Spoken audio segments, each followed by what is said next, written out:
Documents. J'ai l'honneur de I have the honor to lay upon the table, pursuant to subsection 23(5) of the Auditor General Act, the Spring 2019 reports of the Commissioner of the Environment and Sustainable Development to the House of Commons. These reports are permanently referred to the Standing Committee on Environment and Sustainable Development. The Honourable Parliamentary Secretary to the Government House Leader. Yes, thank you, Mr. Speaker. Pursuant to Standing Order 36, Bracket 8, I have the honour to table in both official languages the government's response to 6 petitions. And while I'm on my feet, Mr. Speaker, I would move, second by the member from Waterloo, that the House do now proceed to orders of the day. Well.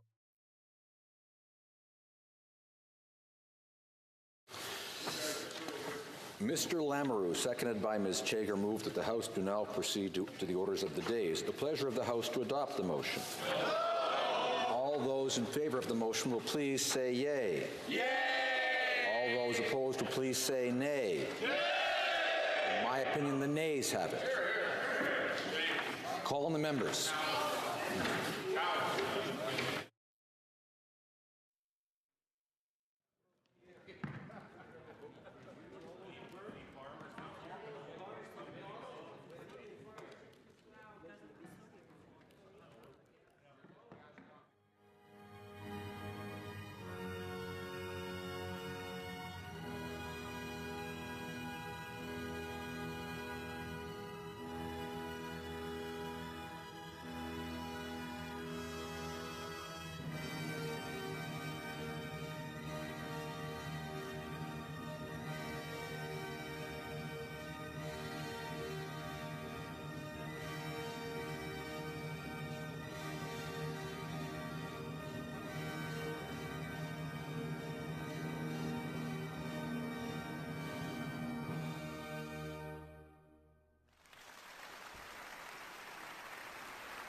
question is the following one.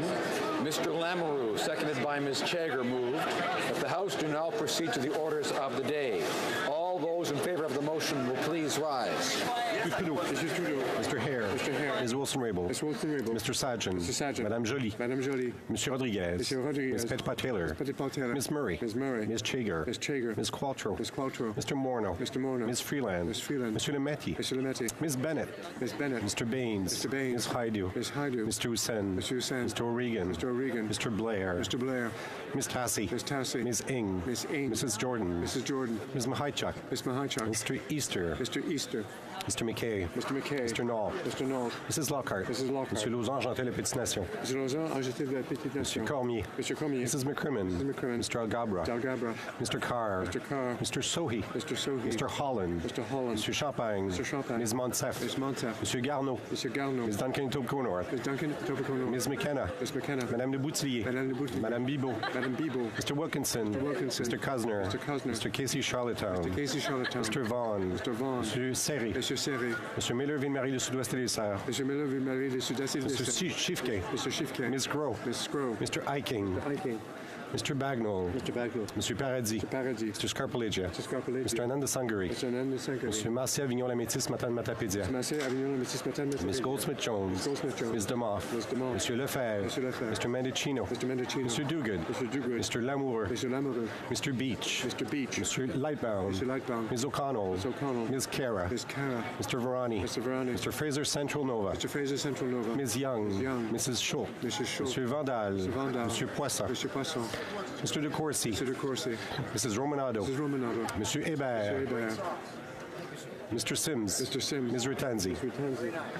Mr. Dhaliwal. Mr. Pesky-Salido. Madame Mendez. Mr. Oliphant. Mr. Aldag. Mr. Amos. Mr. Arsenault. Mr. Aria. Mr. Ayoub. Mr. Badaway. Madame Lapointe. Mr. Biddle. Mr. Bayliss. Mr. Boissonneau. Mr. Bossio. Mr. Bertina. Mr. Breton. Mr. Chen. Mr. Bruson. Mr. Drouin.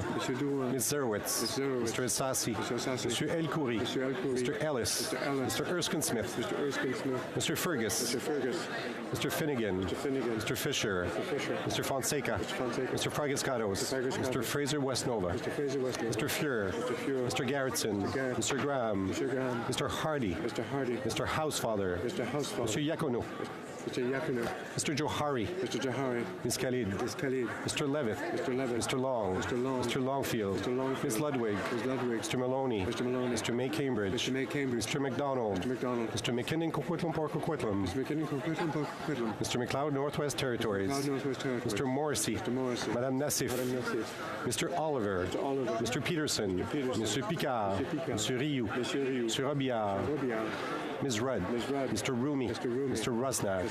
Ms. Sahota. Mr. Saini. Mr. Sanson. Mr. Sangha. Mr. Sarai. Mr. Sheehan. Mr. Sidu Mission Masquerade Fraser Canyon. Mr. Sekan. Mr. Sorbera. Mr. Spengeman. Mr. Tabera. Mr. Tan. Ms. Vandenbelt. Mr. Whalen. Mrs. Zaid. Madame Fortier. Madame Lambropoulos. Mr. Hogue. Mr. Rogers. Ms. Yep. Mr. Rota. Madame Bendayan. Mrs. Cesar Chavan. Mr. Kong. All those opposed to the motion will please rise. Ms. Bergen. Mr. Allison. Mr. Bazan. Mr. McColman. Mr. Kent. Mr. O'Toole. Mr. Reyes. Mr. Poilievre. Mr. Deltel. Mr. Fass. Back to Mrs. Block. Ms. Rampol. Mr. Blaney-Bellechasse, Les Êtres-Chemins-Lévis. Mrs. McLeod, Kamloops, Thompson, Caribou. Mr. Nuttall. Mr. Doherty. Mr. Barlow. Mr. Berthold. Mr. Martel. Mr. Paulus. Mr. Albus. Mr. Richards. Mr. Workington. Mr. Strahl. Ms. Harder. Mrs. Vecchio. Mrs. Wong. Mr. Abultaif. Mrs. Kuzi. Mr. Kelly. Mr. Lobb. Mr. Sorensen. Mr. Godin. Mr. Clark. Mr. Reed. Mr. Lukiski. Mrs. Wagenthal. Mr. Nader. Mr. Broussard. Mr. Sweet. Mr. Anderson. Mr. Jenner.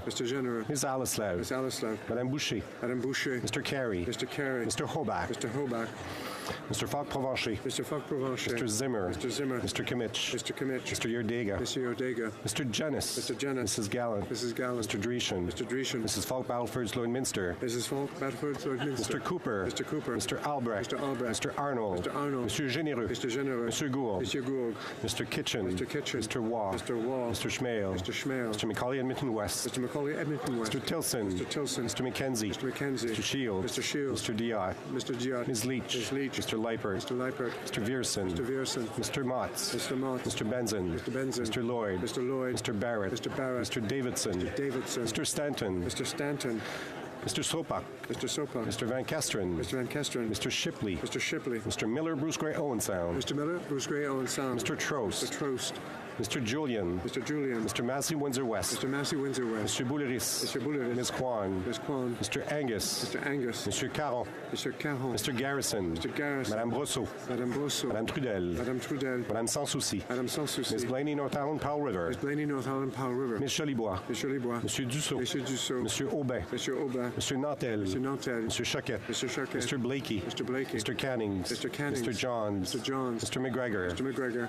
Mr. Stetsky. Mr. Stetsky. Madame Quash. Madame Quash. Madame Laverdière. Madame Laverdière. Ms. Duncan, Edmonton, Strathcona. Ms. Duncan, Edmonton, Strathcona. Mr. Donnelly. Mr. Donnelly. Ms. Matheson. Ms. Matheson. Madame Hughes. Madame Hughes. Monsieur Beaulieu. Monsieur Beaulieu. Monsieur Plamondon. Monsieur Plamondon. Monsieur Sainte-Marie. Monsieur Sainte-Marie. Monsieur Thériault. Monsieur Thériault. Monsieur Fortin. Monsieur Fortin. Madame Gill. Madame Gill. Monsieur Barsalou-Duval. Monsieur Barcelot-Duval.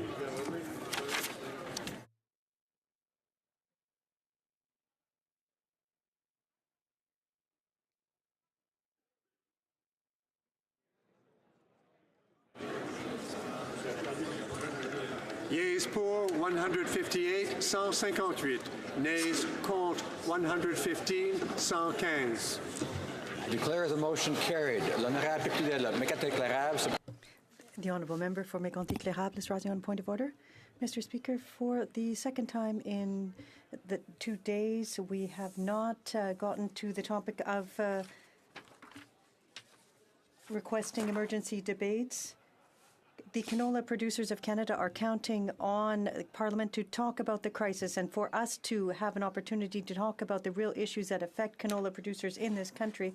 Mr. Speaker, that this crisis must be a top priority and cannot be put off any longer. That's why I request the unanimous consent to go back to the request of emergency debate right now. Thank you, Mr. Speaker.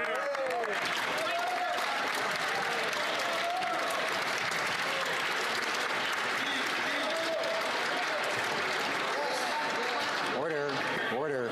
Does the honourable member for Mécanique-Lérable have the unanimous consent of the House? No, there is no unanimous consent. L'honorable député de Salaberry-sur... the Honourable Member for Salaberry-sur-Roi is rising on a point of order. Thank you, Mr. Speaker. Since the government has once again passed beyond government routine proceedings, I had wanted to talk about the implementation of the Youth Commissioner, which would protect children who are vulnerable. And so I would be seeking unanimous consent to revert to tabling a private member's bill so that I can table this very important bill for Canada. Does the Honourable Member for Salaberry-sur-Roi have unanimous consent of the House to revert to... No, there is no unanimous consent. Orders of the day. Orders of the day, government orders. Resuming debate on Ways and Means number 27, budgetary policy. Resuming debate, the honourable member for Carleton.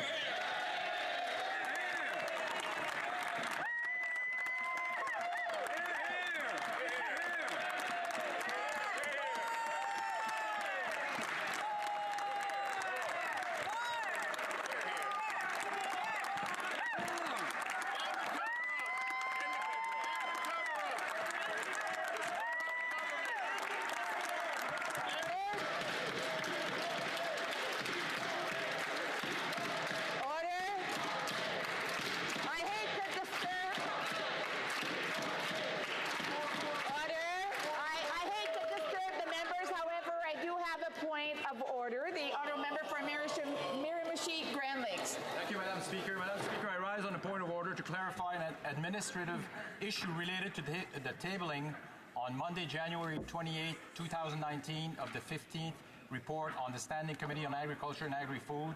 In accordance with Standing Order 109, the committee agreed to a motion to request a government response to the report within 120 days.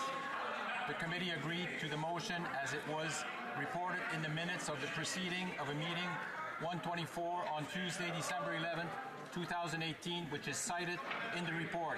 However, this request does not appear in the text of the report itself. This was an administrative oversight. I rise today to confirm that the committee does indeed wish to receive a government response within 120 days. I have signed a new copy of the report to that effect. Thank you, Madam Speaker. I just want to remind the members that we need to hear the motion before we can decide whether or not it is in order. And I thank the honourable member for his intervention, and I am directing the clerk of the House to take the appropriate administrative measures to address the situation. Resuming debate, the honourable member for Ottawa Carleton. For Carleton.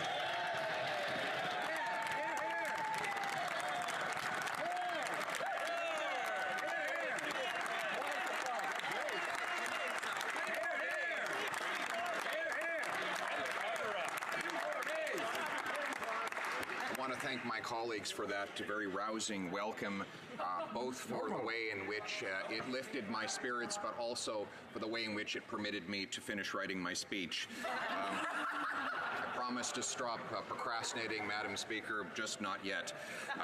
Today, though, we rise on a very important issue, and that is, of course, the cover-up budget. I will quickly recap how we got to where we are, and then discuss how we can get where we need to go. So let's start with a year ago today. The Prime Minister introduced a budget which amended the criminal code in an omnibus bill of over 500 pages, bringing into effect something called deferred prosecution agreements. Such agreements allow corporations accused of serious crime to sign special deals to avoid trial and conviction. It was nowhere discussed in the budget book, but it was slipped into the back end of the budget bill. Members of the Finance Committee, including Liberals, were astonished when they discovered it there at around 10 p.m. in a late-night committee hearing when the government was rushing to get it passed. A year later, we would learn why the government was so determined to introduce this special deal for this for corporate criminals. It came in the form of a Globe and Mail story revealing that the Prime Minister had inappropriately pressured his Attorney General to extend such a deal to SNC-Lavalin, a large Liberal-linked corporation with a history of donating roughly $100,000 to the Liberal Party illegally. And that company is charged with fraud and bribery. The charges are that they bribed the leaders of Libya in order to steal from the people of Libya. This is not a victimless crime. Sure, the leaders of the Gaddafi family were treated to a cornucopia of gifts from this company, and some might say that is trivial and irrelevant. But the consequence was that the poorest people in the world, among the poorest people in the world, were robbed of $130 million, according to these allegations. These are not victimless crimes. This is not just how it's done over there. We later learned from the Attorney General's testimony before the Justice Committee that the allegations were true. She said that over a 4-month period she experienced consistent and sustained interference, that she was hounded, bullied, experienced veiled threats, and ultimately removed from her job because she refused to interrupt the criminal proceedings and let SNC escape prosecution. Many called her a liar, said she wasn't telling the truth, that she was simply doing it all for publicity or out of some strange vengeance. And then, of course, she released documented evidence and audio tape proving everything she said was true. Members of the government, despite having a massive apparatus of researchers and spin doctors, have not been able to contradict a single solitary fact that she presented before the committee or that she stated anywhere else. Against this backdrop, we see a government that has provided nothing but a cavalcade of contradictions and changing stories. In the last 3 weeks, the Prime Minister has killed 2 parliamentary investigations into this matter and refused to call a public inquiry. This morning, the Justice Committee met to decide whether it would resume its earlier investigation. And a quick glance at the website of the Justice Committee appears to suggest that that under the direction of the Prime Minister, the committee has decided not to proceed with its investigation. Now, where do we go from here? Where do we go from here? To see forward, we have to look backward. Such has been the method of all great advancement. Look back at the great advancements in history, and they were made by people who understood history. Think, for example, of Lincoln's famous Gettysburg Address. We all remember that it ends with government of the people, by the people, for the people, shall not perish from the earth. But that's just the ending of the speech. The beginning starts with history. 407 years ago, our fathers brought forth on this continent a new nation conceived in liberty and dedicated to the proposition that all men are created equal. Now we are engaged in a great civil war, testing whether that nation or any nation so conceived and so dedicated can long endure. 407 years ago, of course, refers to 87 years of passage of time. So Lincoln was saying to his country that for them to go forward in freedom, a freedom that would involve, of course, the Emancipation Proclamation, they needed to look back to 1776 and master their history and live up to the words of their forebears. So here today, as we discuss the ancient principle of judicial independence, we too must look backwards at our history to understand where from these principles originate. To go forward, we have to be able to look backward. Winston Churchill understood this. He was probably the most prescient statesman ever to live. His incredible clairvoyance is unmatched. And we all know the famous example.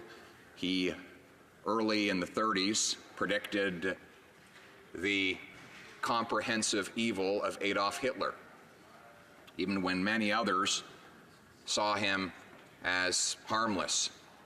He called for a robust national defense to prepare for what he foresaw years in advance as Hitler's forthcoming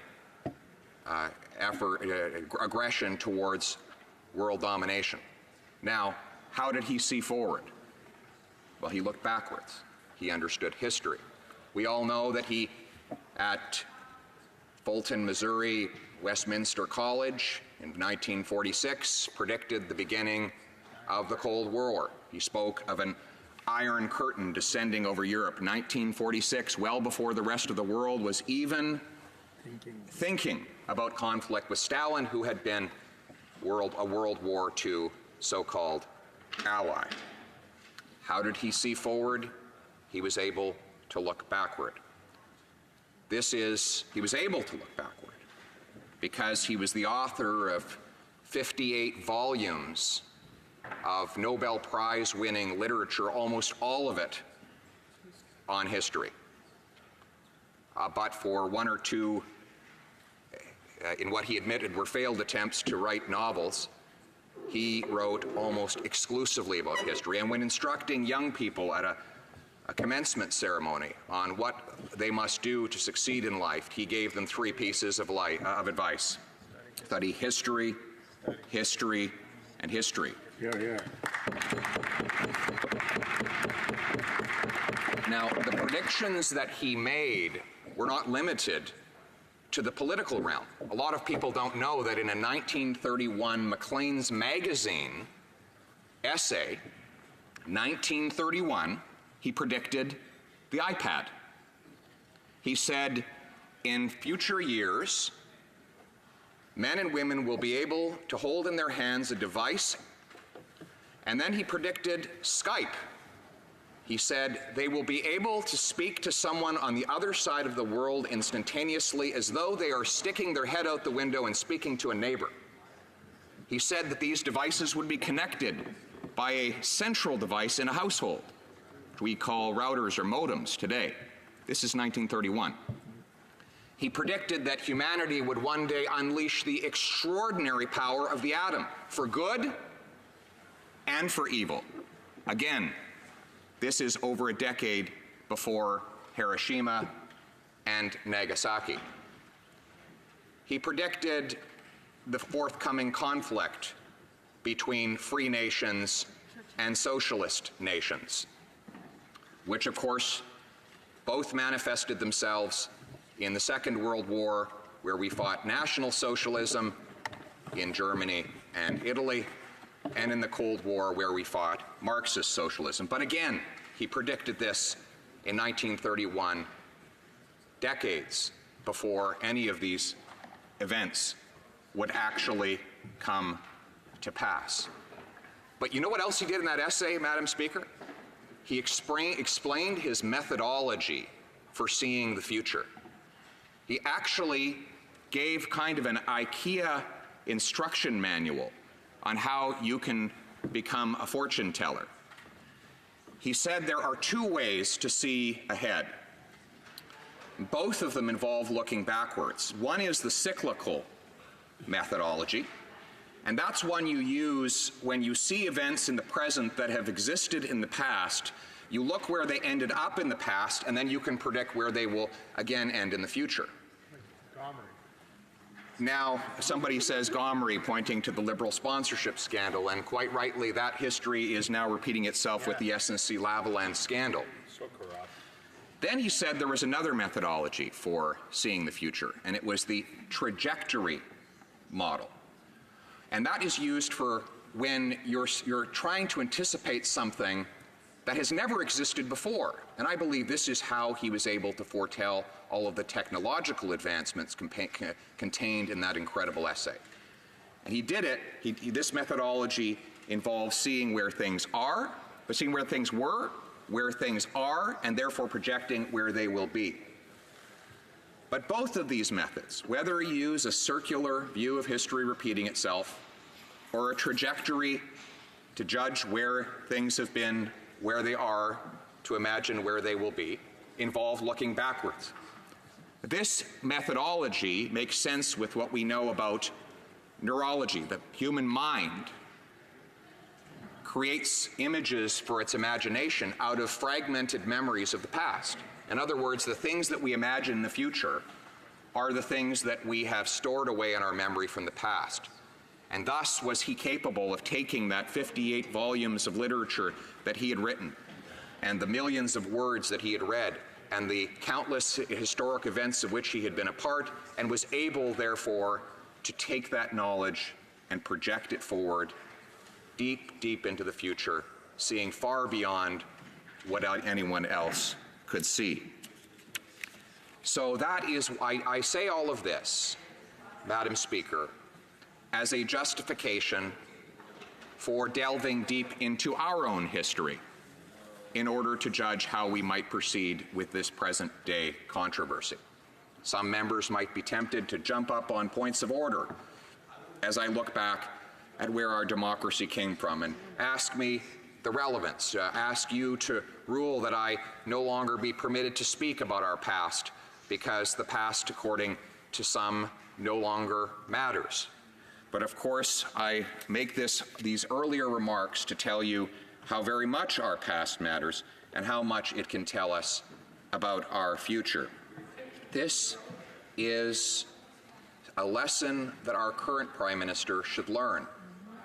in his speech before the House of Commons some time ago, marking a great anniversary of the Parliament of Canada, he basically omitted the entire history of the Westminster system and spoke of Parliament as though freedom and democracy were just invented by his dad in 1982. But of course, we know that that kind of thinking is dangerous. Our history, we today stand on the shoulders of giants, that we here inherit something great from those who came before us, and that we must always remember, especially in the debate about the interference of political actors in our judicial system, that while our parliamentary civilization may be 800 years long, it is only 1 or 2 generations deep. In other words, if 1 or 2 generations decide to dispense with its hard and fast rules and replace them with some new modern invention rooted in nothing but symbolism, selfies, and sobbing speeches, then we very much will be living in a house resting on sand, Madam Speaker. Now, speaking of sand and sandstone, I see a lot of it all around us here today. We are inside the courtyard of the former West Block building, a building whose exterior has always been clad with sandstone. That, of course, because sandstone tends to be more resistant to the weathering effects of our brutal Canadian climate. Now, that being said, we used to meet in another place called Centre Block. And in Centre Block, when you're inside the building, you actually bear witness to a different stone, limestone. Limestone from Manitoba, someone very patriotically yells out from across the way. And he should take great pride in that limestone. It is literally part of Canada. It is exhumed from the ground and builds up the democratic institutions that we now enjoy in Canada's parliamentary system. And while you walk around that old Centre Block building, you might see a number of different substances. You might have seen before we moved the white oak desks that we have here, solid as oak. You might go into the library and see the beautifully ornate and well-carved pine, polished brilliantly, resplendent before the eyes of every astonished visitor. You might look up at the gilded dome, and there you would see gold looking back down at you. You might look down at the ground and see the cherry, oak, and walnut wood on which our feet walk. And all of those elements are beautiful. But for me, what matters most is the stone, the limestone. The limestone takes us back in time. As you walked into the basement of the House of Commons building, the Centre Block building, you could walk millions of years into history. Inside those stones are fragments, skeletal fragments of marine life, compressed and piled millions of times under unimaginable, nearly infinite pressure to create this stone. You can literally witness seashells in the walls, staring right back at you. Those seashells would have been sliced in half by a stonemason in the 19th century, or perhaps in the early 20th century as Parliament was rebuilt following the World War I era fire. But either way, though in those stones is the story of time. And there are 2 parts to that story. The first part is that limestone is solid and, to our eyes, unmoving. A perfect symbol of the institution that it is built, that stone is used to build up. And it should be so. But also in that same stone is evidence that nature, all nature, including geological nature, including the rocks and stones we see as indestructible, are always in transformation, that they always risk erosion, that one object today was a different object long ago, and that we must always work every day to preserve what we have so that that stone may never erode, that these oak desks may never be nibbled away by termites, and that the institutions that took so long for us to build up shall never be allowed to disintegrate piece by piece. And that is why this debate is so important. Changes, the disintegration of great civilizations don't just happen with a sudden bang. You know, they say Rome wasn't built in a day, and that's true. But it wasn't destroyed in a day either. It took almost half a millennia from the time Julius Caesar converted the Roman Republic into an empire, and himself from consul into an emperor, until the Roman Empire disintegrated and was sacked and defeated. So, an early decision can slowly eat away and wear down the once mighty and apparently indestructible institutions that give rise to the people in the first place. Thus, we must be so vigilant and on guard whenever they come under attack. And the former Attorney General has said that our core institutions faced such an attack from the Prime Minister of Canada. She testified that he personally and politically tried to interfere with a criminal prosecution. Our institutional history is one that separates court from Parliament, judge from Prime Minister, and deliberately so. We understand that as soon as the politicians start to mess with the courtroom, then we will go from the rule of law to the law of rulers. And this history is encapsulated in stone. And I have here a beautiful book, which I'm not allowed to hold up because of parliamentary rules, by Eleanor Milne, Captured in Stone, Carving Canada's Past. And if you walk through the old Centre Block building, there you will find beautiful carvings chiseled in the wall that tell us of where we came from. I quote, "East Wall, Set 1, the first inhabitants of the North American continent. In the Bluefish Caves of northern Yukon, archaeologists have found evidence of the use of stone tools between 2,500 and 12,000 years ago. And the images of that life is carved in the wall with Inuit people carrying out their hunting traditions. You can go forward, the native people who greeted the Vikings in the year 900 and 1000. And then, of course, we have images in the center stone of John Cabot holding up a scroll in his left hand and a tiller in his right. We have, of course, elsewhere, the first merchant ships to navigate the St. Lawrence River on the center stone. We have Samuel de Champlain, the founder of Quebec City, when he encountered an Aboriginal guide willing to lead him inland.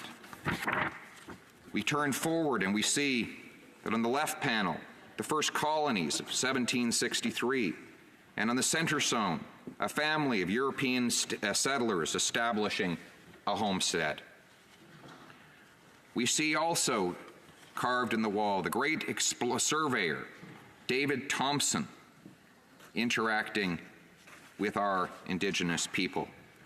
And finally, on the north wall, set 3, the long road to freedom and justice is engraved there, Madam Speaker. And all Canadians who have not seen it should make haste to do so when the centre block reopens. And there is described, as I quote from this great book, "A strong figure is breaking chains, freeing doves. This speaks a symbolic language stating that those who come to this land to begin anew must leave all rage and bias behind." Now, why do so many people come to this land? And why are they so successful when they get here? Why is it that so many peoples of the world live in such squalor over there, and yet when they come here, the very same people, they enjoy such prosperity over here? We can't say that it's anything unique about our makeup as a species. We're just the same as the rest of the world. In fact, we are the peoples of the world.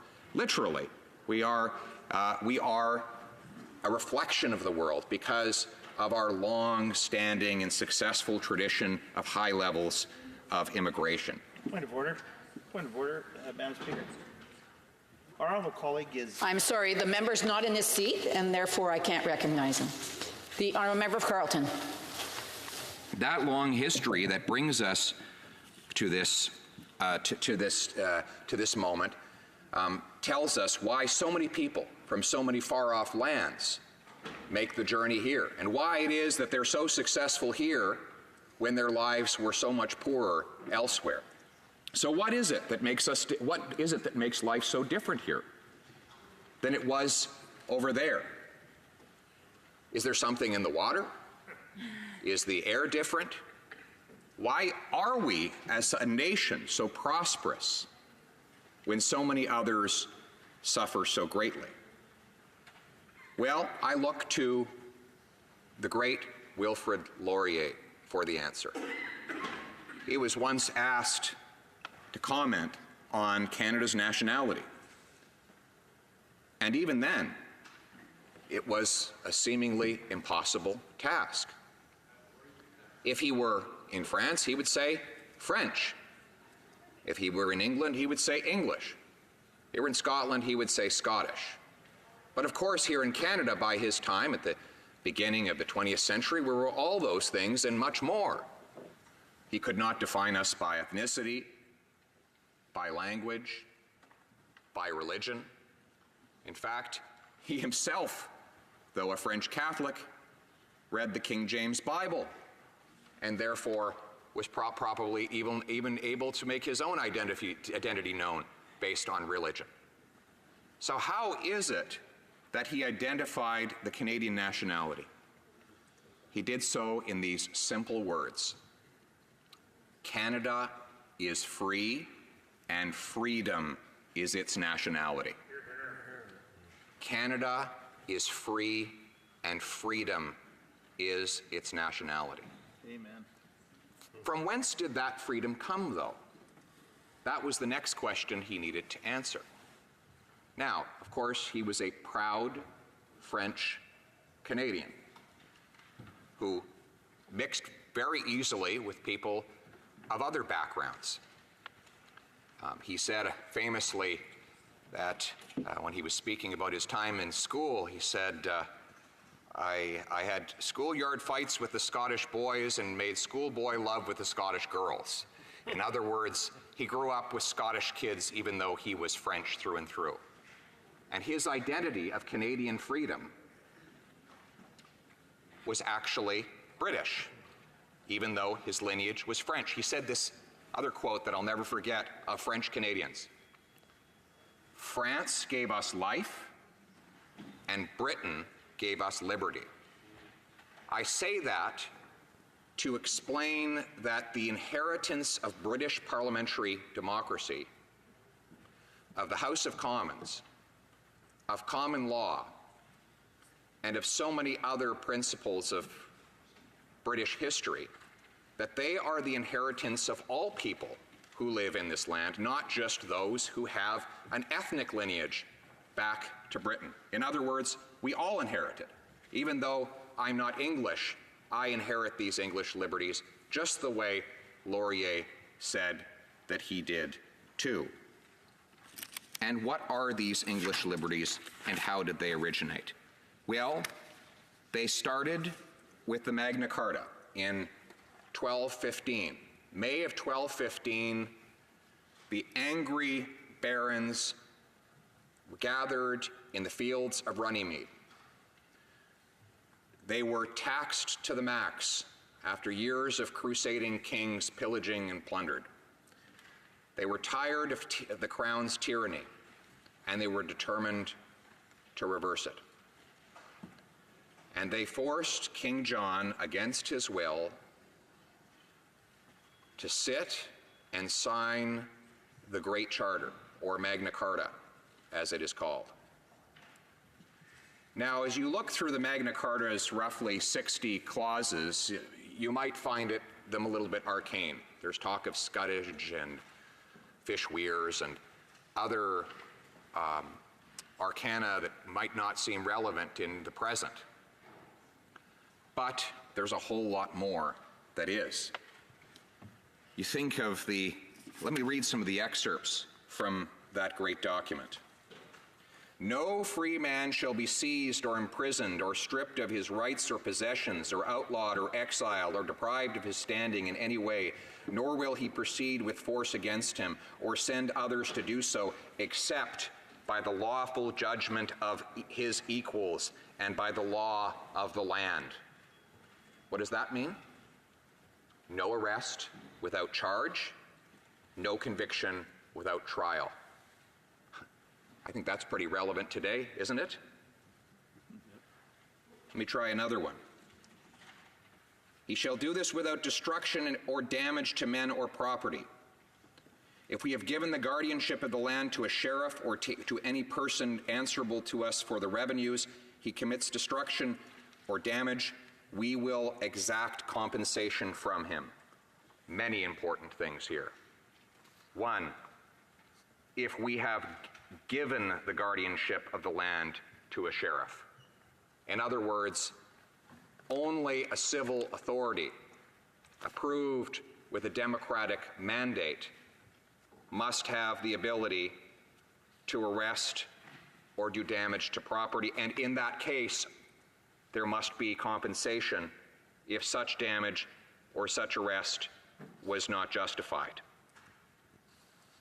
No free man shall be seized or imprisoned or stripped of his rights or possessions, or outlawed or exiled or deprived of his standing in any way, nor will we proceed with force against him or send others to do so, except by the lawful judgment of his equals and by the law of the land. That, of course, does not only speak to arrest, but property rights.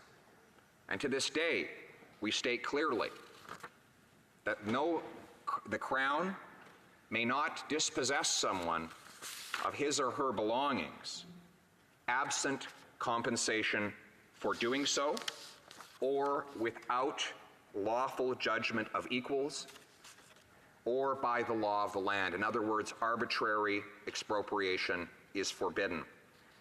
And then let me just once again pull another incredible invention out of that same statement.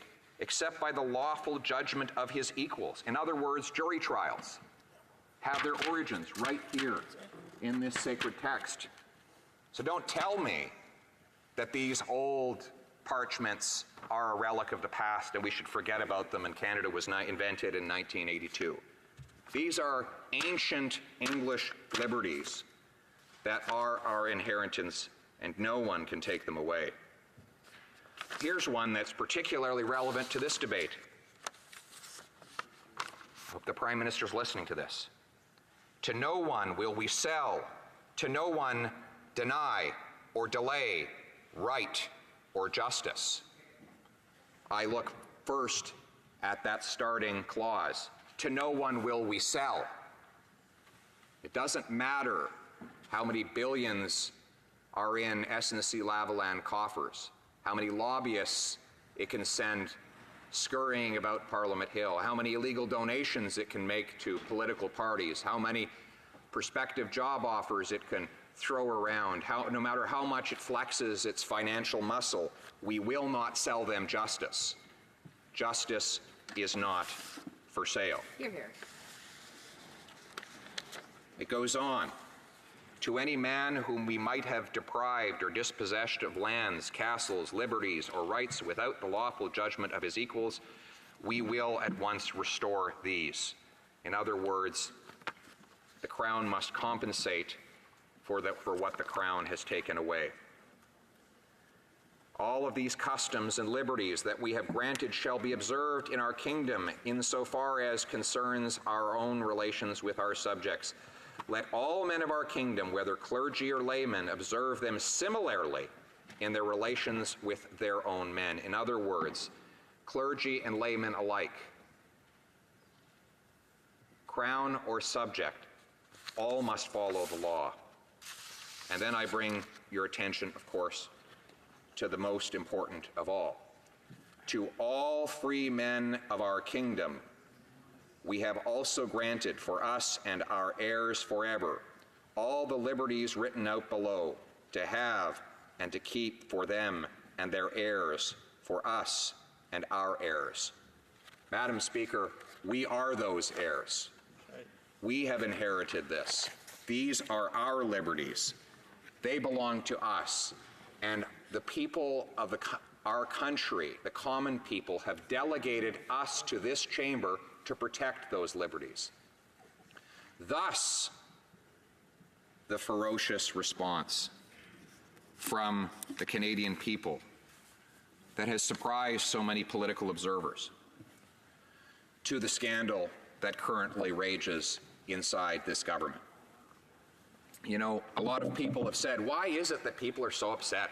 It is a debate over text messages and emails and he said and she said and prosecutorial independence. How often do you hear that discussed at the water coolers of the workplace in Canada?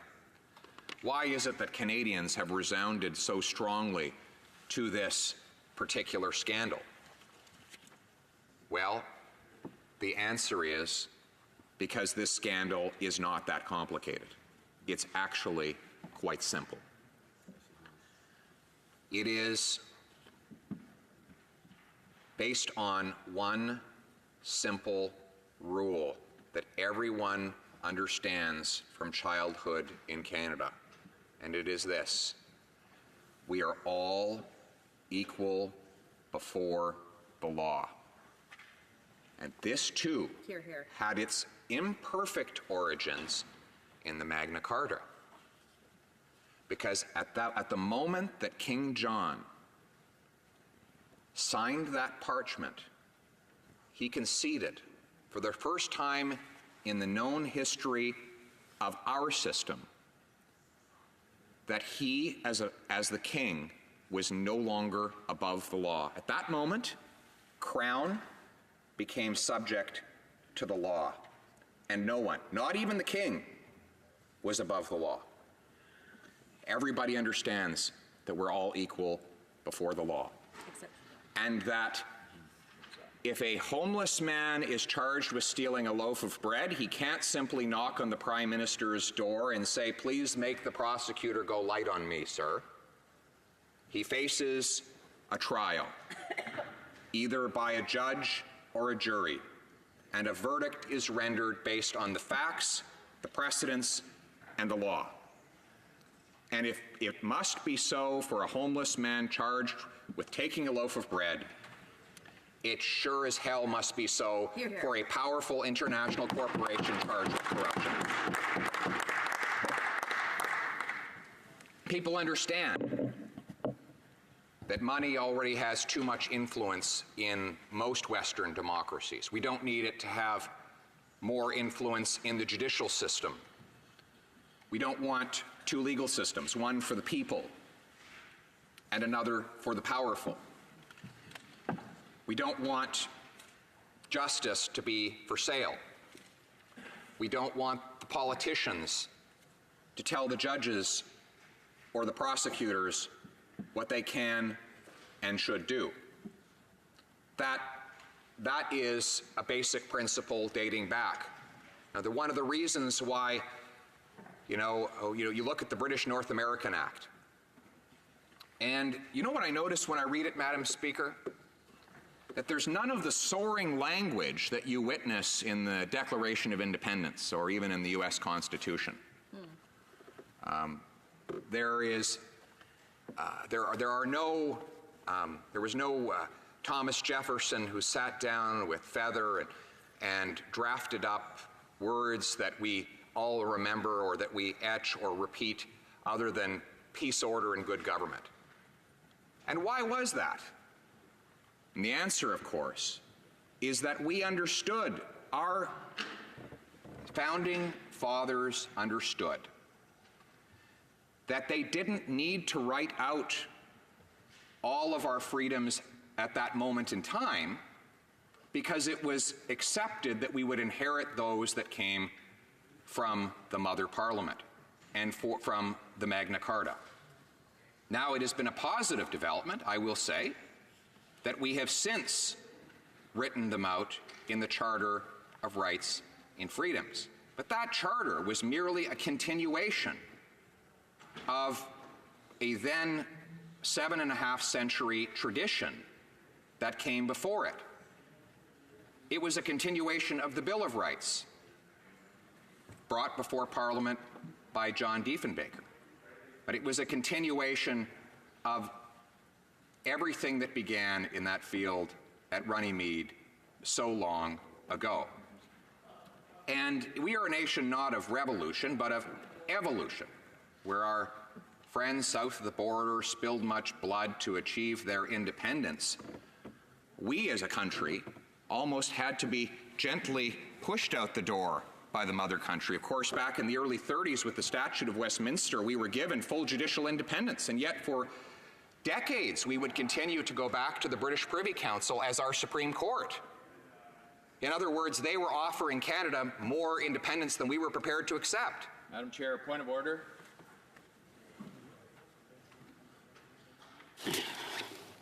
The honourable member for Cypress Hills Grasslands has a point of order. Madam Chair, I'm sorry to interrupt my colleague. I just wanted to make a point of order. A little bit earlier, we had the chair of the Agriculture Committee in here and talk about a correction to a report that he wanted to make. And I guess I wanted to make the point that if he had really been doing his job as he should have been doing, he would have come here on a different issue, and that is to bring forward the proposal and to support the proposal that one of our colleagues has made now twice, that we have an emergency debate on the canola issue. And it's, Madam Speaker, this is an incredibly important issue for Canadians, and I want to challenge the chair of the Ag Committee that he needs to come back and take up that cause. There are 43,000 canola farmers across Canada. This has been one of the most prominent success stories in agriculture across Canada in the last decades. From the 1970s, we have seen an industry develop basically out of nothing that is now sets around $27 billion of economic activity in this country every year. And so unfortunately, it's not a point of order, and what the member did previously is something that is normal to do when they want to bring a corrections over, and what the honourable member is doing right now is a point of debate, and therefore, unless he has a motion that he's putting forward as part of his point of order, I am going to go back to the honourable member for Carleton. The honourable, so I just want to make sure that the honourable member for Cypress Hills Grasslands did not have a motion. The honourable member for Cypress Hills Grassland? Yeah, I'm waiting for. Oh, I don't at this point, but I certainly reserve the opportunity to do that a little bit later. But I'd like to hear my colleague's point of order on the other side, and perhaps pertains to this, because I think it's incredibly important. That's fine. I will go to the Honourable Parliamentary Secretary, to the Government House Leader. So thank you, Madam Speaker. And just so that members across the way are aware, that the reality is that we are under budget debate, which provides 12 members every hour the opportunity to be able to stand up and address the budget. The canola issue is of critical importance. I myself am from the prairies. There's many lost opportunities by the tactic the Conservatives have taken on the issue. What the honourable member is bringing forward is a debate as well, and I would hope that he would wait until questions and comments opportunity comes along. I'm sure it will at some point, and to be able to speak to that. I do want to ride the member for Carleton that we are speaking on the budget, and I'm assuming that he will ensure that his speech, although there's a lot of latitude there, will relate to the question, the issue that is before the House at this point. Yes, Madam Speaker, and I will first say that the point of order raised by my friend from Saskatchewan illustrates the entire thesis of my speech, that we here are a house of common people. We speak on behalf of the commoners, and the first commoners met in fields. That's why this place is green. And so we should always remember the plight of our farmers in this place, especially now when they are facing an unprecedented attack by a foreign tariff regime against our canola producers, the thousands and thousands of them who generate billions of dollars of wealth for and to pay for our schools, our hospitals, and the livelihoods of their people. And when I hear a member from Saskatchewan rise on the floor of the House of Commons, it reminds me why we have Parliament in the first place. It is precisely so that such grievances can and should be raised. And I thank him for his point of order, and I do not resent one iota his interruption of my remarks to make it. Now, returning to the point of my speech, now that I have laid the historical foundations for our entire system, for all the prosperity we enjoy, for the great country in which we live and by which we have been blessed, allow me to settle today's controversy on that foundation. We have before us serious allegations against the Prime Minister. These allegations are that he attempted to politicize a criminal court proceeding. Now, this is not just any criminal court proceeding.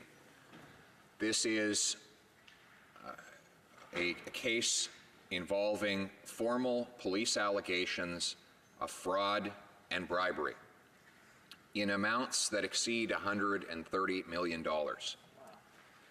It is alleged by the police that this corporation gave millions of dollars of bribes to the Gaddafi family and stole hundreds of millions of dollars from the Libyan people. To quickly recount the allegations with which the company is faced, it is alleged the company that SNC-Lavalin created a shell company, and through that shell company funneled gifts such as yachts and prostitutes to the Gaddafi family, and that these gifts were used to leverage contracts that SNC would not otherwise have won. It is further alleged that public agencies were defrauded by SNC-Lavalin of $130 million. Again, I state, this is not a victimless crime. Many people have said, don't worry, that's just how things are done over there. That is a, frankly, appalling and racist mentality. To suggest that it is acceptable for corporations to get rich by stealing from the world's poor, stealing, not doing business with, stealing from the world's poor, is an appalling suggestion indeed. Many of these countries find people in squalor. Why? They have the same talents and the same work ethic as we do. Why are they so poor? The answer is because of corrupt leadership, parasitical corruption that daily drains away the wealth of the nation, that takes from the mouth of labor the bread it has earned and puts it in the hands of those who are more powerful and more capable of trampling on the rights of others. We've signed international conventions to ban Canadian corporations, to ensure that Canadian corporations are never to engage in such corruption.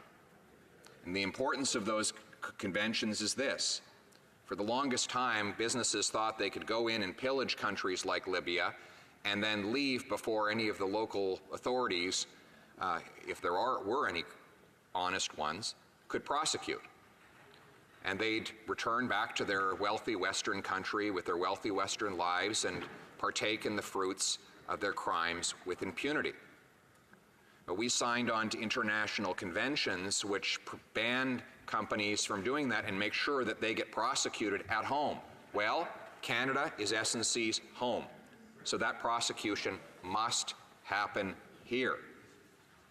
When news that the Prime Minister had attempted to interfere politically with his Attorney General to shelve the criminal prosecution reached the OECD, officials with that body took the nearly unprecedented step of putting out a statement of concern. The OECD understood that if member nations are going to start to exempt their corporations from justice in cases of corruption, then we will return to the old days when it was seen as and believed to be wrongly acceptable for companies to rob the poor. The only way to stop the hideous practice is to make sure all countries of the OECD have an independent prosecution of those crimes. Now, it is true that some other countries around the world have deferred prosecution agreements, like the one the government instituted in its budget bill. However, those agreements are to be negotiated and potentially arrived at by independent prosecutors approved by a judge, not directed by a political authority. In other words, it is the job of the Director of Public Prosecutions, an independent prosecutor created by Stephen Harper's Accountability Act, to examine the deferred prosecution rules in the criminal code and determine if a company qualifies. Now, what are the criteria that they're supposed to take into consideration when they do? 1, is it a severe offense? Well, let's ask. Is it a severe offense or was it a small hiccup? As I've already said, the allegation is of over $130 million of fraud. That is severe. In other words, the company does not qualify for a deferred prosecution agreement on the basis that the offense was not severe. It was severe. 2, was it an isolated incident? Well, let's just recount the track record. This is a company that has been implicated in and in some cases its employees found guilty of bribery in the bid on the Jacques Cartier Bridge in Montreal. It is a company that has been, for which the CEO was found guilty of participating in bribery in the McGill Health Center contract. It is a company that helped members of the Gaddafi family smuggle members of the Gaddafi family out of Mexico in order to avoid justice. It's a company whose members have been charged in places as diverse as Panama, Switzerland, Libya, Mexico, and now Canada. Now that is just the charges, Madam Speaker. There have been many convictions and many guilty pleas by members of the company from right up to the top, including the former CEO, Pierre Duhaime. Guilty verdict in his case, where he actually pled guilty, for fraud. In fact, this company engaged in a kickback scheme designed to pump $100,000 of illegal donations into the Liberal Party.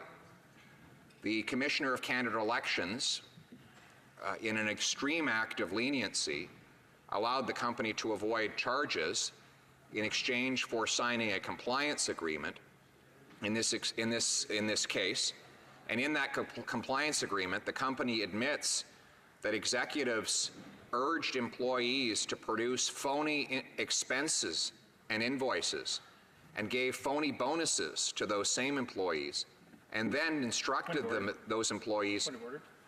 Madam Speaker, Still not in this seat. That's the second time I let him know that in order to raise a point of order, he has to be in this seat. The honourable member for Carleton. And then the company executives told the company employees that they should take these phony bonuses and expense refunds and give them to the Liberal Party of Canada. The honourable member for Cariboo Prince George has a point of order. I would suggest that we've lost quorum.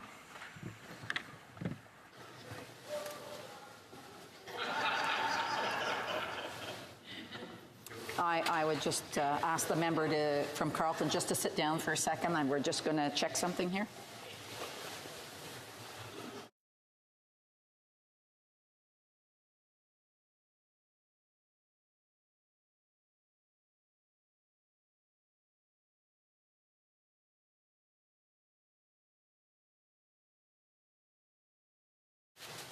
We do have quorum in the House at this point, so the honourable member for Carleton. Thank you, Madam Speaker. And I was just saying, just as I was saying that the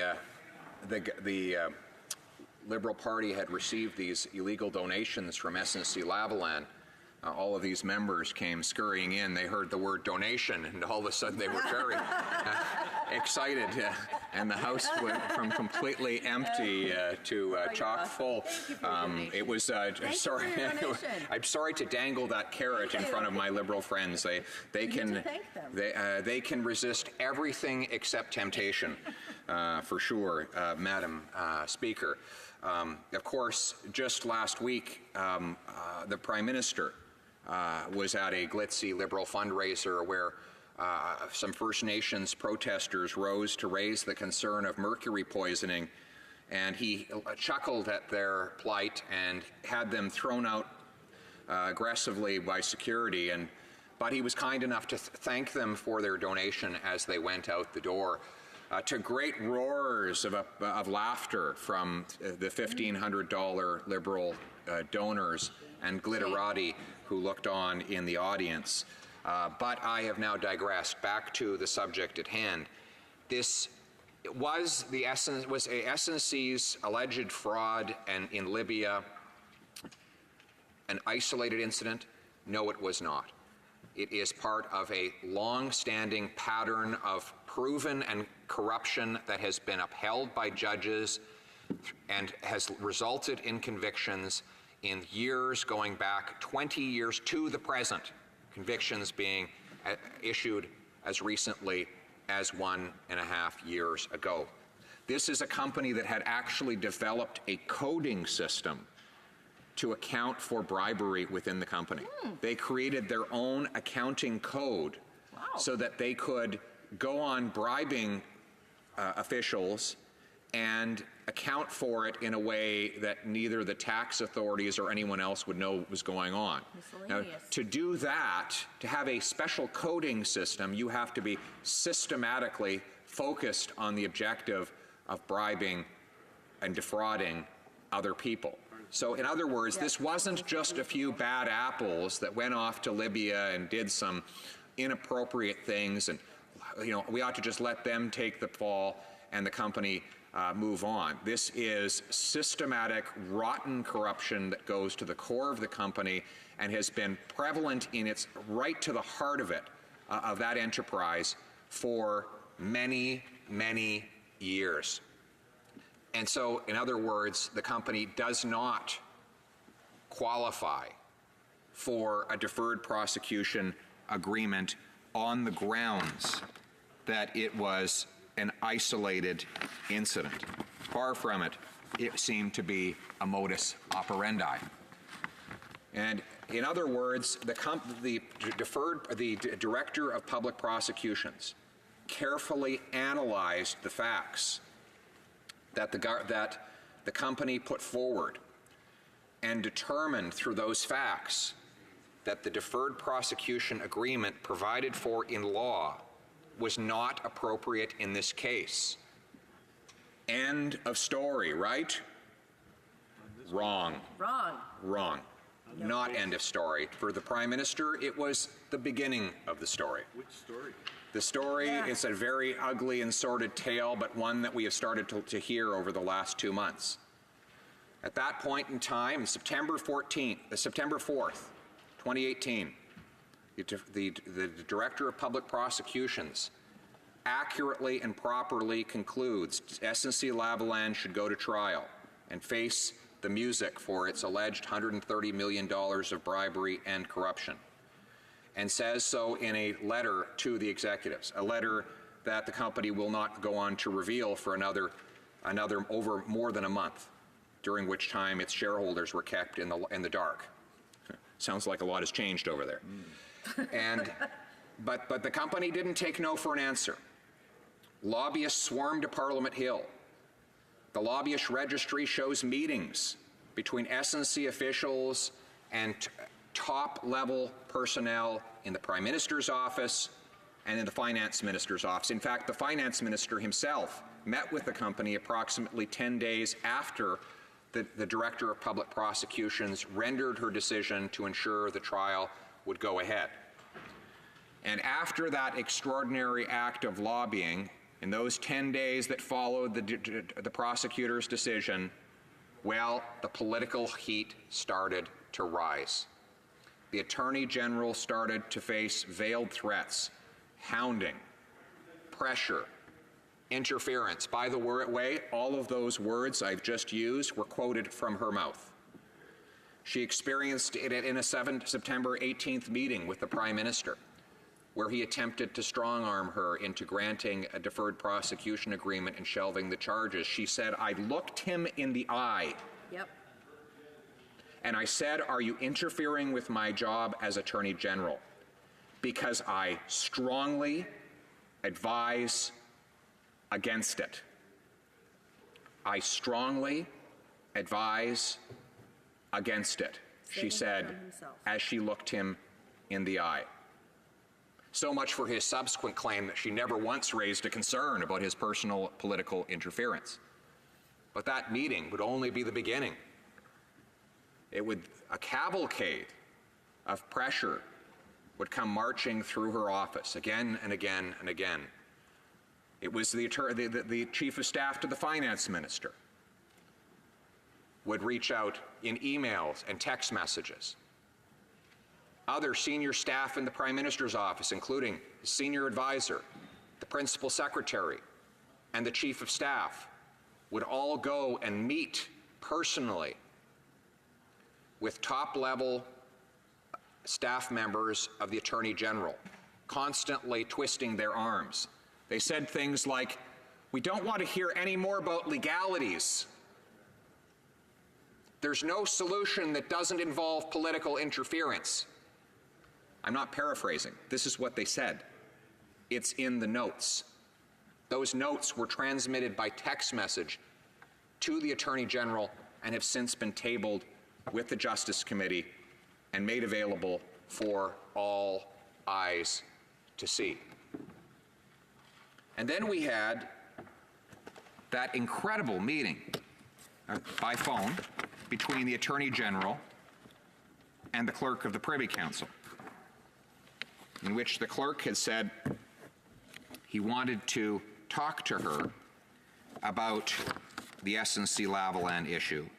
And that conversation went on for 17 minutes, during which more than a dozen times, the Clerk of the Privy Council attempted to change the Attorney General's mind. He used terms like, the Prime Minister is very firm. He used the word firm 4 times. He used the words, the clerk of the Privy Council indicated that the Prime Minister was in one of those moods. Oh, we know those. What kind of mood is that? And he said that the Prime Minister would find a way to get it done one way or another. Now, the only way he could get it done, the only way he could get such an agreement imposed on the prosecutor is if he removed his Attorney General. And then, more ominously, the clerk said he was worried. Worried about what? Asked the Attorney General. I'm worried that because it's never good for the Attorney General and the Prime Minister to be at loggerheads. It's a threat. And then he said, he warned of, quote, a collision. His words, a collision between the Attorney General and her boss, the Prime Minister. Somebody warns you that you're about to have a collision with your boss if you don't do what you're told. What does that mean to you? What would you later interpret it to mean if that same boss moved you out of your job only weeks later? Would you think that collision and that removal from your job were two totally unrelated events? Or would you conclude, as the Attorney General did, and most of the rest of the country has, that the Prime Minister removed her because she refused to do his bidding and stop the trial into SNC-Lavalin? You know what's interesting about the Attorney General's account? It's never changed. She came before a committee, testified at great length, faced aggressive questioning from Liberal members on the committee. An aggressive group of supporters, Prime Minister's supporters in the press, have attempted to discredit her. They tried to poke holes in everything she said. But you know what? They can't find anything. She did the unprecedented thing on Friday. She handed over 40 pages of text messages, personal notes, diary entries, and of course, audio recordings. Proof. And you know what the opposition, the Liberals said in response? There's nothing new here. And you know what? They're right. There was nothing new there. You know why? Because her story hadn't changed. It upheld every claim she had made. There wasn't a single solitary contradiction they could find. In courtrooms, judges, or in investigations, police, when they have to choose between the credibility of two competing individuals, always gravitate towards the one whose story doesn't change. And that one is the Attorney General. The Prime Minister, by contrast, his story changes faster than his colorful socks. He's always got a new story. Let me give you one twist and turn in this whole drama. He says, and I'm quoting, if anyone, including the former Attorney General, had issues with anything they might have experienced in this government, or didn't feel that we were living up to the high standards we set for itself, it was her responsibility to come forward. It was their responsibility to come forward. And no one did. And no one did. And yet, we have that incredible recording wherein the Attorney General says, and I quote, this is 2 months before the Prime Minister made that statement that no one came forward. She says to his own clerk, so we are treading on dangerous ground here, and I am going to issue my stern warning, because I cannot act in a manner, and the prosecution cannot act in a manner that is not objective, that isn't independent. I cannot act in a partisan way, and I cannot be politically motivated. This all screams of that, end quote. So much for no one came forward. That was one of 7 times in that 17-minute conversation where she made similar comments. She said, "This is inappropriate. I feel uncomfortable. I'm waiting for the other shoe to drop. This reminds me of the Saturday Night Massacre, a reference to Richard Nixon's firing of Justice Department officials to cover up Watergate. And no one raised any concerns? Right. Since then, the Prime Minister's story has been, oh, well, I suppose that conversation did happen, but no one told me. I left on vacation right after the call was done, so no one had a chance. I was gone. Yeah, sure. Okay. The only problem with that story is that he didn't. He did not leave on vacation right after the call was done. No. After that story came out, a few intrepid journalists looked at the publicly available schedule of the Prime Minister and found that he did not leave for vacation for another 2 days. Ruh-roh. 2 days is not a long, is a heck of a long time. And it's very easy to brief someone on a 17-minute conversation in a 2-hour period. But the Prime Minister would have us believe that he couldn't be briefed because he was busy packing for his vacation. For 2 days. Lots of socks. Lots of socks he had to pack in order to prepare for that vacation. So for 2 days, he was hunkered down in his closet at home, at his government-owned mansion, preparing for that exhausting vacation ahead, packing his bags so that he could go off and surf in Tofino, never to be distracted by a pesky phone call from his top public servant about an issue that the Prime Minister had considered of intense importance only hours before the call happened. And furthermore, we have the testimony from the clerk who said, when he was admonishing the Attorney General for not reaching out to the Prime Minister personally, said he is available 24/7.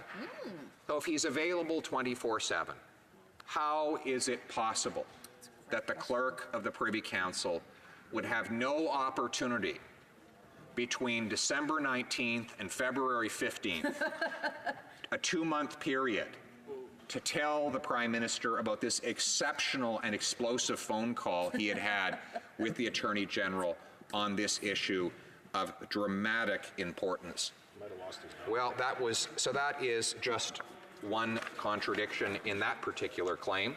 But the other, of course, is that the Attorney General met with the Prime Minister on September 18th and told him of her concerns. She looked him in the eye at that time. So we have one documented example of where she raised her concerns with him personally. We have the second tape-recorded example of where she raised her concerns with his clerk of the Privy Council. And then we have a dramatic meeting between the Attorney General and the Principal Secretary to the Prime Minister, Gerald Butts, the puppet master of the PMO, in which she there raised concerns about the inappropriate interference of the Prime Minister's office in the case. But somehow the Prime Minister expects us to believe that he knew absolutely nothing about her concerns or about her decision not to grant a special deal to this company. Madam Speaker, that is simply not believable. But if it is truly the Prime Minister's position, and if he really believes he can defend it, then he can agree with our singular demand today, which is to reopen the Justice Committee investigation. Hear, hear.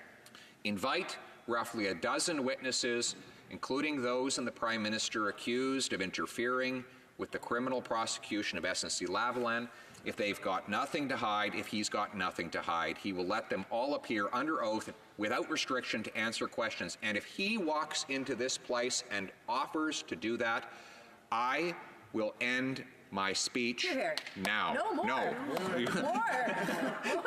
You applauded a little bit too quickly there. I'll try not to be offended.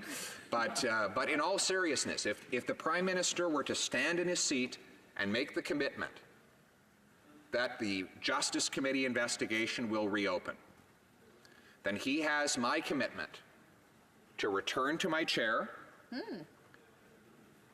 and allow the debate to continue with other speakers so that Canadians can get to the truth. And if he has nothing to hide, why wouldn't he do it? Why wouldn't he come to question? What would be the harm in having the questions? If he says there's nothing to learn, we've already learned everything we have. Okay, well, then it will be just a redundant exercise. I suppose that would be the first time in the history of Parliament that anything redundant ever happened, that anyone repeated themselves. I think I've done it a few times in my speech, but no one noticed. So, what harm would it do if the Prime Minister has nothing to hide? To bring people before the committee, ask them questions about their role in the scandal, and get the answers in a report from the committee before the election. If the Prime Minister truly has nothing to hide, then that is exactly what he will do. Now, it's been brought to my attention, Madam Chair, that the Prime Minister not only is going to shut down the Justice Committee and Ethics Committee investigations into this scandal, but that he is now bailed on question period for today. I understand, and I have not been able to independently confirm it, but I am under the understanding from a note just passed to me that the Prime Minister's newly released itinerary shows he will not be present for a second time in a row. Of course, Parliament was out last week, so he dodged question period during that time, and yesterday he was missing in action, and today we are told that at 2 o'clock, when the government stands to answer for its conduct in this scandal, he will once again hide behind other ministers and refuse to appear and defend himself. And I think that tells an awful lot about his guilty state of mind. He knows that his story has been riddled with contradictions, and he doesn't want those contradictions queried before Canada's House of Commons. Now, let's move on to the next part of the Prime Minister's story. He claimed that the reason he was so anxious to interfere in the prosecution of SNC-Lavalin is because if he didn't, 9,000 jobs would up and vanish. Now, it was an odd claim, and one I found suspect from the very beginning, and I have to say that everything we've learned since proves it was false. When Jerry Butts came to committee and was asked, "What evidence do you have that 9,000 jobs would vanish?" he said, "Nothing specific." Wow. Michael Wernick then said, when asked, "Do you have any documents or briefing notes you can share with the committee showing that these 9,000 jobs you keep talking about will be gone if the prosecution proceeds?" No. Prime Minister was then asked at a press conference if he had any evidence he could produce showing that 9,000 jobs would vanish. Again, he failed to be forthcoming with it. Why would they have no such evidence?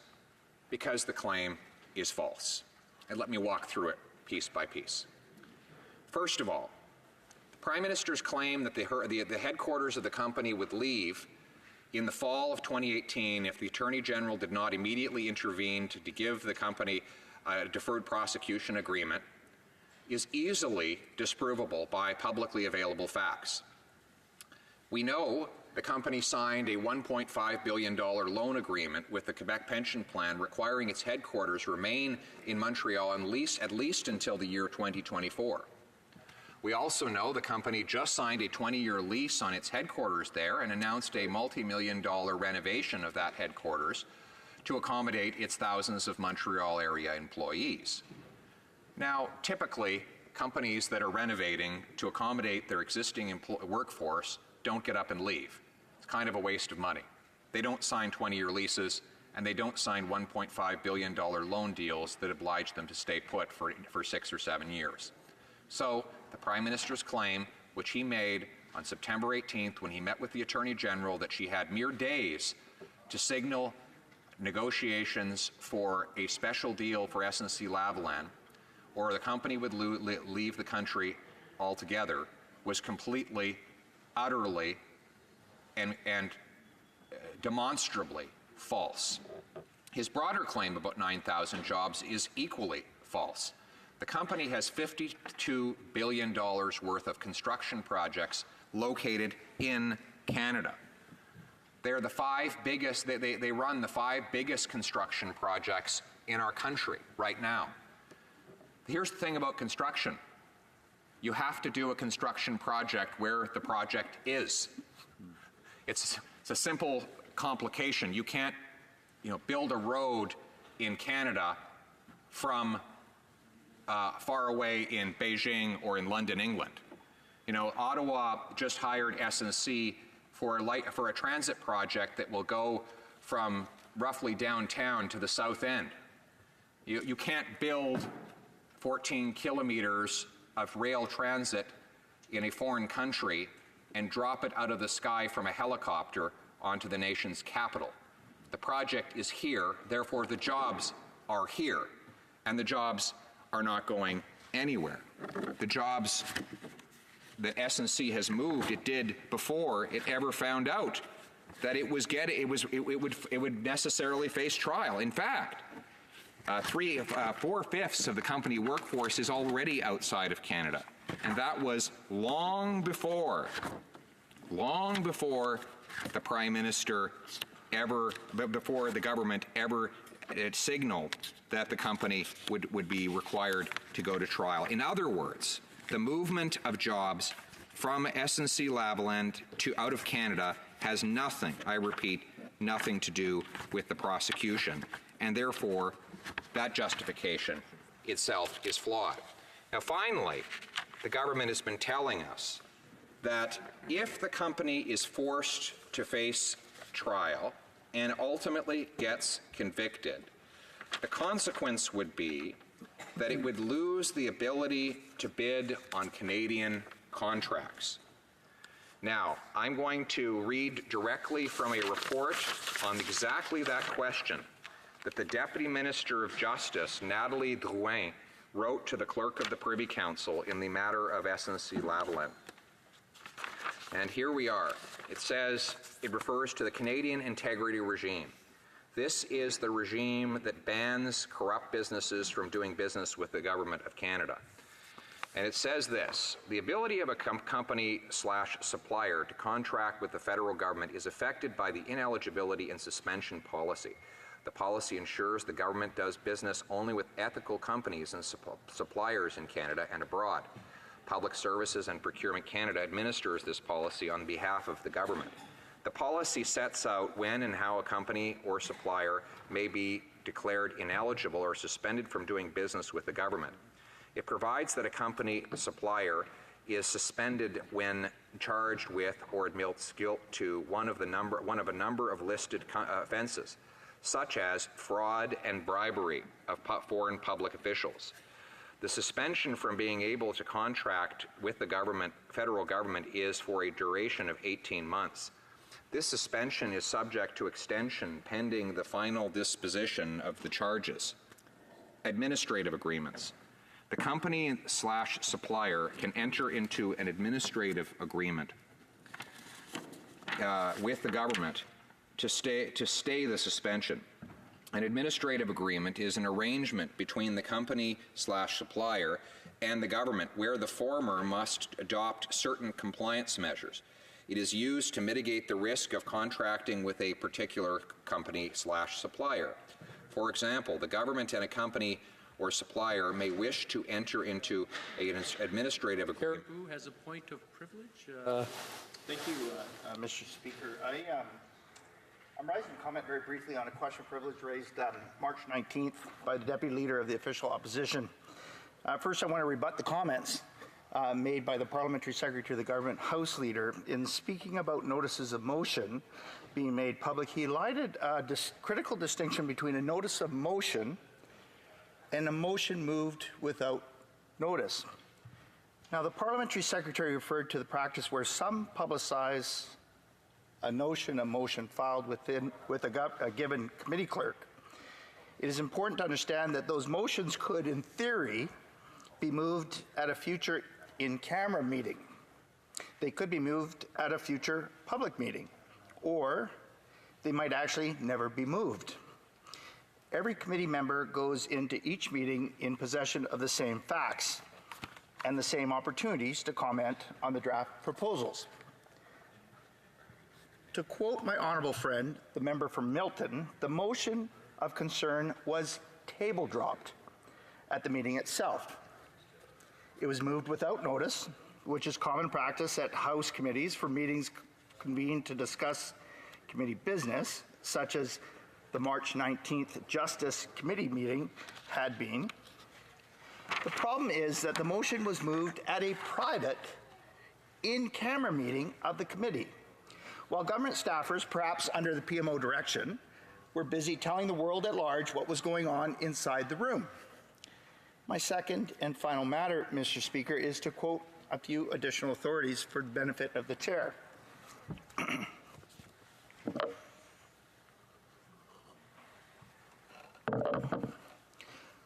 Ocean's parliamentary rules and forms state at citation 877 1 states that, quote, no act done at any committee should be divulged before it has been reported to the House.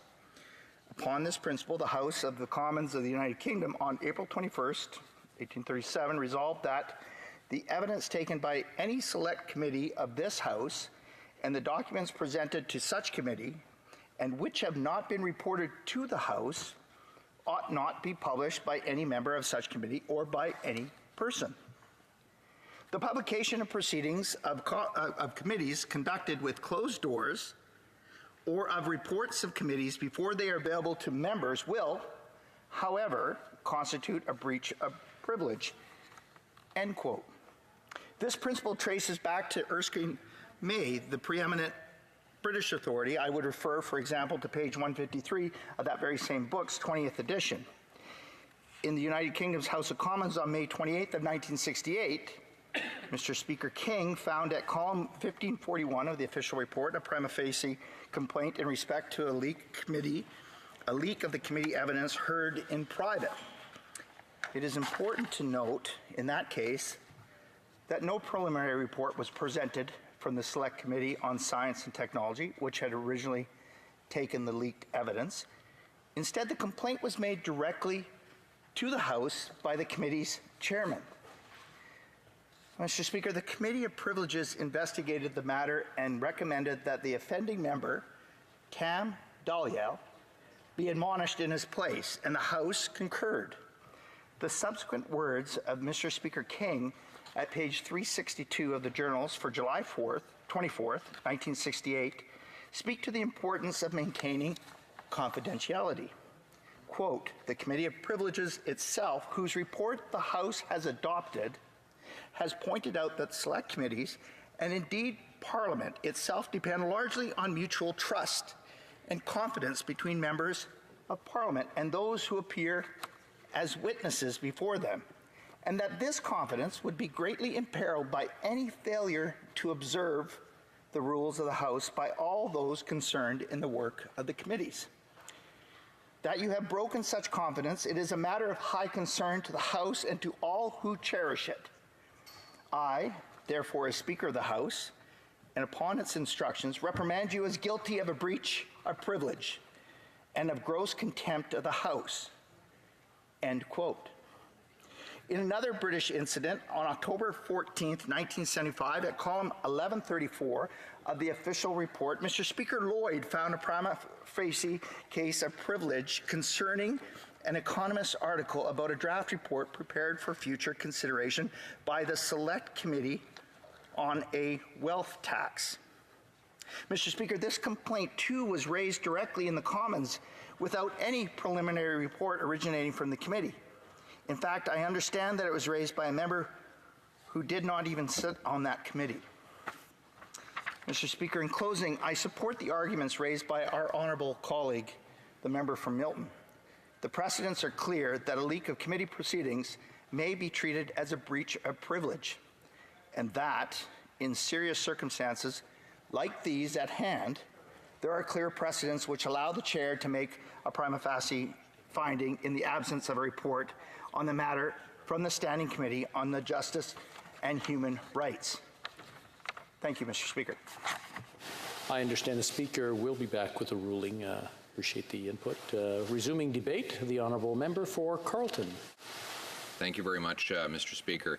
We were just discussing the Prime Minister's claim that all of these jobs would up and vanish suddenly if the Attorney General did not immediately grant the company the ability to negotiate a special deal avoiding prosecution. And before my honoured colleague rose on his point of order, point of privilege, I had pointed out that the Prime Minister's claim headquarters of SNC-Lavalin would immediately leave without, if the company had to face a trial, is an easily disprovable falsehood, one the Prime Minister would have known given the prodigious research resources that he has as the head of a G7 government. He is defenders of the Prime Minister's interference have likewise claimed that he needed to protect the company from trial because if it is convicted, it would lose the ability to bid on federal contracts, thus crippling its workforce and causing thousands of people to lose their jobs.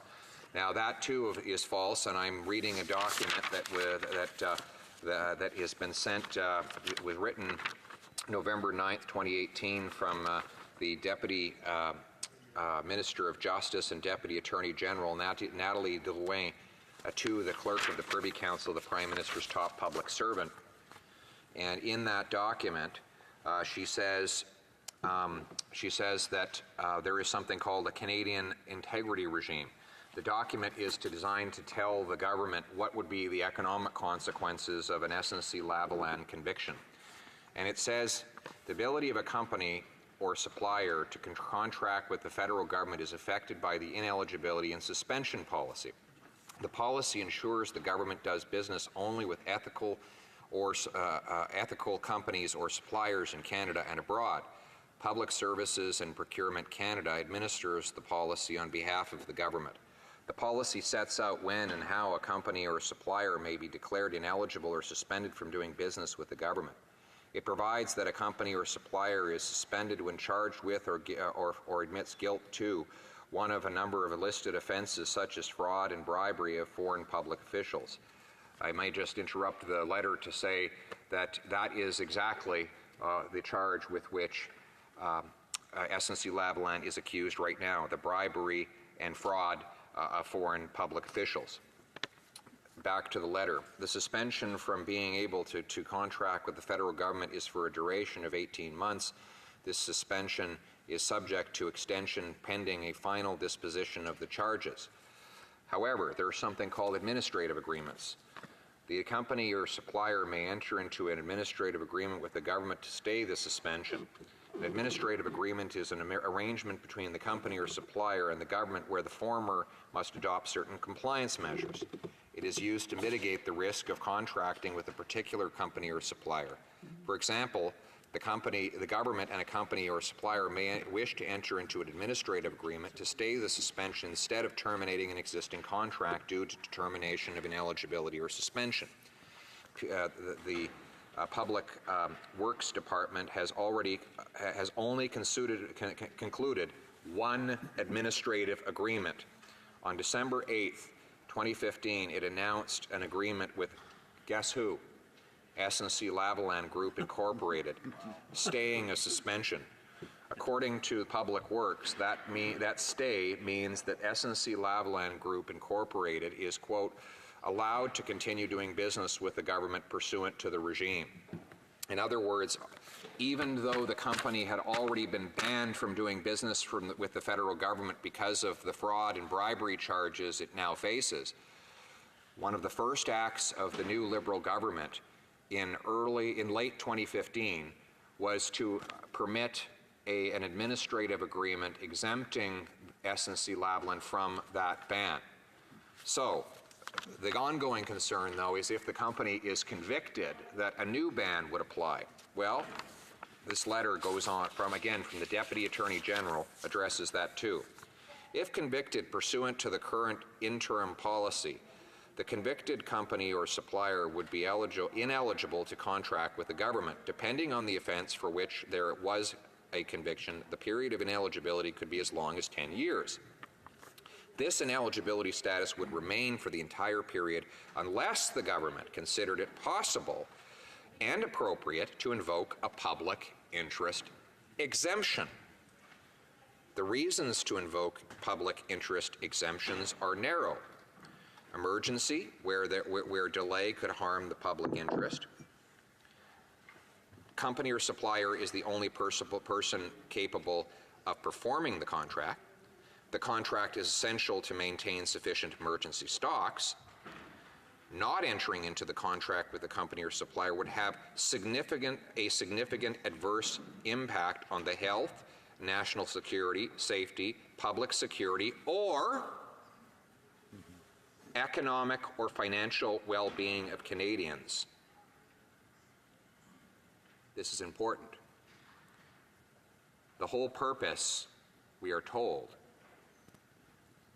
of granting this company a deferred prosecution agreement to avoid criminal trial is because the company would lose its ability to bid on federal projects, and therefore its employees would suffer harm.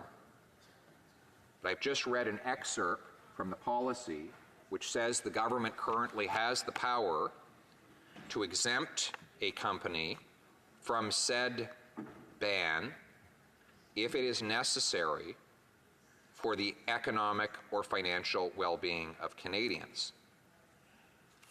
So let's just pause on this point for a moment.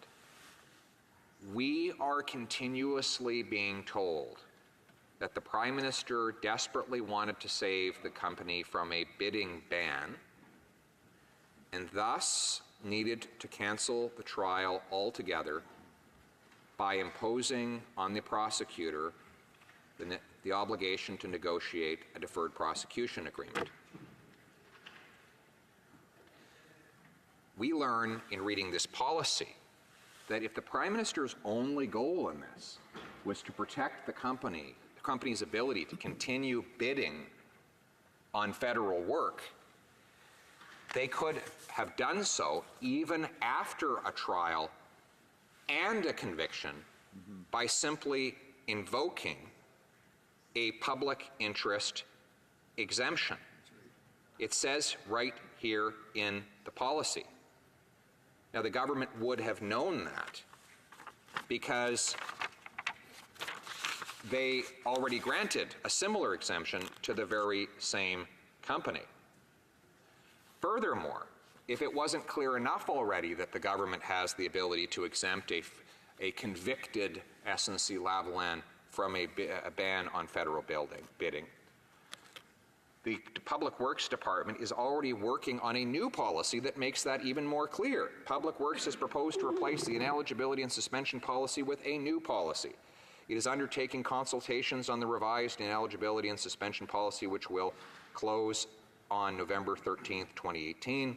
Under the new policy, the government would have the discretion to vary or even rescind the period of ineligibility of a convicted company or supplier. The period of ineligibility would be at the discretion of the department. Okay, I know that sounds like a lot of administrative language, but it's extremely important. We keep being told the company will lose its federal contracts if it's convicted. Ergo, the Prime Minister has to take extraordinary steps to prevent that conviction from happening. Ergo, he has to pressure his Attorney General to make possible a deferred prosecution agreement. That's what we keep being told. But we learn here that none of that was necessary if the Prime Minister's only goal was to protect the company's ability to continue bidding on federal contracts.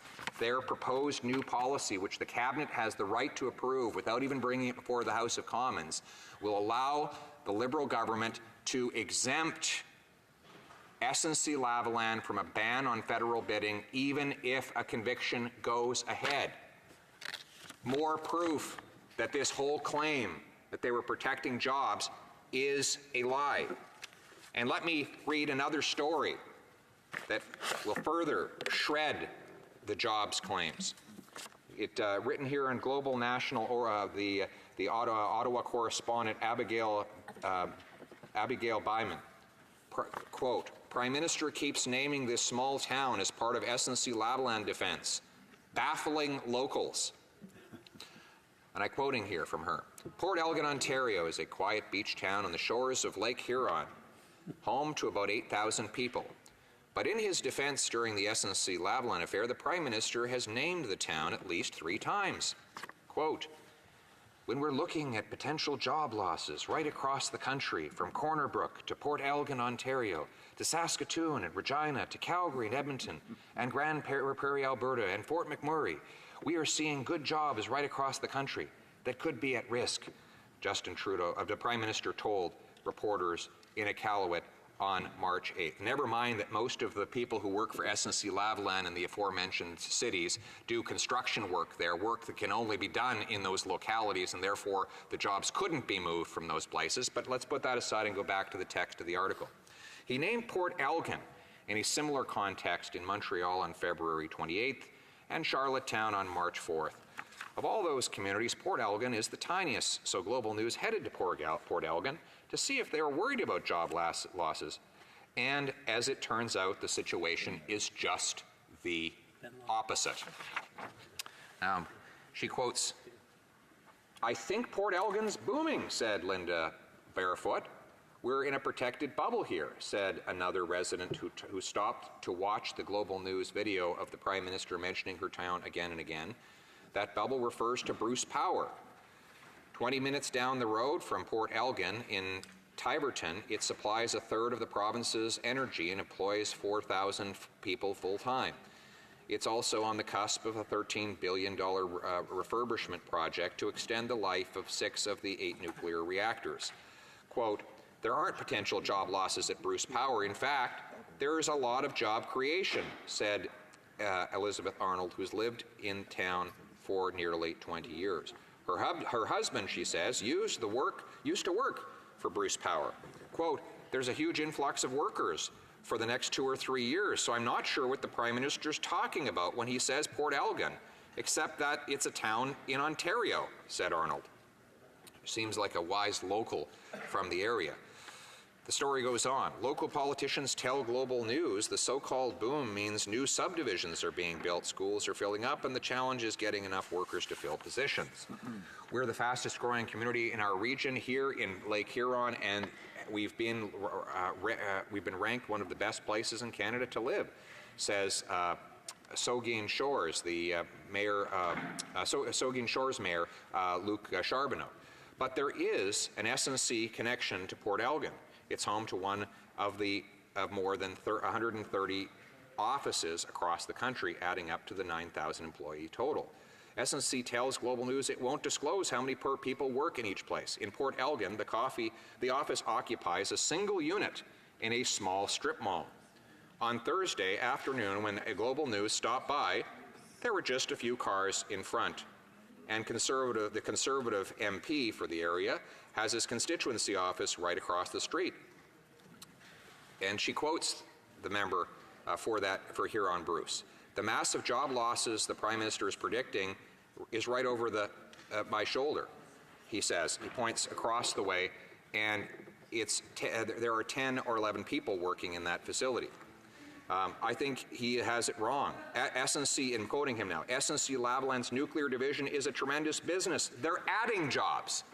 So to start with, there are only 10 to 12 people who work there, and SNC is adding to it, even though the company knows it's not getting a deferred prosecution agreement. Back to quoting the story. SNC is part of a major component replacement project at Bruce Power. SNC has a 40% stake in the Shoreline Power Group Consortium, along with AECOM and AECON. Shoreline has a $475 million contract worth for a key part of the MCR scheduled to begin in January of 2020. In other words, SNC's work there is really going to ramp up in another year.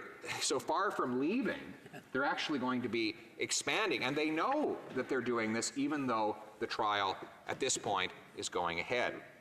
I go on to quote the story further. In a press release from June 2018, Bruce Power says that the overall project will, quote, create and sustain an average of 825 jobs annually over the next 15 years.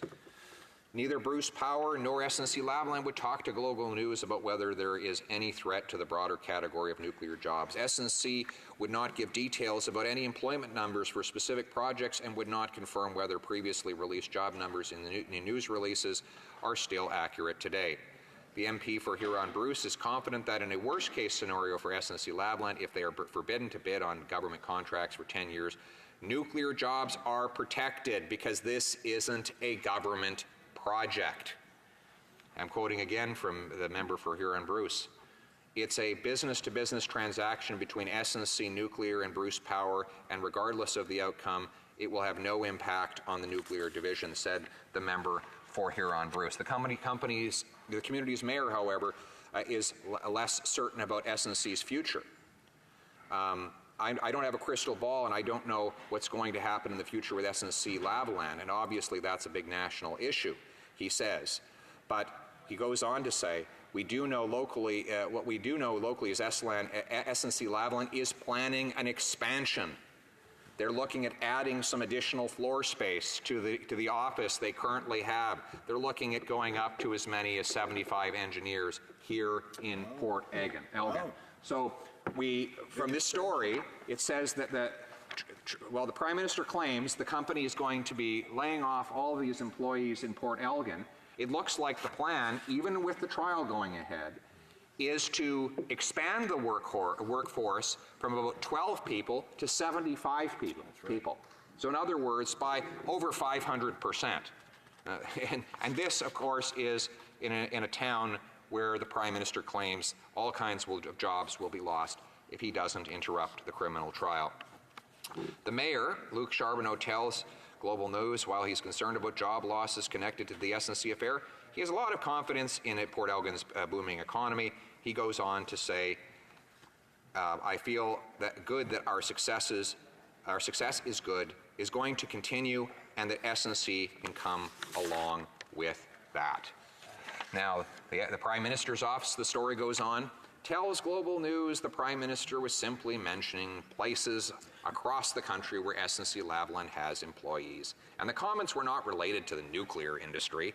Well, somebody should have told them that the SNC-Lavalin does work with the nuclear industry there before he put the company's operations for Port Elgin in his speech. But these are details, Mr. Speaker. But this is just another example of the jobs lie the government has been telling, claiming that if the Prime Minister did not take the extraordinary step to interfere with a criminal prosecution, all of these jobs would up and vanish. Again and again and again, the evidence contradicts that claim. Now, why is it so important for us to examine that falsehood? The answer is that if the Prime Minister is not protecting jobs as he claims, who is he protecting? He's gone to such extraordinary lengths to get this company off the hook. He slipped an amendment into the criminal code an amendment he executed through a budget omnibus bill. Once that bill became law, he became infuriated to learn that it had not, within days of getting royal assent and taking effect, been used for SNC-Lavalin. And he began an intense campaign that extended from September until January, when he shuffled his cabinet. I am not aware of a single Point of order, the honourable member for Barrie Innisfil. Thank you, Mr. Speaker. I believe there's no quorum. We do not have a quorum. Call in the members.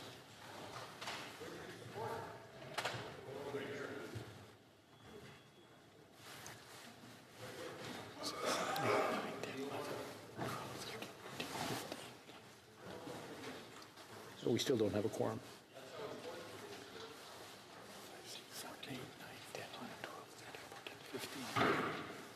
We're missing. Yeah, we're missing 5. Okay. Apparently they're ringing.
have quorum. The honourable member for Carleton.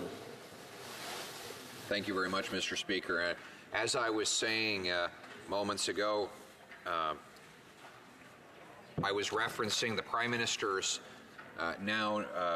claim that we now know to be false, that the company employees would lose an abundance of employees.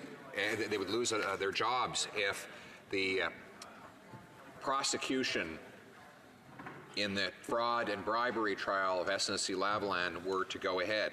Now, we now know that that, in fact, is untrue, that specific examples the Prime Minister gave of jobs that would be lost will not be lost. In fact, it's specific work sites that he highlighted.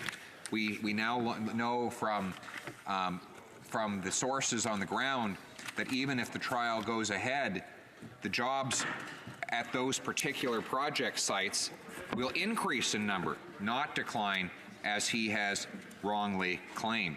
And of course, I just finished relaying the example of Port Elgin, a town where the Prime Minister claims everyone will lose their jobs if this trial happens, and it turns out the roughly 13 people that reportedly work for SNC in the town will actually grow to over 70 despite the criminal charges as they proceed. And, you know, let's just examine the whole logic of this jobs argument. Without even looking after, even though the evidence has already thoroughly discredited it, let me just look at the logic of it in the first place. What advantage, what legal advantage would be conferred upon SNC-Lavalin by shipping a bunch of jobs out of Canada? The company will still have to face the trial and conviction here. Any reputational damage that it faces from that conviction will happen right around the world, regardless of whether the company's headquarters or employees are located in this country. So leaving the country will not, like some felon who vanishes out of the country of their crime, protect the company from prosecution or from penalty. And furthermore, to whatever extent there is international reputational damage to the company resulting from the trial, so the same reputational damage would result from a deferred prosecution agreement, because the company would have to confess guilt to the aforementioned crimes in order for that agreement to occur. In other words, we would still, the worldwide countries would still know that SNC-Lavalin is a fraudster and that it engages in bribery if the company signed a deferred prosecution agreement, because the company would have to confess that it committed those offenses in order to get such an agreement. So really what the Prime Minister, the difference that the Prime Minister was trying to cause by imposing this deferred prosecution agreement was really just to avoid the trial. The trial is the only thing that he would have salvaged the company from by pressuring his Attorney General to extend a deferred prosecution agreement. And I think we need to see this trial now more than ever. We need to know why there were some people in Ottawa with enormous power that were so desperate to prevent it from going ahead. You know, given the evidence I've now demonstrated that it was not about jobs, there must be someone or some group of people who believe their interests are at risk, serious risk, by going into this trial for fraud and bribery. And we can only speculate. Maybe we will learn that the so-called, that there are more bad apples that have yet to be ousted from the company. Maybe during testimony from witnesses, we will learn of additional offenses. We don't know. But we do know that the company and its friends in the Prime Minister's office have gone to unprecedented lengths to prevent this trial from going ahead. And we will one day, I hope, learn why they went to those lengths. Yesterday, I asked members of the House of Commons to feel free to heckle me and tell me another example of a Prime Minister who had personally interfered in a criminal prosecution. And they could not think of a single example of a Prime Minister who had done that. Not one of them could list such an example. And of course, that's because there isn't one. Prime Ministers don't interfere in criminal prosecutions. And, you know, for example, desperate Liberals and their strong supporters in some of the media outlets have tried to point to Brian Mulroney's supposed conversations with his then Attorney General with regards to the David Milgaard case. Well, of course, Brian Mulroney became Prime Minister many years after David Milgaard's prosecution, so it was chronologically impossible for Brian Mulroney to have interfered in that prosecution.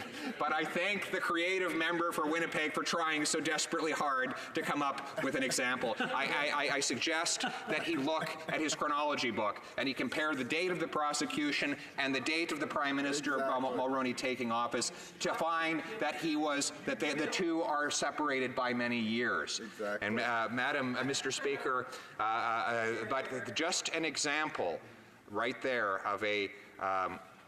of how an empty wagon makes the most noise.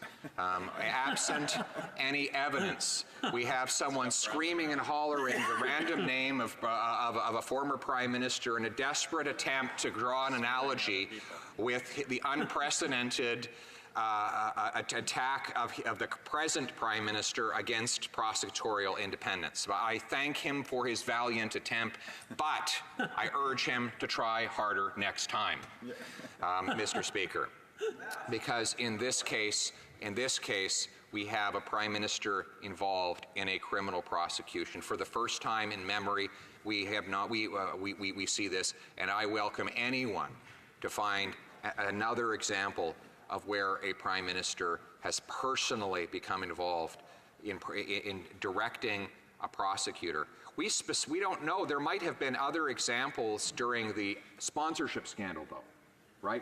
We don't know, because though the Liberal Party admitted to stealing $1 million, and though there was $40 million of cash that went missing during the whole affair, and though there were charges of many individuals, for some strange reason, the Liberal Party did not face any charges itself, even though it admits to stealing $1 million. I've never heard of someone stealing $1 million and then not being charged for the crime.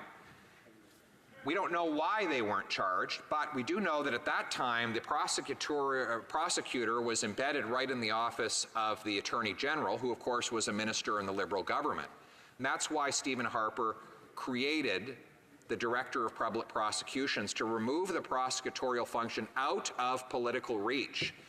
And in the Accountability Act passed in this House in the June of 2006, which I was honored to carry that legislation through the House as the parliamentary secretary to then Treasury Board President John Baird.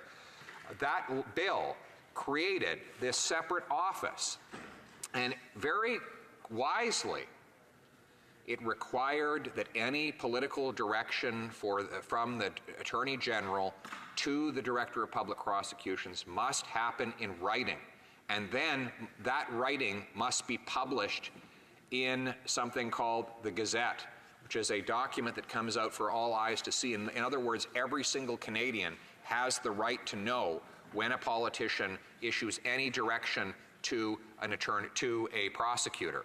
Now, that has never happened since the office of the Director of Public Prosecutions was created back in 2006 until the present, more than a decade later.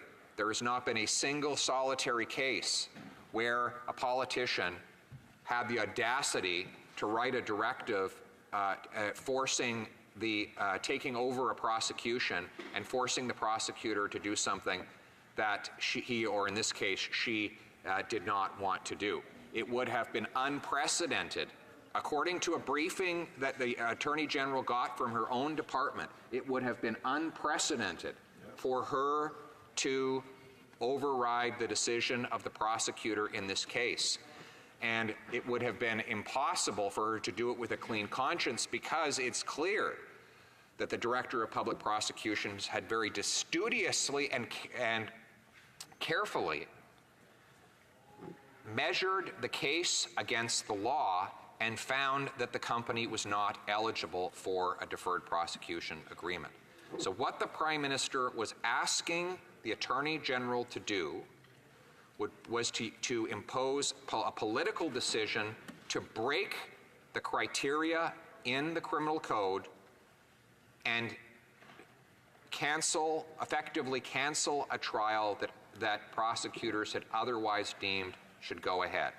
This is without precedent in the Canadian system.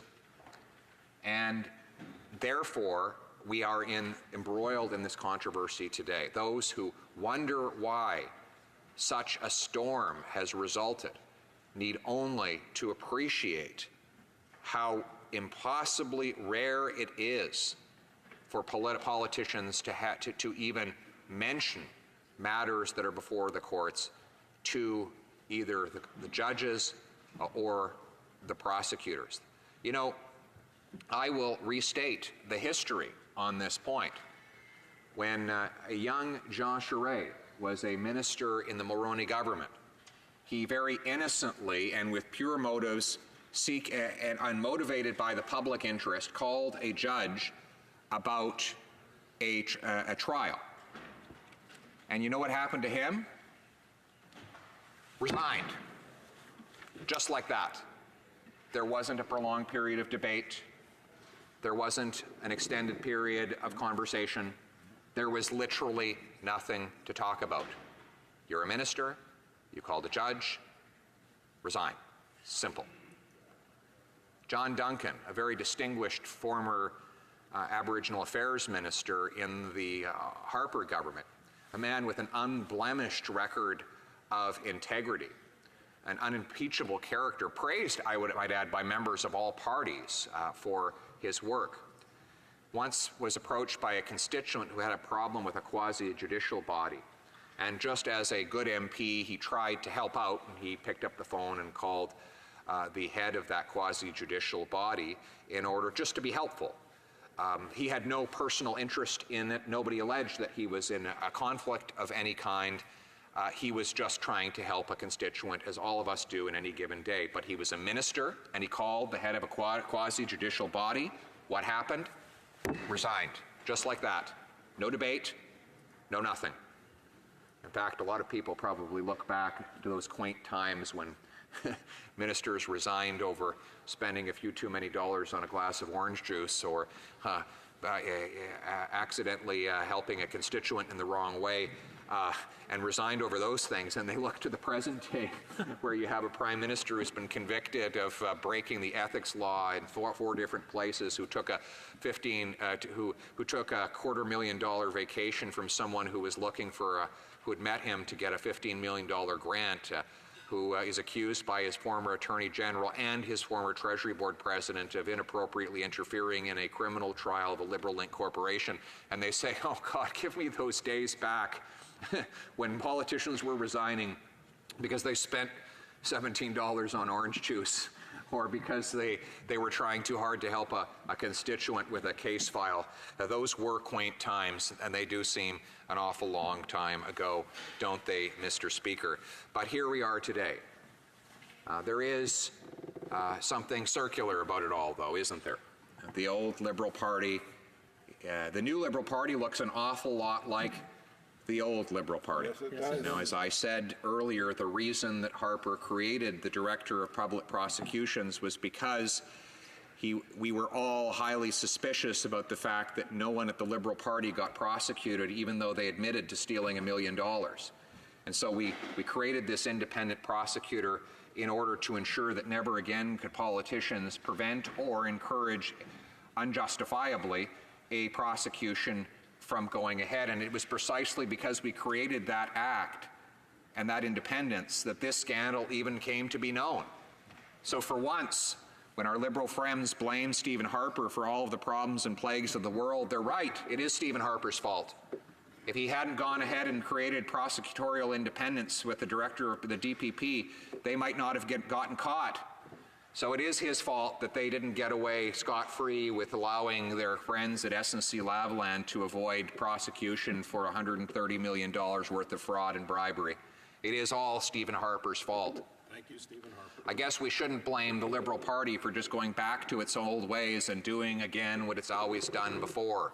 It's the same old Liberal Party. Yes, it is. You know, it's, to quote Kipling, just as the dog returns to its vomit and the sow returns to her mire, the burned fool's bandaged finger goes wobbling back to the fire. The old story of the Liberal Party, you know, it is right in their DNA. They are determined to avail themselves of all of the splendor of public life. They believe that public office is like a cornucopia of riches to be sprayed about upon oneself and one's friends. You know, to think that this Prime Minister, who had absolutely no compunction about vetoing the already approved Northern Gateway pipeline, killing tens of thousands of jobs in Western Canada and billions of dollars of opportunity for First Nations communities, 80% of whom supported the project. He had no compunction about vetoing that and killing those jobs. Right. And then he has the audacity to claim that his attempts to protect the executives and senior shareholders of SNC-Lavalin has something to do with jobs. It has only to do with their jobs. The jobs of the high-ranking executives who are well linked and tied into the Liberal Party of Canada, the same executives who pumped $100,000 of illegal money into the Liberal Party and admitted to doing so through a whole series of despicable but highly creative fraudulent techniques. But that is the Liberal Party, Mr. Speaker. They tell us that the reason that they want to aggrandize government is always for some other benevolent purpose. Remember, in the sponsorship scandal, it was to save Canada from separatists. They needed this sponsorship program. They had to fight separatists by pumping all this money into the pockets of their friends and into their own party coffers. And now we hear again these phony claims that they're protecting jobs by preventing a criminal trial from going ahead. You know, this seems to be a congenital problem with this party, and thank goodness that we have a strong and abiding official opposition to protect the public interest against exactly these kinds of systematic liberal abuses, Mr. Speaker, and we will continue to do so. Some people have said, why don't you just relent? Let up, for God's sakes. Let's just move on, say Liberals. Let's talk, for God's sakes. Let's just talk about something else, anything else. But the problem is that the allegations that with which they are faced don't come from Conservatives. They don't come from our friends over in the NDP. They come from Liberals. It is senior Liberals, up until 2 months ago, part of the Prime Minister's inner circle, who said he engaged in veiled threats, bullying, hounding, interference, inappropriate pressure, a Saturday night massacre. Every term I just used came out of the mouth of a person who was in the Prime Minister's cabinet up until about 60 days ago. So that's what their own party says about this Prime Minister. And we shouldn't be surprised. It wasn't long ago, right before Christmas, the Ethics Commissioner found the Prime Minister guilty of taking a free $200,000 vacation from someone he was simultaneously meeting with about getting a government grant. The Aga Khan literally sat down with the Prime Minister in the same period of time as the Prime Minister vacationed on his island and asked the Prime Minister for a $15 million grant. Now, it is an offense in the criminal code for any public office holder to accept a benefit from someone with whom he does government business. Yet, the Prime Minister accepted a vacation, the commercial value of which is about $200,000, from someone who was seeking from the Prime Minister a $15 million grant. No big deal. You know, if a junior procurement officer at Public Works Canada had taken a weekend of skiing at Tremblant from someone to whom that public servant had issued a contract, that public servant would lose his job immediately and might even be charged with a crime. But when it's the head of the entire government, I guess there's a different set of rules. So it's no surprise that the Prime Minister thought, you know, the rules didn't apply to his friends because they don't really apply to him. Sure, he was found guilty of breaking the ethics law, but the RCMP didn't enforce the criminal code on him. He just got off scot-free because he's really powerful. And thus has been his life. You know, most kids grow up in families where they face difficult financial choices. Their parents say, you can have this or that, not this and that. You know, Johnny, we don't have enough money for that right now. You're going to have to get a job this summer and save up for it. These are not concerns that have ever preoccupied this Prime Minister. He inherited a multi-million-dollar family fortune, as he's called it, and he'd kept that family fortune in a tax-preferred trust fund, which ensured that income generated from it did not result in higher income tax obligations for him on his T4 slip. So, in other words, other people were paying higher taxes on much less money, and he was enjoying the wealth that had been bequeathed to him by generations before him. It's the very definition of aristocracy. Now, I don't say that to denigrate in any way his family. The Prime Minister's grandfather ran a very successful business, mostly of gas stations, a completely honorable way to make a living and earn a life. And I do not, nor do I, besmirch his grandfather's good reputation for having left an inheritance to his descendants. We all should aspire to do that. But what I do, the concern I do have is that the Prime Minister, because he has marinated in this wealth, this family wealth his entire life, he finds it impossible to empathize with the real concerns of everyday people who do not have family fortunes. You know, I stood here in the House of Commons and I asked the Prime Minister about his tax increases, and he said, oh, those things only affected the rich, he said. So I said, oh, you really? You took away the children's fitness tax credit.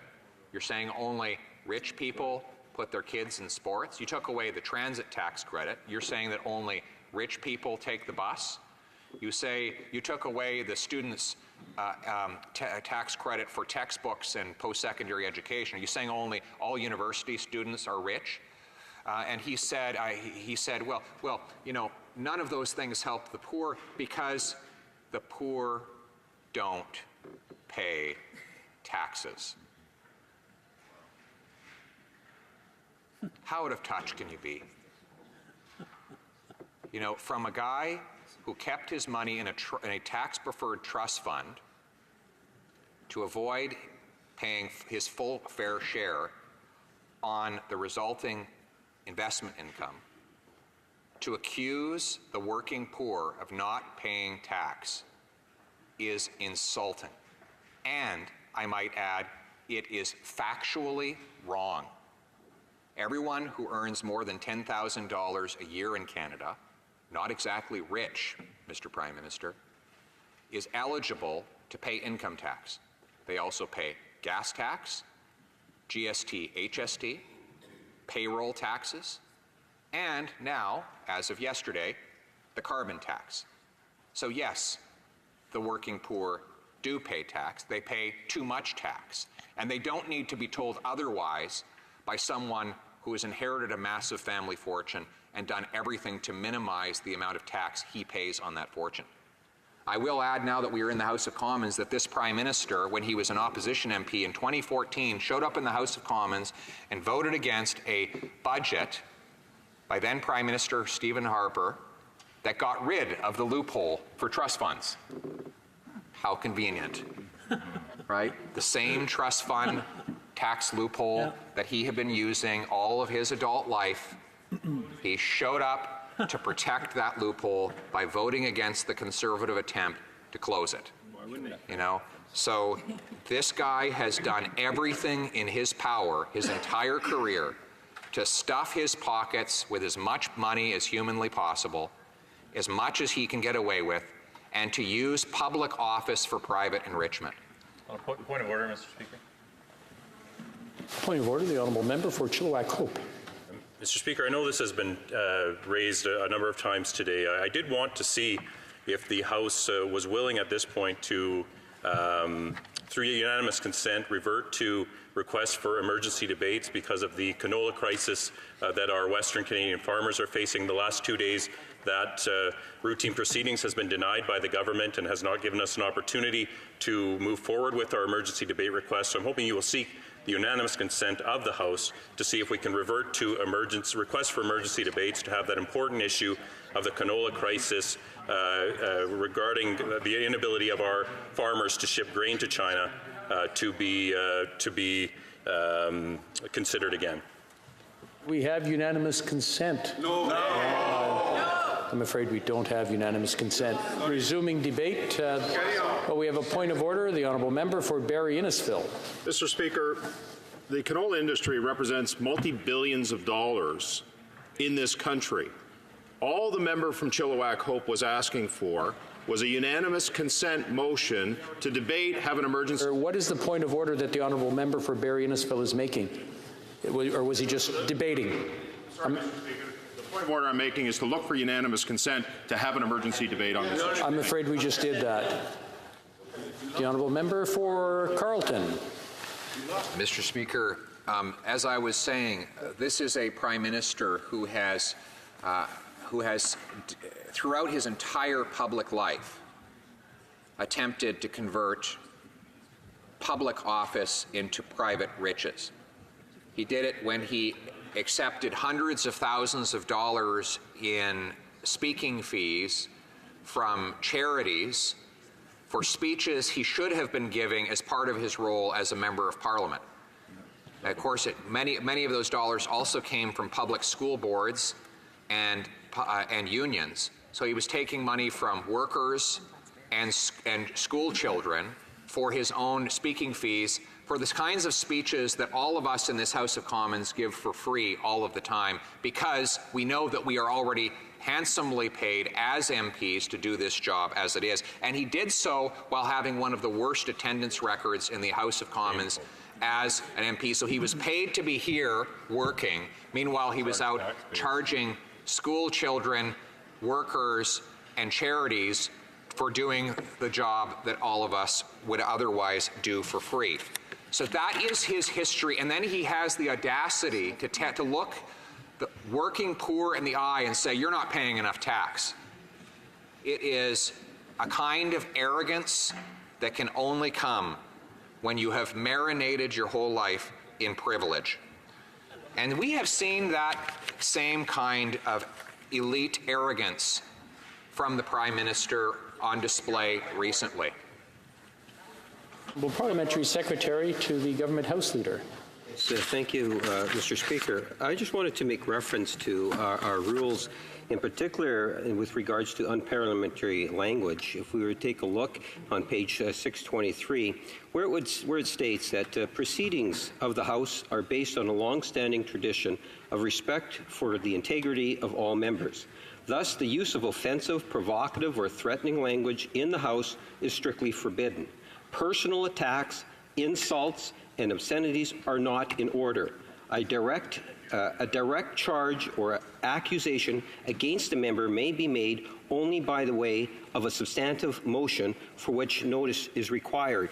Mr. Speaker, the Conservatives consistently want to take personal attacks virtually from day one for the last 2 years, and I think it's time, Mr. Speaker, that members be held accountable, as the rules say, Mr. Speaker, that they are not allowed to personally assassinate the characters of this House. And I would ask that the member be called to order for his comments.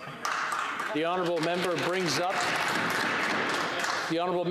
a very good point of order, and it was a discussion that was taken amongst the officers, the chair officers earlier, when criticizing the other side, regardless of which side it's going to. I would remind the honourable members you can criticize the party, but not the individual. The honourable member for Carleton.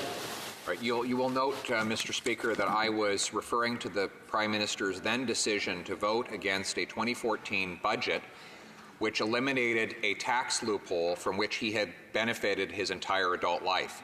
That is very much related to Parliament. I just want to remind the honourable members that you can't do indirectly what you can, or what you can't do directly, or indirectly what you can't do directly. So I'll let the honourable member for Carleton continue. Well, somebody should have told the Prime Minister that when he tried to directly pressure his Attorney General to interfere with the proceeding. I hope that you pass that on to him, Mr. Speaker. So I'm going to, but now that the member wants to talk about personal attacks, I have here a letter from the Liberal member and former Attorney General, the member for Vancouver Granville, that she has now submitted to the Liberal caucus. So you want to talk about personal attacks, Mr. Chair? Let's do that. I think this is very much apropos, and I'm very pleased that the member rose on that particular point of order at this moment. And I'm going to quote. She said, she wrote to the whole Liberal caucus, "Now, I know many of you are angry, hurt, and frustrated, and frankly, so am I. I can only speak for myself. I am angry, hurt, and frustrated because I feel and I believe I am upholding the values we all committed to. In giving the advice I did and taking the steps I did, I was trying to protect the Prime Minister and the government from a horrible mess. I'm not the one who tried to interfere in sensitive proceedings. I'm not the one who made it public. And I'm not the one who publicly denied what happened. But I am not going to go over all of the details here again. Enough has been said. Growing up as an Indigenous person in this country, I learned long ago the lesson that people believing what they wish about you does not and cannot ever make it true. Rather than letting authority be the truth, let the truth be the authority. Indeed, if I had succumbed to interpreting the beliefs of others to be true, I never would have been able to push forward in the face of racism and misogyny that far too many Indigenous women and others still face today. Ultimately, the choice that is before you is about what kind of party you want to be part of, what values it will uphold, the vision that animates it, and indeed the type of people it will attract and make up. She, of course, is writing the caucus about the ongoing Liberal deliberations, whereby members of the Prime Minister's inner circle are trying to have her expelled from her own party. Why? Because she blew the whistle. She saw wrongdoing, and she blew the whistle. And that is apparently, we are now hearing from numerous media reports and comments from Liberal MPs who support the Prime Minister, an offence punishable with expulsion. Point of order, the honourable member for Timmins James Bay. Speaker, the member from Carleton has been referring and reading from a letter, I believe, from the member from Vancouver Granville, that apparently has been given to the Liberal caucus. So apparently the Liberal caucus members all have this letter. However, I'm not sure if the rest of the House does. I feel that him reading the letter and not tabling that document puts us at a disadvantage. So I'd ask if we need unanimous consent in order to table that letter so that all the House could actually have a copy of it. Okay, the honourable member for Carleton has a point of order on this, or wants to comment on this point of order? Yes, just out of respect for the House of Commons, I take this letter, which was written to the caucus chair of the Liberal Party and by the Member of Parliament for Vancouver Granville, and I offer to table it in the chamber with unanimous consent. Unanimous consent to table this? No, I'm afraid we don't have unanimous consent.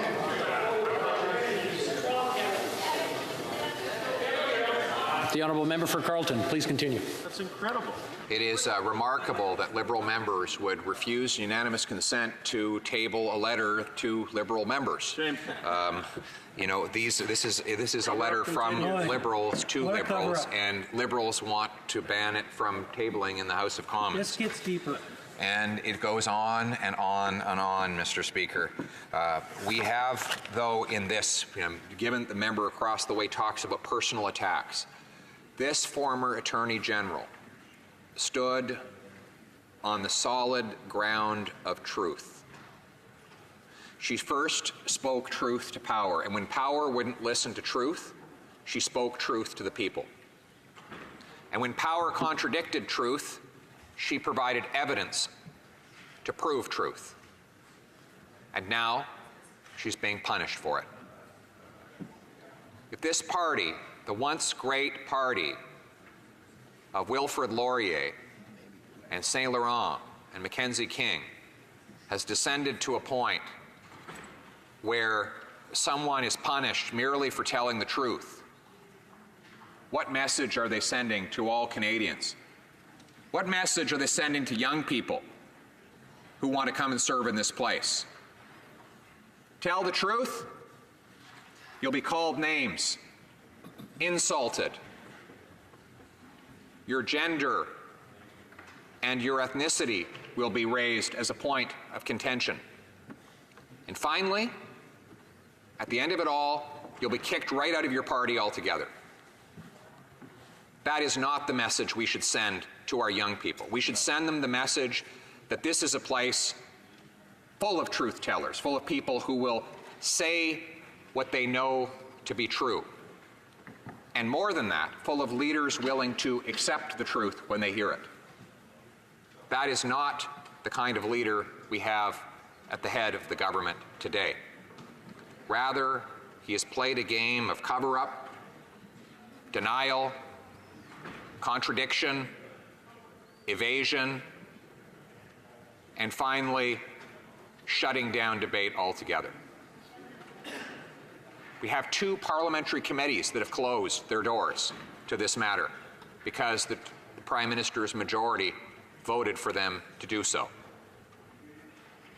We have a Prime Minister who kept his members here all night long for 30 hours straight, voting in the House of Commons rather than just accepting a very simple demand from the official opposition that the former Attorney General be allowed to complete testimony before a committee.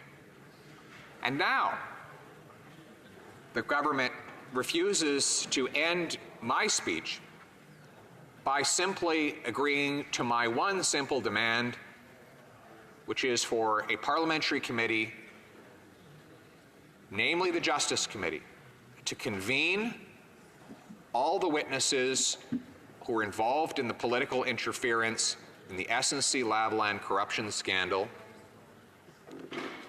question them under oath and without restriction, and issue a final report that all Canadians can read before they vote in the next election. I am prepared to announce to this House that if the government announces right now it will agree to that demand, I will terminate my speech immediately. Otherwise, I will continue to speak about this absolutely fundamental issue at the heart of our democratic system and the rule of law. And there's nothing that members can do to silence members of the opposition on this.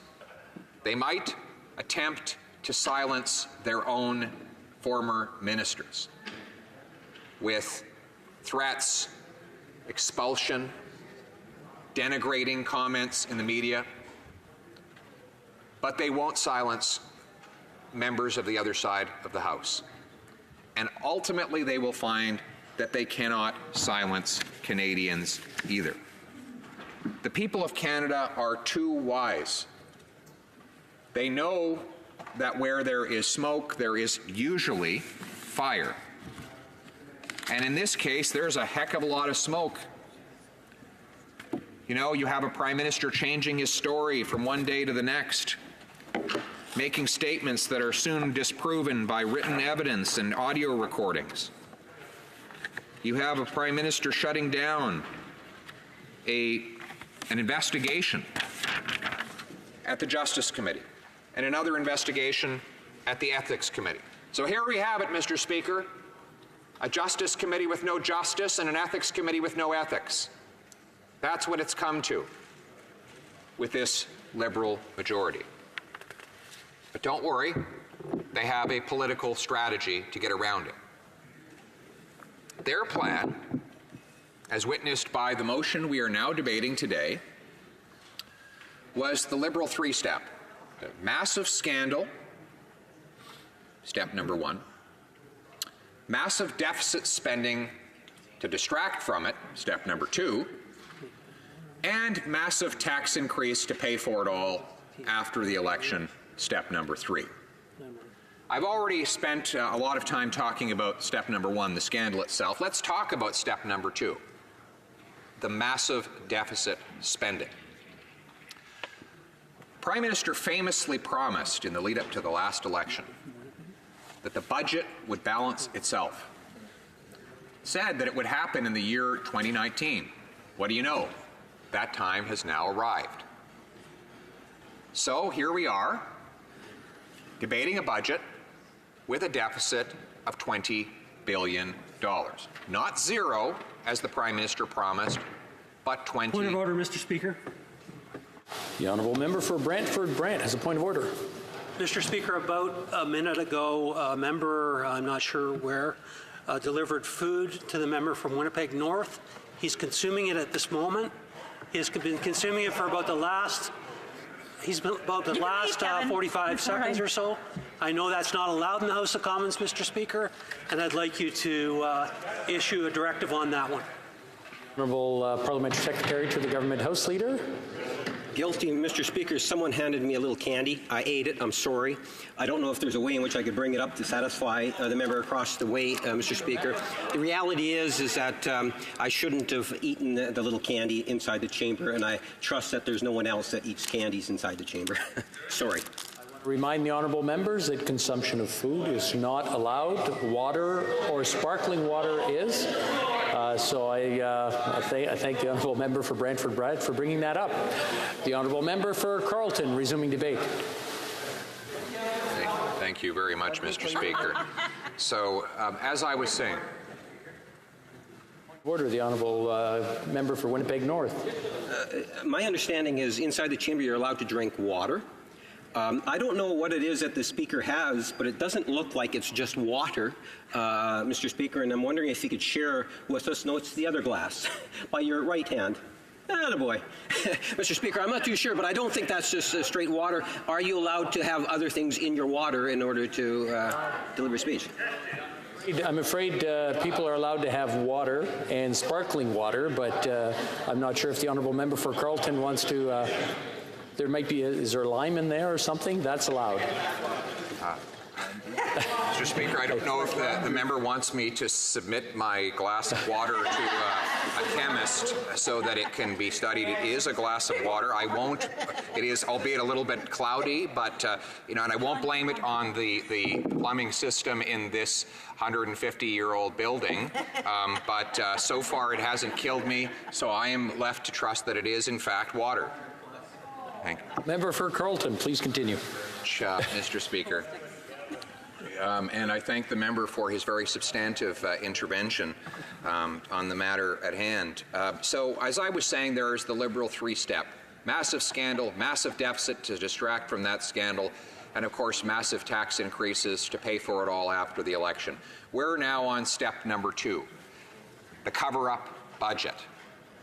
The Prime Minister believed that he could extricate himself from this scandal by spraying $41 billion of new cash spending at Canadians in this recent budget. There, would be a chicken in every pot, he told us. And the money certainly did flow. That spending, as I said, is $41 billion on a cash basis, or $23 billion if you use accrual accounting. Either way, it's a lot of money. And he believed that if he could pile up that money on top of the scandal, no one would be able to peer through and see what was going on underneath it all, that Canadians would be so grateful to see dollar signs flying at them in the lead up to the election that they would forget all about his interference in a criminal prosecution and re-elect him to keep that money flowing. But the bad news for the Liberals is that Canadians know that it's their own money, that the Prime Minister has not generously bestowed upon them money of his own. He has taken it out of their pockets and out of their children's pockets through growing debt to pay for all of that spending. Now, he promised the deficit would never exceed $10 billion in any year. Well, multiple times it has been $20 billion. He said the total debt he would add is no more than $25 billion. Well, we're already up to $60 billion and headed to 3 times as much as he promised. He said the budget would be balanced in 2019, and yet here again we have a large deficit. Mr. Speaker, it's not just that he's breaking his word and spending excessively to little end and with few achievements.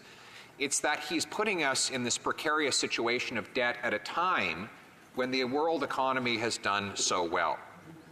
In the first years of the Prime Minister's governance, growth in the U.S. economy was among its highest in over 2 decades. Of course, 1/5 to 2/5 of our economy is dependent on the United States. We often go as they go.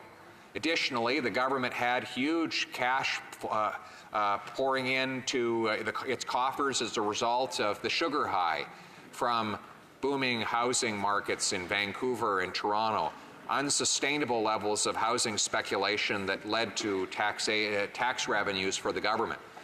And of course, recovery in natural resources prices from their historic lows the year before the Prime Minister took office. In other words, everything went in his favor. He inherited much good fortune in his public life just as in his private life, and he squandered all of it. Not only did he receive massive revenue windfalls, vastly exceeding what anyone had projected only years ago, not only did he spend every penny of those windfalls, he then went $20 billion deeper in deficit year after year after year. Here's the problem. What happens when things go badly? You know, we live in a country that is susceptible to the impact of the global economy. We are a trading nation. In other words, problems abroad can very quickly arrive on our shores. We all remember in 2008 when the U.S. financial crisis struck. It was a crisis that hit Canada from abroad, but one that affected us nevertheless. Now here is the good news. Governments, both Liberal and Conservative, paid off a phenomenal amount of debt in the roughly 10 years leading up to that crisis. To their credit, the then Martin Chrétien governments ran surpluses and paid down debt. They understood that when you make hay when the sun shines. Then, when Harper and Flaherty took office, they too paid off about $40 billion of debt. Combined, well over $100 billion had been wiped out from our national debt in just over a decade, and it had shrunk to the lowest level as a share of GDP of any country in the G7. This allowed us an enormous buffer. So when that crisis struck, we were in a position to absorb the impact, to protect our citizens, to lower rather than raise taxes as countries outside of around the world had done in order to recover their plummeting revenues.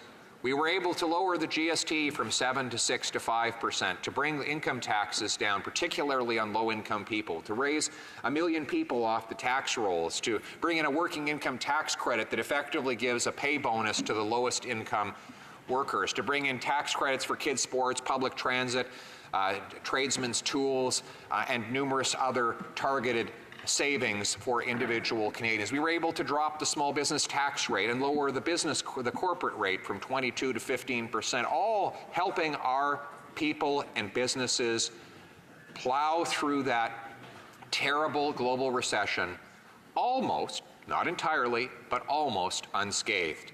We went in last to the recession, came out first. We had 1 million jobs coming out of that recession.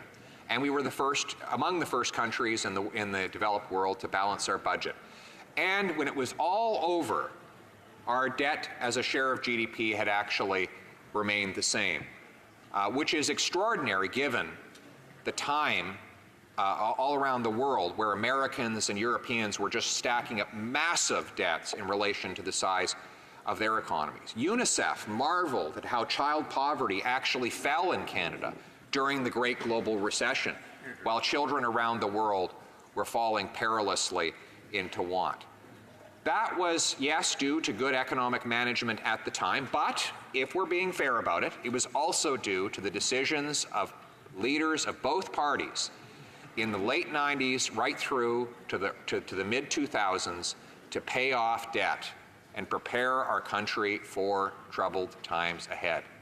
This Prime Minister, who inherited good times by contrast, has squandered them completely and rendered us extraordinarily vulnerable for the trouble that may be ahead. And we already see signs of that trouble. Canadians' households are among the most indebted in the OECD. Their levels of household debt are about $1.75 for every dollar of income, a massive increase over the last several years. This makes them vulnerable to increases in interest rates. Furthermore, if you add household, corporate, and government debt together, we have a higher debt to GDP ratio than Greece by that measurement. Greece, of course, has much more government debt as a share of its economy, but we have much more household debt as a share of ours. Our economy, we have one economy, and it has to support all that debt. All three categories, household, corporate, and government, are all supported by the same $2 trillion Canadian economy. And the more you add to that debt, the more difficult it becomes for the economy to carry it around. So, what would be the wise course of action? Wise course of action would be to live within our means today, make adjustments now before it's too late. There's good news and bad news. The good news, we're not broke yet. The bad news, another 4 years of this Prime Minister, and we will be. And when that happens, life gets ugly.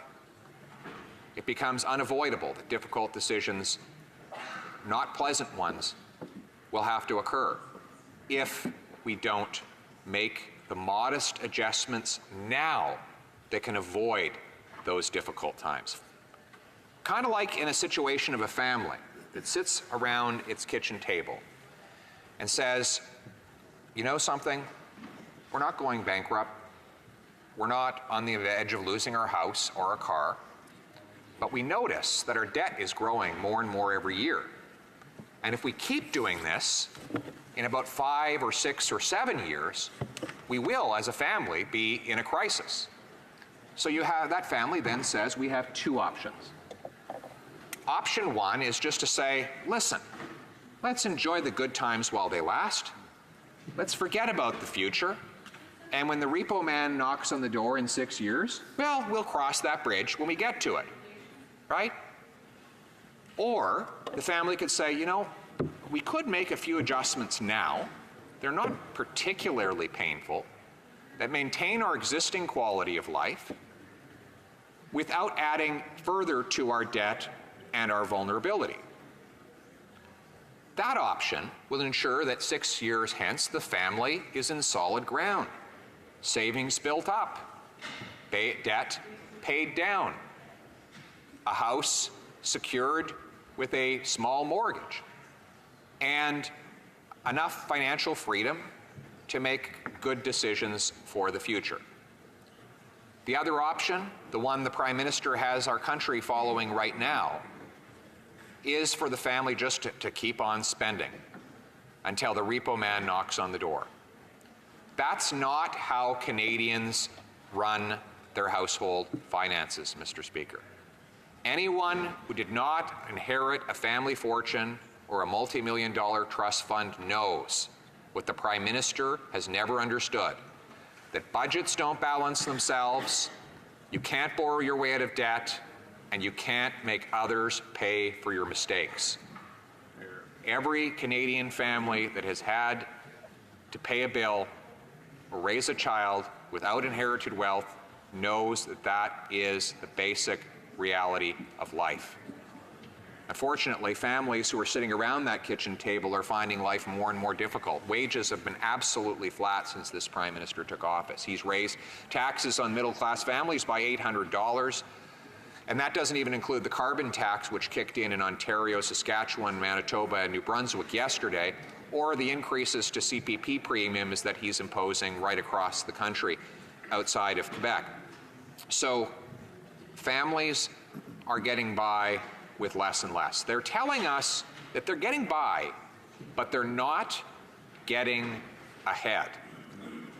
The mission of our leader, the Conservative leader, is to open up a free enterprise, low-tax economy where people can actually get ahead through their own hard work. And that has a little something to do with his life story. He's the son of a working-class family, paid his way through university by working at a restaurant before he moved to Saskatchewan from Ottawa and met his wife and worked in insurance before he was elected to Parliament. He didn't have a famous last name, but he managed to win by working really hard and showing that he had the right values and experience for his Saskatchewan community. And then he won the support and the respect of colleagues from across party lines to become the Speaker of the House of Commons, possibly the youngest in Canadian history.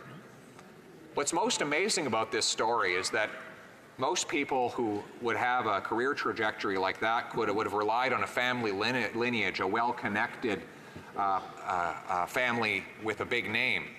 This particular leader had none of those things. He sure had a great family. They were rich in love and common sense and good values, but they weren't rich in money. And he took those working class values to work here on Parliament Hill.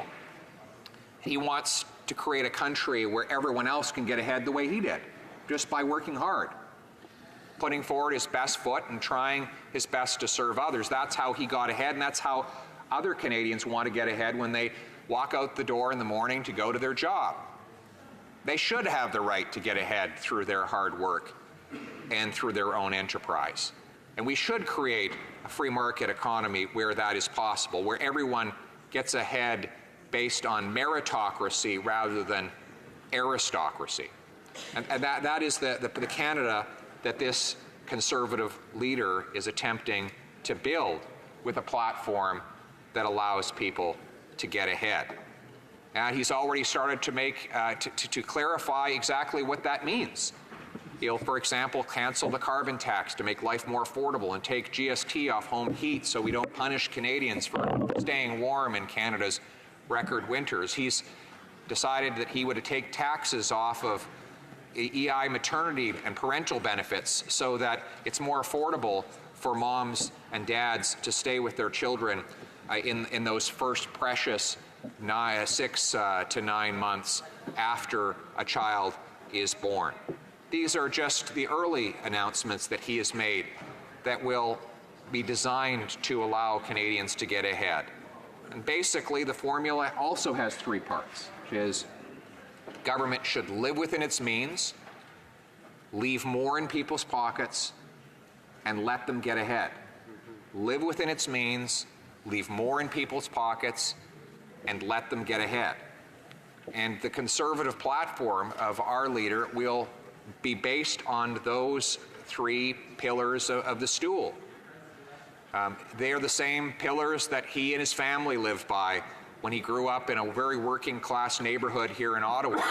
They didn't have a car. He took the bus everywhere. guess that's one thing that he and the Prime Minister had in common. They both had a driver. The only difference is the Prime Minister had a chauffeur and the Leader of the Opposition had a bus driver. But they both had drivers. And so he's fond of telling the story of how hard it was to get a date by asking a girl if she'd meet him at a bus station. But I guess that was one of the ways he was able to gain his skill of persuasion that he has brought to bear on his political life.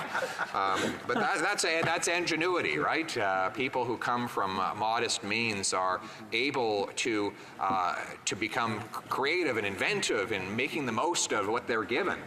And that's the great Canadian dynamism, right? You know, it's the voyageurs who traveled across the country in canoes, our first peoples who survived in this wretched climate for so many thousands of years with nothing but their own courage, ingenuity, and hard work. These people set the example of how you can survive in this country of ours. Then, of course, the pioneers who came and broke in the land so that we could farm and we could create some of the most prodigious crops anywhere in the world, from the prairies to the farm fields of central Canada and beyond, to now the modern wineries that we have growing in the beautiful Niagara or in the Okanagan region. These are all examples that go back thousands of years of Canadian ingenuity where people, very simply, got by through their own hard work. That is what the Leader of the Opposition wants to be possible again. And what I think frustrates him is when he travels across the country, he sees how hard people are working. But they tell him they feel like they're on a treadmill that's getting faster and faster and faster. So they're running harder, but they're not moving forward, right? Because every time they put one foot in front of the other, the government keeps pulling them back. You know? Think of the number of taxes you're hit with. I was talking with a young guy the other day on the doorstep, and he's saying, look, every time I take a breath, I pay a tax in this country. He earns his income. He pays income tax. And then, oh, did I mention he's got to pay payroll tax on the same income? Then what's left after that, he goes out and makes a purchase. Well, he's got to pay HST on that purchase. So another bite is taken out of that dollar. Now, we've got something called a carbon tax, which hits him every time he drives to work or heats his home or buys something that is transported or made using energy. And then, God forbid, if he's tired of all the taxes and he decides he needs a beer, well, he gets hit by another sin tax for the crime of drinking one, an escalator tax that actually rises automatically every single year, even without holding a vote in the House of Commons. So this is just one young person saying, you know, on that $1 he earns from his own hard work, how many bites are taken out of that dollar to pay for the growing cost of government? And government has grown in cost since this Prime Minister took office just 3.5 years ago by 25%. Does anybody believe they're getting 25% better or services or products from the Government of Canada? Really, look around you. The roads are in worse condition. Our hospital wait times continue. What extra service of rural communities are not getting enough policing to protect against crime? So they're all paying 25% more for the cost of government, and what are they getting in return? You know, the average person goes to a grocery store and sees the prices have gone up by 25% and they don't get anything extra for the additional cost. You know what they do? They go and shop at a different grocery store. That's the competitive system of the free market, and I believe they will go shopping for a better alternative in the next election.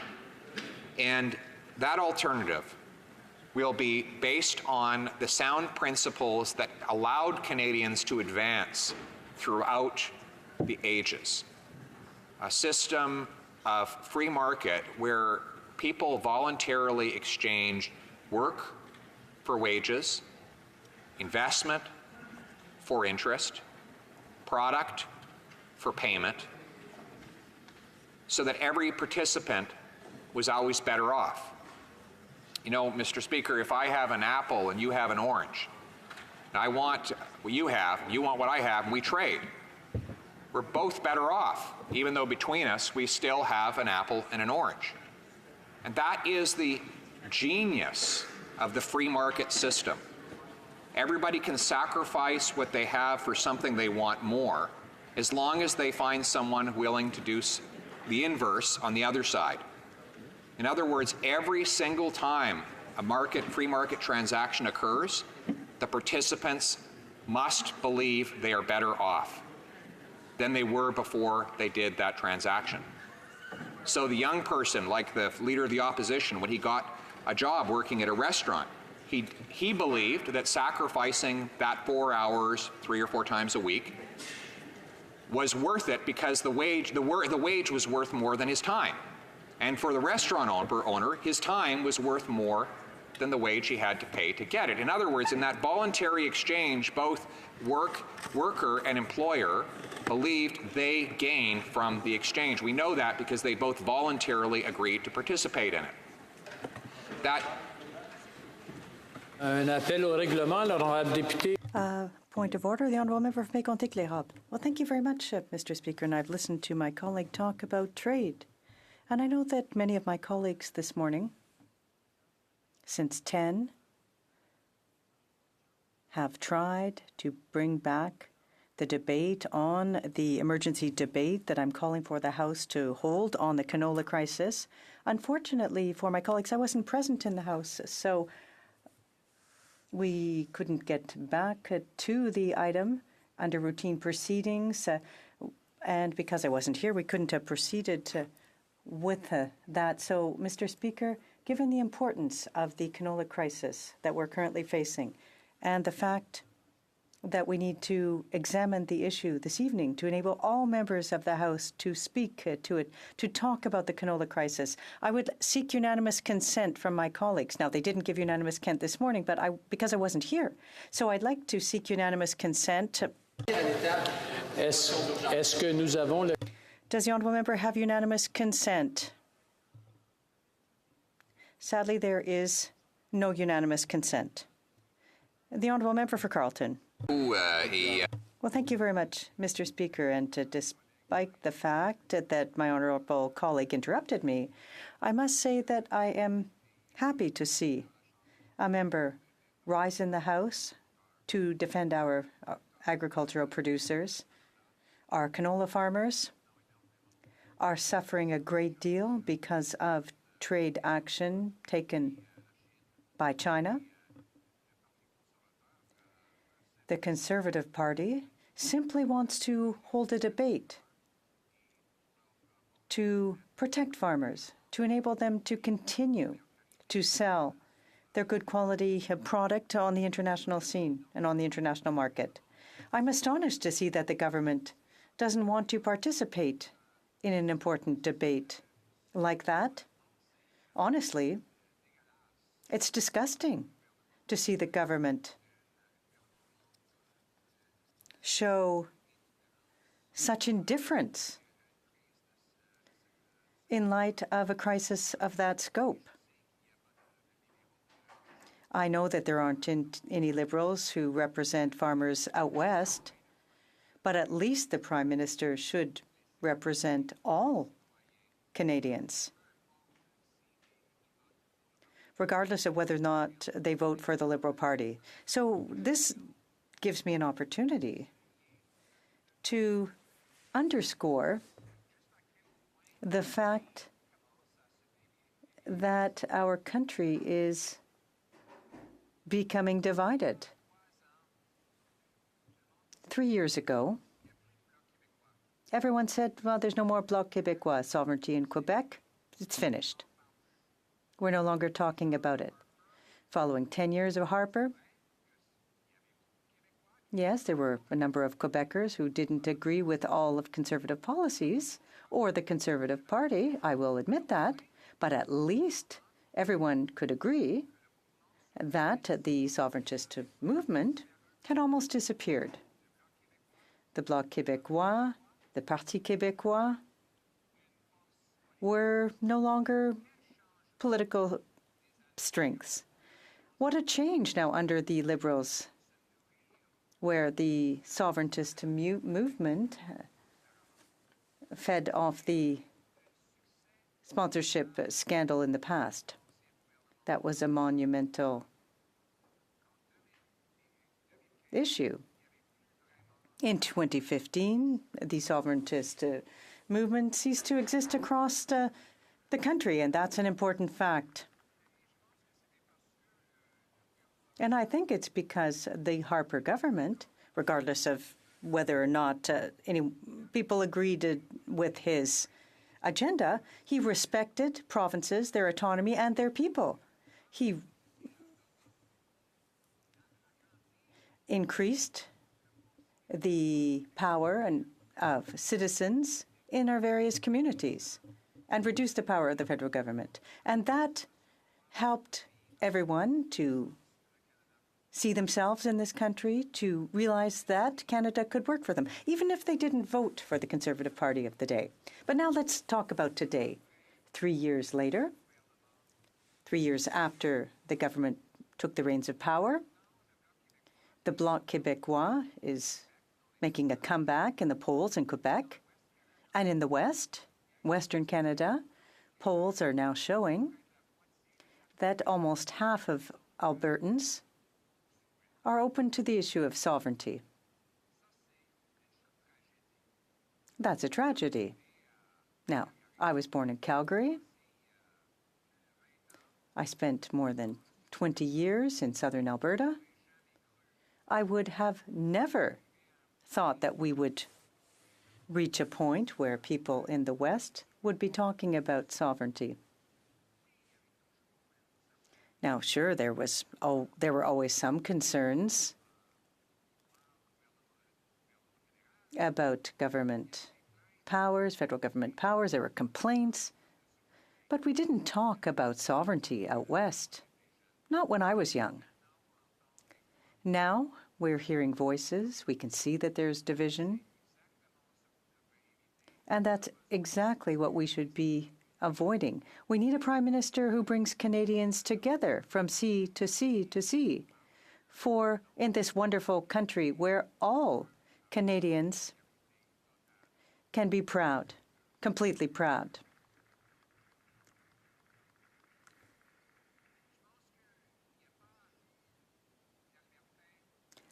I don't think there are any Albertans, or rather, people out west believe in Canada, like Canada. They're very patriotic. But seeing a prime minister attack them time and time again, be it on pipelines, the carbon tax, or through other policies that target the Western economy, we can understand why there's so much frustration among members of the people living there. I think a Conservative government will bring Canadians back together in an environment of respect that allows for freedom for the provinces in this country and for all Canadians.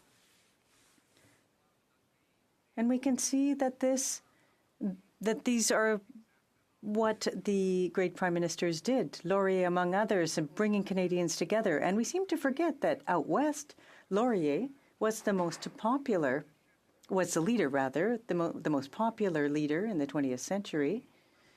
And we forget that because at the time it was the Liberal Party that was in favor of free trade and the autonomy of the provinces throughout the country.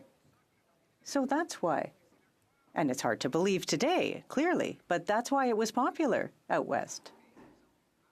But they abandoned that openness, that economic openness, in favor of an agenda where everything is controlled by federal politicians. And that centralizing approach which attempts to focus all power at the center, ends up dividing Canadians. And so that's why the Conservative Party will reduce the power of the central government and increase in power for Canadians. And in doing so, will bring Canadians closer together, back together. And so there you have it, Mr. Speaker. We have a team here that is speaking about the Prime Minister's personal and political interference in the SNC-Lavalin scandal, is speaking about the cover-up budget that is designed to make Canadians forget about that political interference, and is shifting also attention to the issues that the Prime Minister is incapable of managing, like the multi-billion-dollar attack by the Chinese government on our canola producers. The Prime Minister is incapable of responding to these kinds of international crises because he is absolutely consumed with scandal. He and his party are meeting right now talking about how they can punish courageous whistleblowers. They're not meeting with representatives of the People's Republic of China to get these tariff penalties removed. They're too busy trying to cover up a scandal of the Prime Minister's own making. So that it is not just the ethical deterioration that we see in this scandal, it is the distraction that it causes.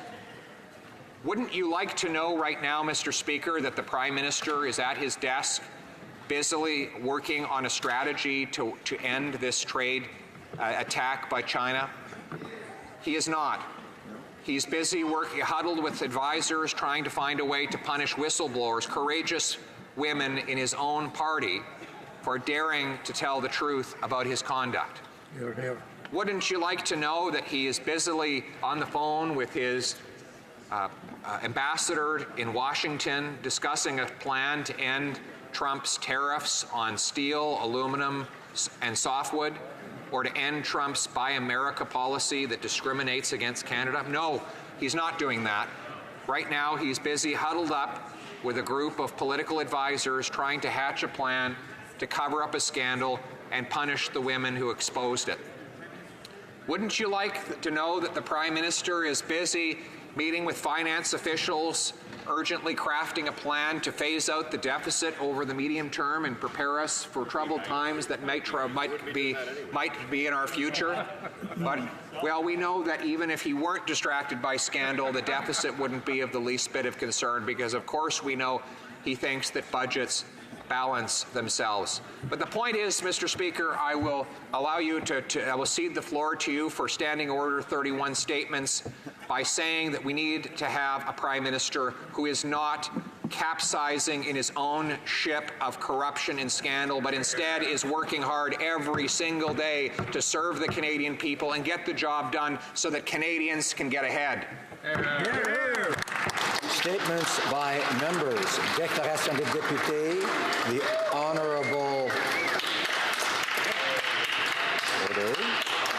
honourable member for Calgary Skyview. Thank you, Mr. Speaker. There is an election in my home province of Alberta, and yet again it appears that this provincial election will come down by and large to which way Calgary votes. Whoever wins Calgary wins the election, Mr. Speaker, and so it has been since 1948. So let's talk about some of the issues facing my city and my province. We have office vacancies downtown, which are crippling our municipal tax coffers. We have an unemployment rate floating around 10%, Mr. Speaker, and that doubles the national rate. And we have Albertans and all the small businesses and big business struggling to make ends meet. And we have an oil price which continues to hamper and hinder our development. Clearly, Mr. Speaker, when it comes down to my constituents in Calgary, the economy is top of mind. So at the risk of sounding like a broken record, Mr. Speaker, I must implore the government to do everything in its power to proceed with the Trans Mountain Pipeline as soon as possible. Thank you, Mr. Speaker. Honourable member for Scarborough Centre. Mr. Speaker, I rise to honor the memory of Danielle Moore, a Scarborough native who lost her life in the crash of Ethiopian Airlines Flight 302. Just 24 years old, Danielle was a United Nations youth delegate on her way to the Environment Assembly in Kenya. She traveled across Canada to support causes from climate change and digital literacy to food security and Indigenous issues. She recently visited remote communities in northern Canada to teach youth how to code. Danielle was her way to Ottawa next, having been accepted into the education program at the University of Ottawa. Danielle was a young woman with so much to give to Canada and to the world. In her short time with us, she already touched many lives. Her family has set up a fund in her name to support the causes she loved. My condolences to her parents, her siblings, and all her family and friends. Thank you. The honourable member for Fort McMurray Cold Lake. Mr. Speaker, so often we hear about the airline industry not meeting consumers' needs and their lack of compassion. Today, I would like to give 15 out of 10 to WestJet for going above and beyond. A senior with mobility issues traveled to a WestJet destination. Unfortunately, the resort could not meet all his needs, and the senior wanted to go back home the next day. Not only did they refund the majority of the senior's money, they flew that senior back home, first class. This senior is a decorated veteran who served our country overseas with pride. To quote the veteran, WestJet should be the official airline for veterans. They had my back. Thank you, WestJet, for being a leader in compassion and customer service. Once again, thank you and God bless. The honourable member for Mississauga Centre. Mr. Speaker, on the occasion of International Women's Day, I invited my constituents to nominate a woman who inspires them. I'm pleased to recognize Phyllis Galbraith. Phyllis was born in 1939. She started working when she was 14 years old to support her family. When women were rarely accepted in male-dominated industry, Phyllis excelled in her career. In 2008, her husband, Howard, passed away from lung cancer. 2 years later, her son, Howard Jr., died of the same cancer. After their tragic loss, Phyllis went on to raise $1 million to the palliative care unit at Credit Valley Hospital, where both of her son and husband were treated. Phyllis has also raised money for the Interim Place, a shelter that supports abused women and their children. Phyllis, your leadership has made a difference in the lives of many. You're not only an inspiration to your children and grandchildren, you're an inspiration to all of us. Honourable member for Port Moody Coquitlam. Sharks play a critical role in maintaining ocean health, but shockingly, nearly 1 billion have been slaughtered since 2011. Canadians expect us to be part of the solution to protect them, to ensure their survival. Bill S-238, an important piece of legislation, would do just that. Prohibit the import and export of shark fins into and out of Canada. The bill is similar to my 2013 private member's bill, which had the support of the Liberal caucus, however was defeated by only 5 votes. Fast forward to 2019, the Liberals have enough votes to ensure swift passage of this important bill, but in typical say one thing, do another Liberal fashion, government members are dragging out debate and hinting the bill needs amendments. Shame on them. Those stall tactics will ensure that S-238 won't pass before the House rises this June. Sharks and our ocean ecosystems that depend on them can't wait another election.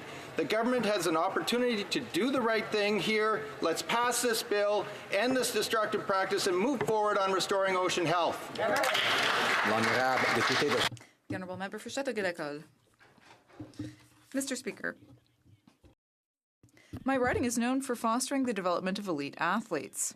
One of them, from Saint-Isidore originally, recently announced his retirement. He is the most decorated Canadian athlete in mixed martial arts, Georges St-Pierre, also known as GSP.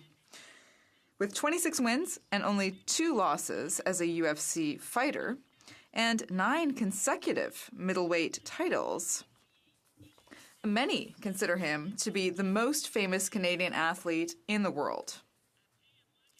After being bullied in primary school, this Canadian icon has undoubtedly taken his place in history. And Châteauguay-Lacolle is a great place for athletes like him to reach their full potential. Georges St-Pierre has always been a fine ambassador for combat sports and for sportsmanship, both inside and outside the ring. Happy retirement, and thank you for helping Canada shine internationally. For Richmond Centre. Mr. Speaker, it gives me great pleasure to rise today to pay tribute to the newest sanitarian in my riding, Jim Atchison. On April 22nd, Jim will be turning 100 years young. Hailing from North Ireland, Jim saw service in the Second World War with the 405 Pathfinders of the Royal Canadian Air Force. Wow. He served as a wireless radio mechanic on a man-made airstrip on a farm just outside of Surrey, Great Britain. After the war, he started a successful piano business which served the community for decades. His family then blossomed into 3 grandchildren and 9 great-grandchildren. Wow. I invite all members to join me in wishing Jim a happy birthday. Thank you, Mr. Speaker. The Honourable Member for Guelph. Speaker, this week, as Ottawa hosts the annual Canadian Police Association's Legislative Conference, I want to recognize outgoing Guelph Police Chief Jeff de Ruyter, who recently announced his retirement after 35 years of police service. Jeff is committed to community engagement, and he attended many community events with his wife Connie, particularly with Guelph's many newcomer communities. Guelph Police Services is a key partner in building a safer and more inclusive society. I want to thank Chief de Ruyter and the entire Guelph Police Service, including Matt Jotham and Alexandria Johnson, who are here in Ottawa this week, for all that you do to serve and protect. And a warm welcome and congratulations to new Chief of Police, Mr. Gordon Colby, who will be sworn in this Thursday. I look forward to working with him, and thanks to Guelph Police Service for all you do for our community. The Honourable Member for Marc-Aurèle-Fortin. Mr. Speaker, today is World Autism Awareness Day. And I'd like to talk to you about this cause because many people don't know enough about it. Raising awareness about autism is more important than ever because the number of children diagnosed is on the rise. Autism is a spectrum, which means that every individual is affected by it differently. But collectively, we need to foster their inclusion in society. Many children still face prejudice and other barriers because of their diagnosis. I want to thank the Autism Society of Laval for their hard work to inform Canadians about the realities of autism. Thank you. Bravo. The Honourable Member for Renfrew-Nipissing Pembroke. Mr. Speaker, as a tax based on consumption, the new federal carbon tax is a regressive tax, hurting the people who can least afford more expenses. Starting this year, Algonquin College in the Upper Ottawa Valley will be forced to raise student tuition as the college will be paying $380,000 in new carbon taxes by 2022. Province-wide, the carbon tax will cost students $9.8 million more in tuition for increased heating costs, rising to $24.7 million per year with the government's planned carbon tax increases in the next 3 years. Raising taxes on college and university students will make higher education unaffordable for those students who do not have the benefit of a trust fund to pay for education the way the Prime Minister and his 1%er Finance Minister did by never having to worry about the basic necessities like food and shelter. The Liberal Party is totally out of touch with the needs of ordinary Canadians. Only the Conservative Party is committed to making my life more affordable for people living in Ontario by fighting the Liberal carbon tax.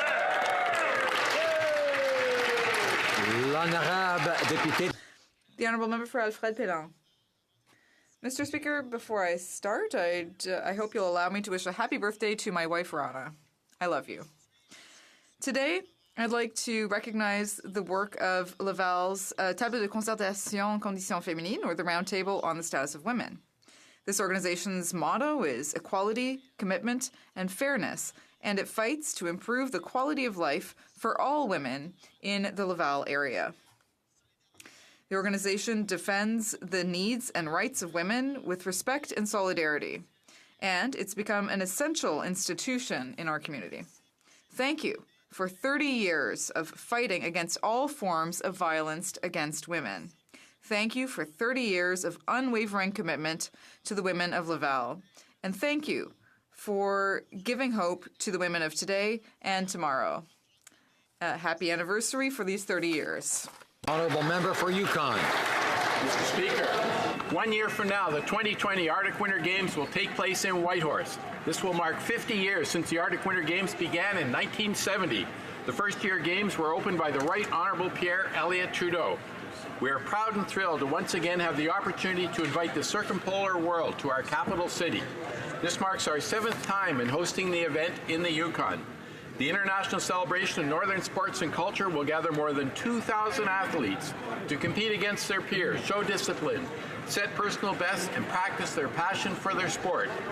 There will be sporting cultural contingents from Alaska, Alberta North, Greenland, NWT, Nunavut, Quebec, Nunavut, Sampi, Northern Scandinavian Sami people, Yamal, Russia, competing in 21 sports. So I encourage everyone to check out the HoC Society's website and find more about the opportunities to volunteer or attend the 2020 Arctic Winter Games. Let the countdown begin. The Honourable Member for Carleton Trail, Eagle Creek.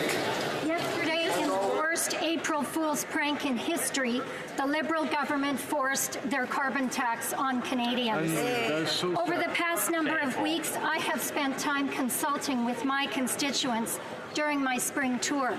They are worried about the increased cost of living caused by this Prime Minister's tax. Already we have seen gas prices increase by 5 cents per litre. By 2022, it will be 12 cents. These higher prices disproportionately and unfairly impact rural Canadians and farmers who can't catch the bus to their fields. My constituents know that the cost of the carbon tax doesn't stop at the pump. The Prime Minister's tax will raise the cost of living, of feeding their families and heating their homes. The carbon tax is not an environmental plan, it's a cash grab, and my constituents see right through it. The people of Saskatchewan are clear. They want the carbon tax repealed. The Honourable Member for Rivière-des-Mille-Îles. Thank you very much, Mr. Speaker. Today I'd like to speak on World Autism Awareness Day. Autism spectrum disorder affects a significant number of children. In my region, approximately 1 out of every 60 children is affected, 9 out of 10 of whom are boys. We all know someone who is impacted by autism, either directly or indirectly. Whether it's a child, a loved one, or a friend, it affects everyone. This is an issue I care about a lot. I'd like to thank the Laurentian Autism Society that helps children with autism and their families. On World Autism Awareness Day, I think it's especially important to encourage an ongoing dialogue about what can be done to support people with autism and their families. I'd also like to take the time to thank my colleagues who are wearing blue today to help raise awareness and to start a dialogue about that. So thank you, Mr. Speaker. The Honourable Member for Berthier-Massillonge. Mr. Speaker, on March 8th, I participated in the 37th convention of the Relève Agricole du Québec. It includes over 2,000 members and 13 associations from across Quebec. It brings together young people who are passionate about agriculture and defends their interests while preparing the next generation of farmers. Hard physical work, long working hours, labor shortages, isolation, and trade agreements that often undermine the sustainability of their business are all threats to farmers' emotional well-being. The organization auctioned off a basket of local produce, and the associations collected over $17,000 to donate to the organization Au Cœur des Familles Agricoles, which helps farmers who are facing psychological distress. I'd like to thank all of these associations, as well as the Vice President, Mr. Caron of the UPA, who chipped in $1,000 each. Congratulations to everyone. You're incredible. Honourable Member for Lethbridge. Yesterday, the Liberals carbon tax took effect, and immediately gas prices at the pump went up by 4 cents per litre. The Prime Minister makes the false claim that it's an environmental plan, but Canadians can see past that. If it is truly an environmental plan, why is he allowing the largest emitters to be exempt while punishing soccer moms and construction workers who need to get to and from work? British Columbia has the longest standing carbon tax in the country. Their greenhouse gas emissions are actually going up, not down. The carbon tax won't reduce pollution, that we know, but it will cost Canadians a whole lot of money. Now, under this government, gas prices have already gone up, electricity costs have gone up, mortgage payments have gone up. Basically, everything in life has gone up under this government. And nearly half of all Canadians are reporting that they're having a hard time making ends meet at the end of every month. They're falling further and further behind. People are rightly worried. Mr. Speaker, while the Liberals are focused on making life more expensive, on this side of the House, under our Conservative leader, we're committed to helping Canadians get ahead. The honourable member for Oakville North Burlington. A bus crash on a remote prairie highway moved our nation. Yet from the Humboldt Broncos tragedy emerged hope. Logan Boulay had a heartfelt conversation with his dad, saying he wished to be an organ donor should anything happen to him. Though he tragically died in the crash, Logan's donation helped save no fewer than 6 lives. Over the next month, the Logan Boulay Effect saw more than 100,000 Canadians register to become organ donors. 1 year on, Logan's family continues to share his story.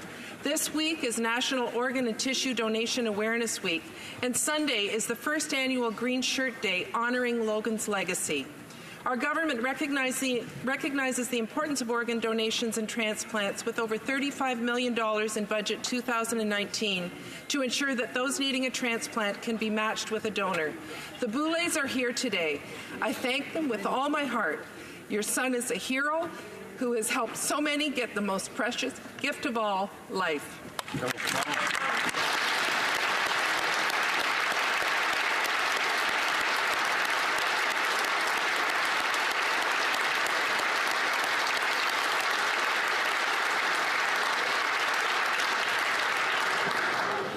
Questions orales. Oral questions. The honourable leader of the opposition.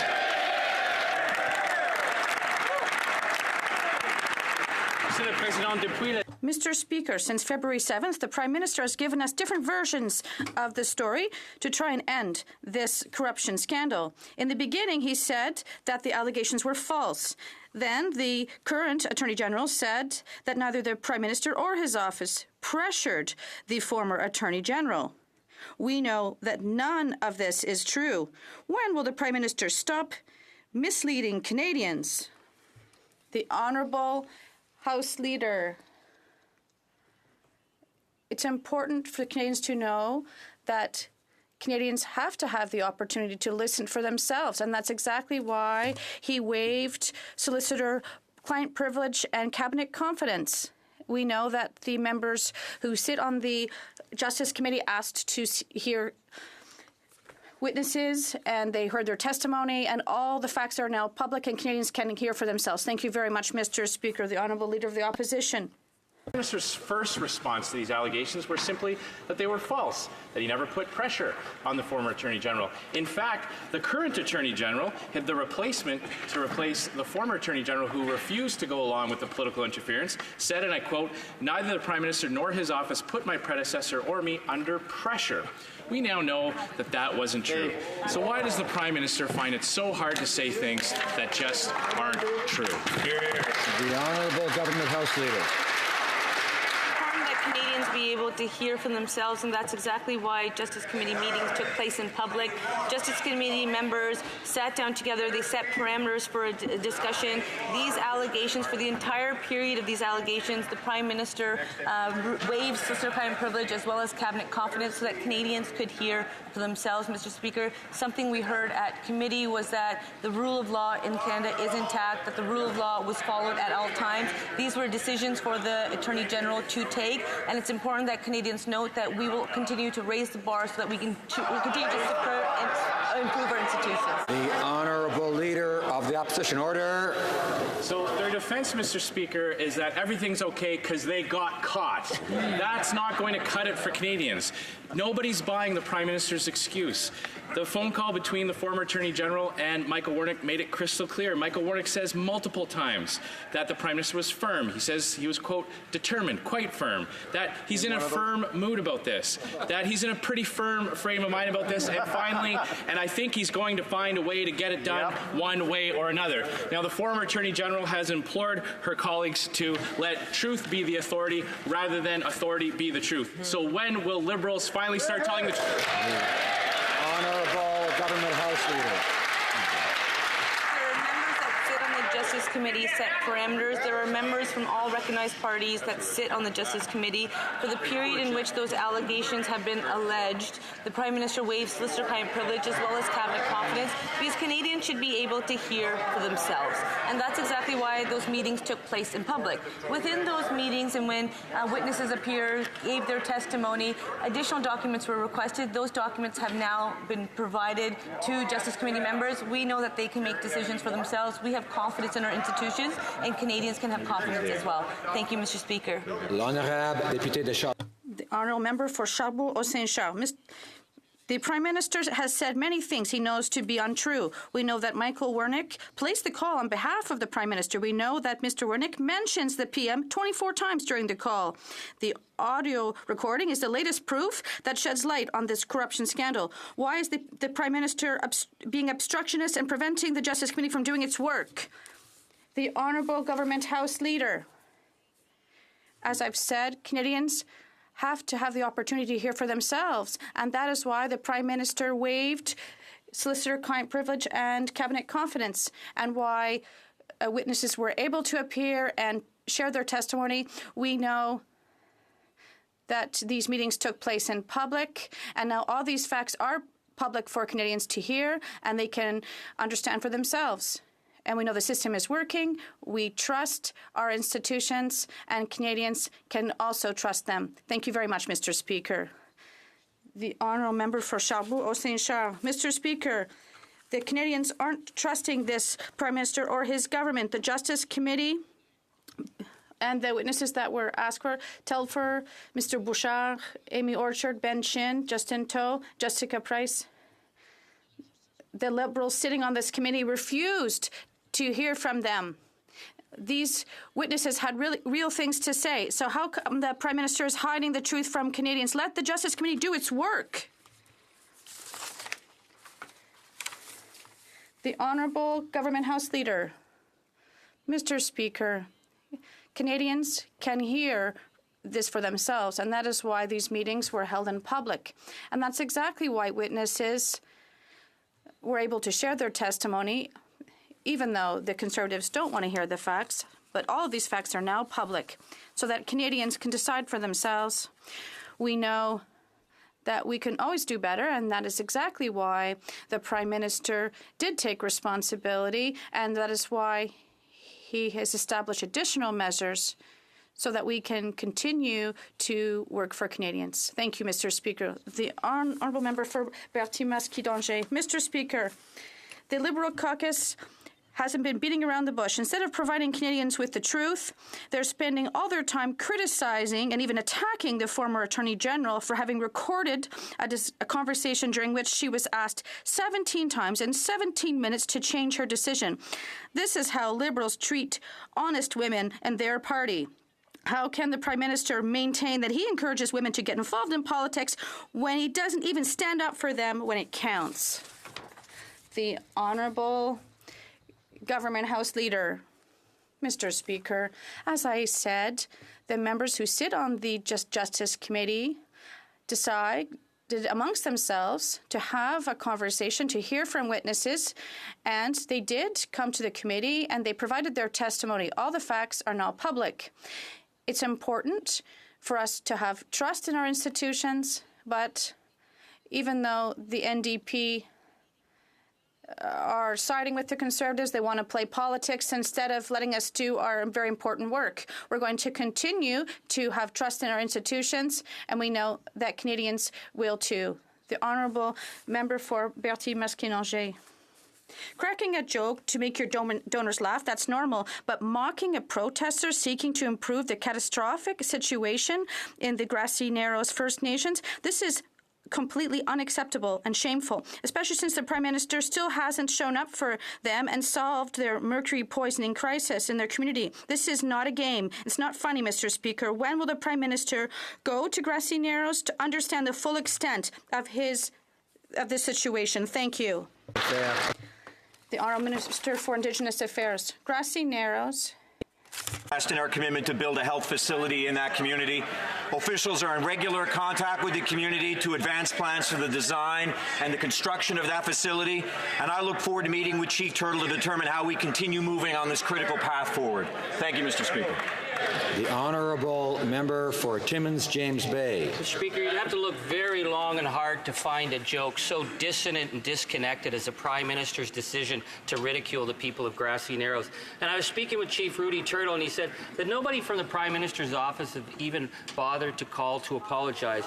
When a leader does something so snide and so smug to such a marginalized community, the decent thing to do is to pick up the phone and say sorry. That's leader to leader, nation to nation. So will the Prime Minister make this right and commit in this House that he will personally call Chief Turtle and apologize? Yeah. The Minister of Indigenous Services. Have suffered for generations, and we recognize the numerous health issues that the community faces to this day. We remain committed to building that facility that meets the needs of the community members, and as I've stated, we are in contact with the community, and I am eager to meet with Chief Turtle to discuss this matter personally so we can move on this together. Honourable Member for Timmins James Bay. Order. Why is the Prime Minister hiding on this? Why won't he do the decent thing? It's a question of his judgment. Just like his handling of the SNC bribery case, when you listen to the Michael Wernick tape, it's impossible to think anything other than the fact that the Prime Minister was the driving force in trying to make the Attorney General fold. And yet he said he was never briefed on the conversation. They took early vacation. And the first thing he did when he came back in January was to get rid of her, just like he's trying to get rid of her today. I mean, for damage control, this guy is a mess. Who's running the operation over there? The Honourable Government House Leader. Speaker, I will say that I was elected by my constituents to ensure that I fight for them. I know that the member opposite chooses to talk about caucus politics, but we respect that caucus will have tough conversations. We on this side know that we can have tough conversations, that it's good to have meaningful debate. It's important that we continue to advance work for Canadians. That's exactly who sent us here. When it comes to our institutions, Mr. Speaker, Canadians can have confidence in their institutions. And when it comes to that call that the member is referring to, it's important to note that the tools that were available were for the Attorney General to make a decision. Order. I'm having a hard time hearing the answer. I would ask the Honourable Member for Dufferin-Caledon and others not to interrupt when someone else has the floor. They wouldn't want to be interrupted when they have the floor, I'm sure. The order. My honourable friend from Bruce Gray Owen Sound, I'd ask also to restrain himself. The honourable member from Milton.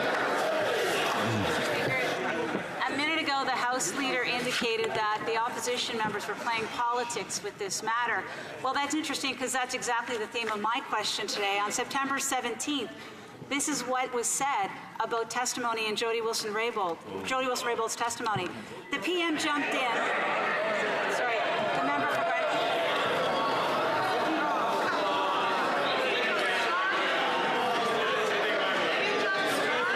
Order.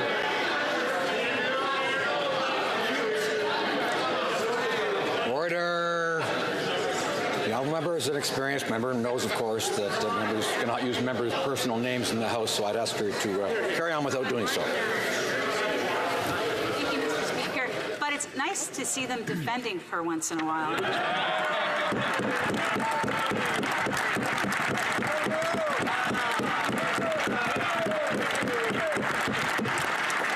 I'll get the next question. Honourable Government House Leader. Mr. Speaker, I will once again remind Canadians that the Justice Committee looked at this matter. The Conflict of Interest and Ethics Commissioner is currently investigating this matter. There is definitely an ongoing court case when it comes to this matter.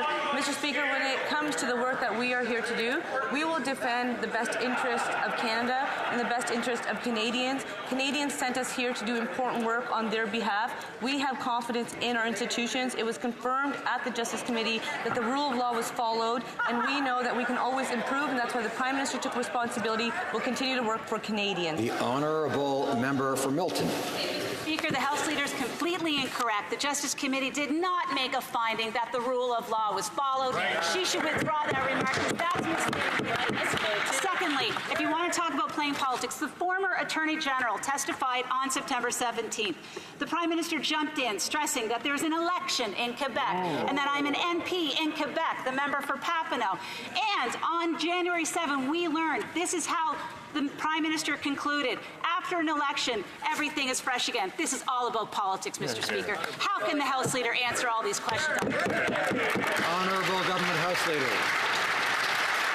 Mr. Speaker, that member from Milton has just confirmed that rather than actually listen to the testimony that was provided by witnesses, they have already drawn their conclusions. The fact remains that the Conservatives actually had drawn their conclusions well before the Justice Committee even started to meet.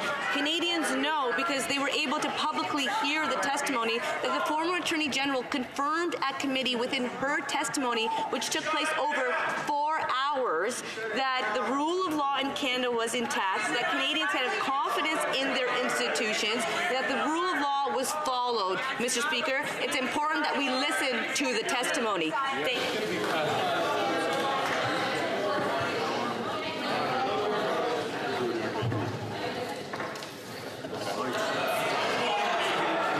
Order. My Lord. Order.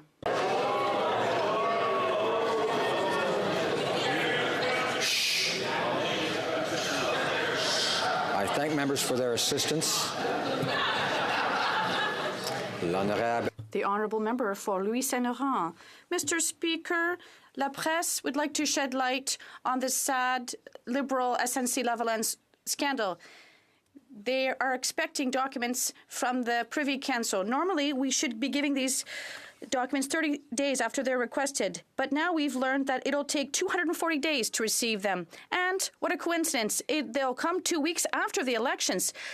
Canadians will have to make a choice without knowing the whole story. How come they are hiding important information about the SNC-Lavalin scandal? The Honourable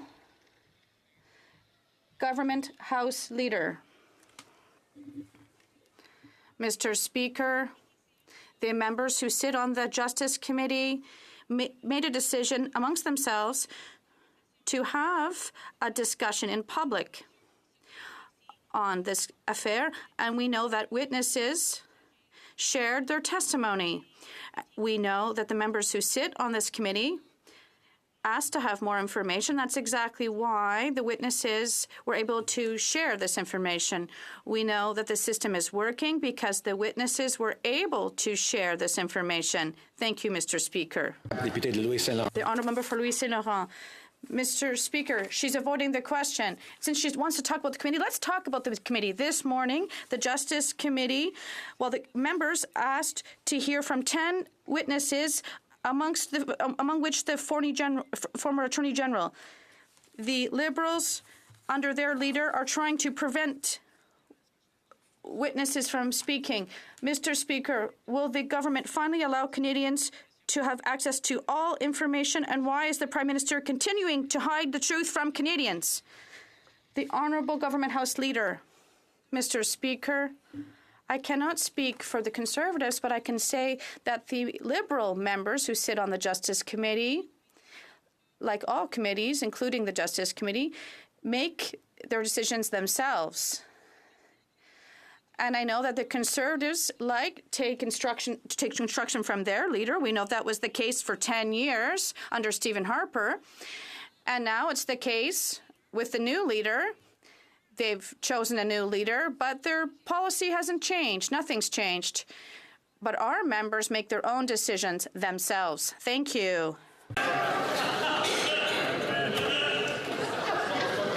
The honourable member for Chilliwack Hope. Liberals on the Justice Committee tried to kill the SNC-Lavalin investigation, saying there's nothing left to hear, but of course that's not true. Yeah. Canadians are listening, and they heard the former clerk of the Privy Council pressuring the former Attorney General to interfere in an ongoing investigation. They heard him say he was acting on behalf of the Prime Minister. Nobody believes the Prime Minister's claims of innocence here. The investigation must be allowed to continue. Why is the Prime Minister so afraid of the truth coming out? Why doesn't he just end the cover-up? The Honourable Government House Leader. It's important that Canadians be able to hear the truth, and that's exactly why witnesses appeared at the Justice Committee, and that's exactly why all testimony was made in public. All of the facts are on the table. To ensure that Canadians could hear for themselves, the Prime Minister waived solicitor-client privilege as well as cabinet confidence. Mr. Speaker, this is an unprecedented measure. It's definitely not something we saw under the Conservatives because, well, God forbid, people be able to speak. But on this side, we recognize that Canadians can make their own decisions, and that's why we have confidence in our institutions. In that same recording, the clerk of the Privy Council confirmed that it was a decision for the Attorney General to take. Thank you. Honourable member for Chilliwack Hope. Order. Speaker, isn't it convenient that the only 6 Canadians who think that this thing is over sit on the Justice Committee and are Liberal members of Parliament? The rest of Canadians know that there's much more to hear here. The disgraced Principal Secretary to the former Prime Minister has submitted new evidence. The former Attorney General submitted new evidence. The Canadians must be able to get to the truth. The committee must resume the investigation. So why doesn't the Prime Minister get out of the way, stop the cover-up, and allow the full truth to be heard?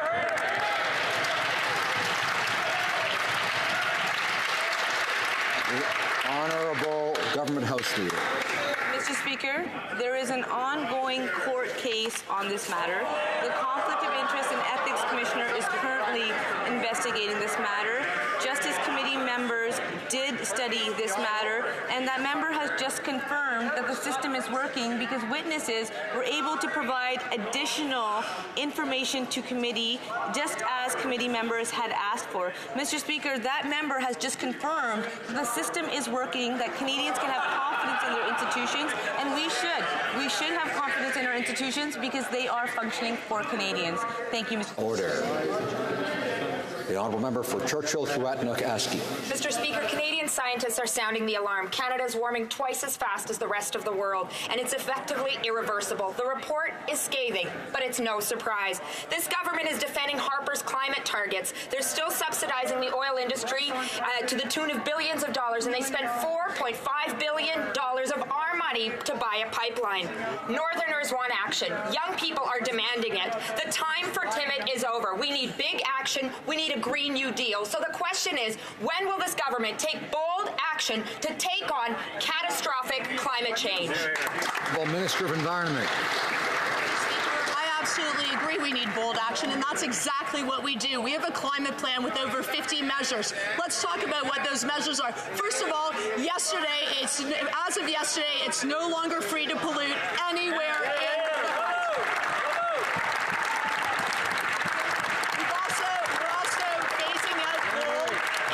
in renewables and ensuring a just transition for workers.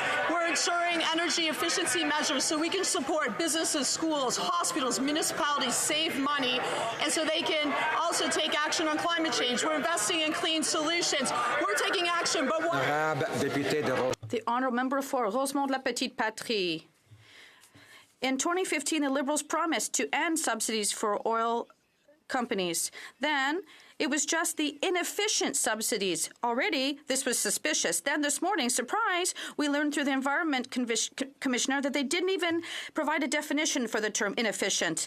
They're continuing to give subsidies for oil, and since they're going to miss all of their climate change targets, can the Prime Minister agree that the best definition of the term inefficient can be resumed in 2 words, Liberal government? The Honourable Minister for the Environment. I'm very happy to stand up today to say that we can no longer pollute freely in the world anywhere. We have ambitious targets to fight climate change. Of course, we have to end inefficient subsidies on fossil fuels. we are getting rid of coal. We're investing in renewable energy. We're investing in public transit and electricity and eco-efficient energy. People have a decision to make for the next elections between a Liberal government that has a plan for the environment and the Conservatives that don't. The honourable member for Richmond-Athabasca. Mr. Speaker, the Liberals keep repeating that the whole PM interference scandal is untrue and that the file is closed. And the leader keeps on saying this morning that all this information is public now. And as if this is true, will her or the Prime Minister agree to make all the documents from his former clerk of the Privy Council, Mr. Wernick, available to all Canadians right now? Yes or no? The Honourable Government House Leader. Mr. Speaker, the members who sit on the Justice Committee asked to hear from witnesses. The witnesses came. They provided their testimony. And the members who sit on the Justice Committee asked to have additional documentation. And now we've seen that these documents were presented to the committee so that the members who sit on the committee can see them. And these documents are public for all Canadians to see. But I think that's rich now that the Conservatives are trusting the media. This wasn't the case for 10 years under Stephen Harper. The honourable member for Richmond-Athabasca. I don't think the leader is listening to my question. The question is simple. La Presse asked to have access to the documentation from the former Privy Council clerk, Mr. Wernick. And the answer they received, well, unlike what is usually the case, 30 days, that these documents would only be available in 240 days. This means after the upcoming elections. If the Prime Minister has nothing to hide, how come he can't make all this information available to Canadians? The Honourable Government House Leader. The members who sit on the Justice Committee made a decision. So they were able to have a discussion in public so that Canadians could hear all the testimony.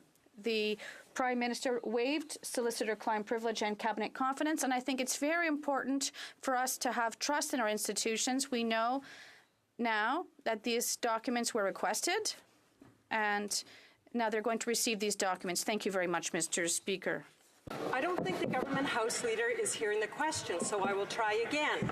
We have learned that the Prime Minister's office is refusing to provide basic information to the Quebec paper La Presse on the SNC-Lavalin scandal until, get this, after the next election. Now, by law, access to information requests are supposed to be responded to within 30 days. But this Prime Minister, in his desperation to cover up, seems to think he's above the law. Why is the Prime Minister obstructing media's access to information in order to cover up his deceitful behavior? The Honourable Government House Leader. Speaker, I would like to reassure the member that I am able to hear, and I hear their question because they choose to repeat the same question for the entirety of question period. This is not the first day that they've done this, Mr. Speaker. They have been done this for weeks on end, and when I answer, they like to shout and scream because they don't want to hear the answer. What is clear is that the Prime Minister has waived solicitor-client privilege as well as cabinet confidence so that Canadians can actually listen for themselves. All of these discussions have taken place in public so that Canadians can actually hear for themselves. It's important that they be able to, and that member has also confirmed that those documents will be received by letter. The Honourable Opposition House Leader. Interesting answer, Mr. Speaker. Gerald Butts, who is no longer in the Prime Minister's office, seems to have unfettered and instant access to government texts, emails, and documents as he continues his campaign to try to discredit the former Attorney General. But when the media requests important information, it's nothing but refusals, obstructions, and delays. So my question is for the President of the Treasury Board. It is clear that the Prime Minister is abusing his power in order to stop important information from being revealed. The Prime Minister is moving heaven and earth to cover up his obstruction and his deceitfulness. Why? President of the Treasury Board. Honourable Government House Leader. Order. Let the facts speak for themselves. The Justice Committee, which has members of all recognized parties, were at committee. Order. It is shameful that I can't hear the answer. Members need to behave in a way that Canadians can appreciate. They don't appreciate this kind of behavior of heckling, so let's not have any of it. The Honourable Government House Leader has the floor. I'll try that again. So there are members from all recognized parties in this House that sit on the Justice Committee. The Justice Committee met. They set parameters when it comes to these allegations. And the Conservatives actually were saying that the Justice Committee will never meet. It met for over 5 weeks on this issue, which is longer than most pieces of legislation are even studied. And then they called witnesses. And to ensure that witnesses would be able to share with Canadians, the Prime Minister waived solicitor-client privilege as well as cabinet confidence. All matters are public for Canadians to see. Thank you, Mr. Speaker. The Honourable Member for Jonquière. Order. The report of the Parliamentary Budget Officer reveals that the Liberals are deliberately making it more expensive for people to buy medicines. The free trade deal with the U.S. will apparently cause prices to go up. Collectively, we'll be paying at least $169 million more by 2029. Millions of people are already struggling to pay for their prescription drugs, and this deal will make things worse. The government needs to bring prices down for everyone. Why do the Liberals keep signing trade deals that inflate drug costs? Honourable Minister of Foreign Affairs. Canadians are proud of our public health care system. As Canadians, that's part of our identity. We also know that accessibility to drugs is an important issue for many Canadians. That is why Budget 2019 provides for concrete steps to create a national pharmacare system. Our government will always defend our public health care. Snippy Churchill River. Mr. Speaker, healthcare in northern Saskatchewan is only getting harder. In Meadow Lake, 6 doctors and 1 nurse practitioner will be leaving the community by the end of the summer. And with the closure of STC, more seniors won't have access to healthcare. Prescriptions are getting more expensive because of this government, and seniors and elders are already forced to choose between their groceries and their medicine. When will the Liberals make pharmacare universal so that everyone across northern Saskatchewan gets the help they need? Honourable Minister of Indigenous Services. Speaker, our government is working to close the unacceptable gap that exists between access and quality health care between Indigenous and non-Indigenous people. And to close that gap, I am proud to report that 52 new community-led mental wellness teams are now serving 344 communities. Over 214,000 requests for First Nations children have been approved under Jordan's Principle, and we are working with Indigenous partners in northern Saskatchewan and across the country to reach arrangements that support Indigenous control of healthcare delivery for Indigenous peoples. Thank you, Mr. Speaker. Honourable Member for Bay of Quinte. Mr. Speaker, this week we celebrate the 70th anniversary of the North Atlantic Treaty Organization. Since its foundation on April 4, 1949, NATO has been a cornerstone of Canadian defence and security policy. As a founding member, we have contributed to every NATO operation over the past 7 decades and remain a leader with the alliance. On this anniversary, can the Minister of National Defence please update the House on our government's commitment to international peace and security and leadership in NATO? Thank you. Minister. Mr. Speaker, I want to thank the member from Bay of Quinte for his question and his incredible support of our Canadian Armed Forces. Mr. Speaker, Canada is a founding member of NATO. We have contributed to every NATO operation over the past 7 decades and remain a leader within the alliance. We are leading a multinational battle group in Latvia. We are commanding the NATO training mission in Iraq. These contributions are a clear demonstration to the alliance on this milestone anniversary. And Mr. Speaker, I want to take this opportunity to thank the women and men of the Canadian Armed Forces who serve us every single day. Thank you. The Honourable Member for Aurora, Oak Ridges, Richmond Hill. It is the job of all members of Parliament to act in the best interest of Canada, and that's exactly what the former Attorney General was doing, protecting our rule of law from political interference. And yet, she and the former President of the Treasury Board have been smeared, intimidated, and silenced for doing what Canadians expect of all of us. Should acting on principle come with such a devastating cost? Why is the Prime Minister punishing these women for telling the truth about his corruption? The Honourable Government House Leader. Canadians should be able to hear and decide for themselves. and that's exactly why the Prime Minister waives solicitor-client privilege as well as cabinet confidence. Mr. Speaker, this is something that has not been done. It is unprecedented because it is important that Canadians be able to hear. Members that sit on the Justice Committee had meetings on this matter for over 5 weeks, and Canadians were able to hear for themselves. Members that sit on the committee actually asked for additional information. They have received that additional information, and guess what, Mr. Speaker? That information, too, is public. Thank you, Mr. Speaker. Member for Lethbridge. When the former Attorney General stood up and spoke her truth, when she functioned with integrity, she got fired. Now, the Prime Minister doesn't like it when strong and intelligent, capable women stand up to him. As Michael Wernick said, we know how he can get when he's in a mood. Now, the Prime Minister has done everything that he possibly can to try to berate and discredit the former Attorney General. But every time he attacks her, she comes forward with more and more evidence to prove her point. Why is the Prime Minister punishing strong women who stand up to him? Yes. Honourable Minister for the Status of Women. Colleagues' question's been addressed several times in this House. Canadians want to know, why is it that they voted against proactive pay equity legislation? They want to know why they voted against childcare, why they voted against funding to support single moms, why they voted against funding to support a housing strategy that puts a roof over women's heads so that they don't have to stay in abusive relationships, why they voted against money for sexual assault centers. Our record speaks for itself, Mr. Speaker, so does theirs.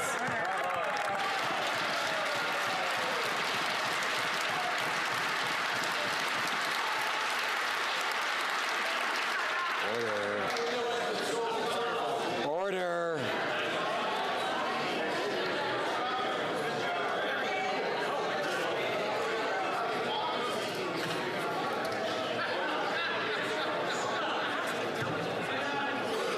Order. The honourable member for Calgary-Nose Hill. Rather than letting authority be the truth, let truth be the authority. If I had succumbed to interpreting the beliefs of others to be the truth, I never would have been able to push forward in the face of racism and misogyny. Misogyny imposes social costs on women who don't conform and speak truth to power. Is that why the Liberal Party is so hell-bent on smearing the former Attorney General and turfing her from their party? The Honourable Government House Leader. Speaker, Canadians should get to hear, and once again, that's exactly why the Prime Minister waives solicitor-client privilege as well as cabinet confidence. And let me share this quote from the former Attorney General when she appeared at committee. I really want to say this, and I'll be brief. I do not want members of this committee or Canadians to think that the integrity of our institutions has somehow evaporated. The integrity of our justice system, the integrity of the Director of Public Prosecutions and prosecutors is intact. So I don't want to create fear that this is not the case. Mr. Speaker, we have confidence in our institutions, and Canadians can as well. Member for Calgary-Nose Hill. Mr. Speaker, there are 338 women from across the country that are here as part of a program to encourage more women to run for office. And members of that party went to a cocktail reception with them, took pictures with them, tweeted about them, then walked across the street and went into a caucus meeting after smearing the former Attorney General because she spoke truth to power. Unbelievable. Why is the Liberal Party so hell-bent on punishing the former Attorney General for speaking her truth? The Honourable Minister for the Status of Women. We reject entirely the premise of that question. What I'd like to know, and what those 338 young women want to know, is why the Conservatives voted against the funding to bring them here to Ottawa. Why they voted against funding to support women entrepreneurs. Why they voted against funding to ensure that Canadians across the country have opportunities to sit around decision-making tables through Bill C-25. Our record speaks for itself, Mr. Speaker, so does theirs.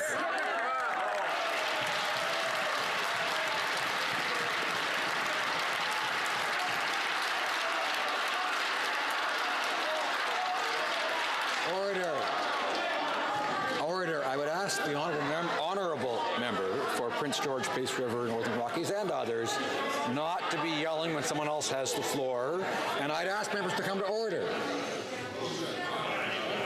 The honourable member for Windsor West.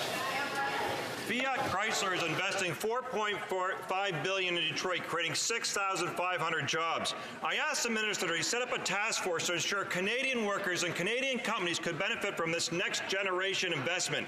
The minister has yet to respond. Instead, he slapped workers in the face by leaving out the Canadian-made electric Chrysler Pacifica from the vehicle incentive program in their own budget.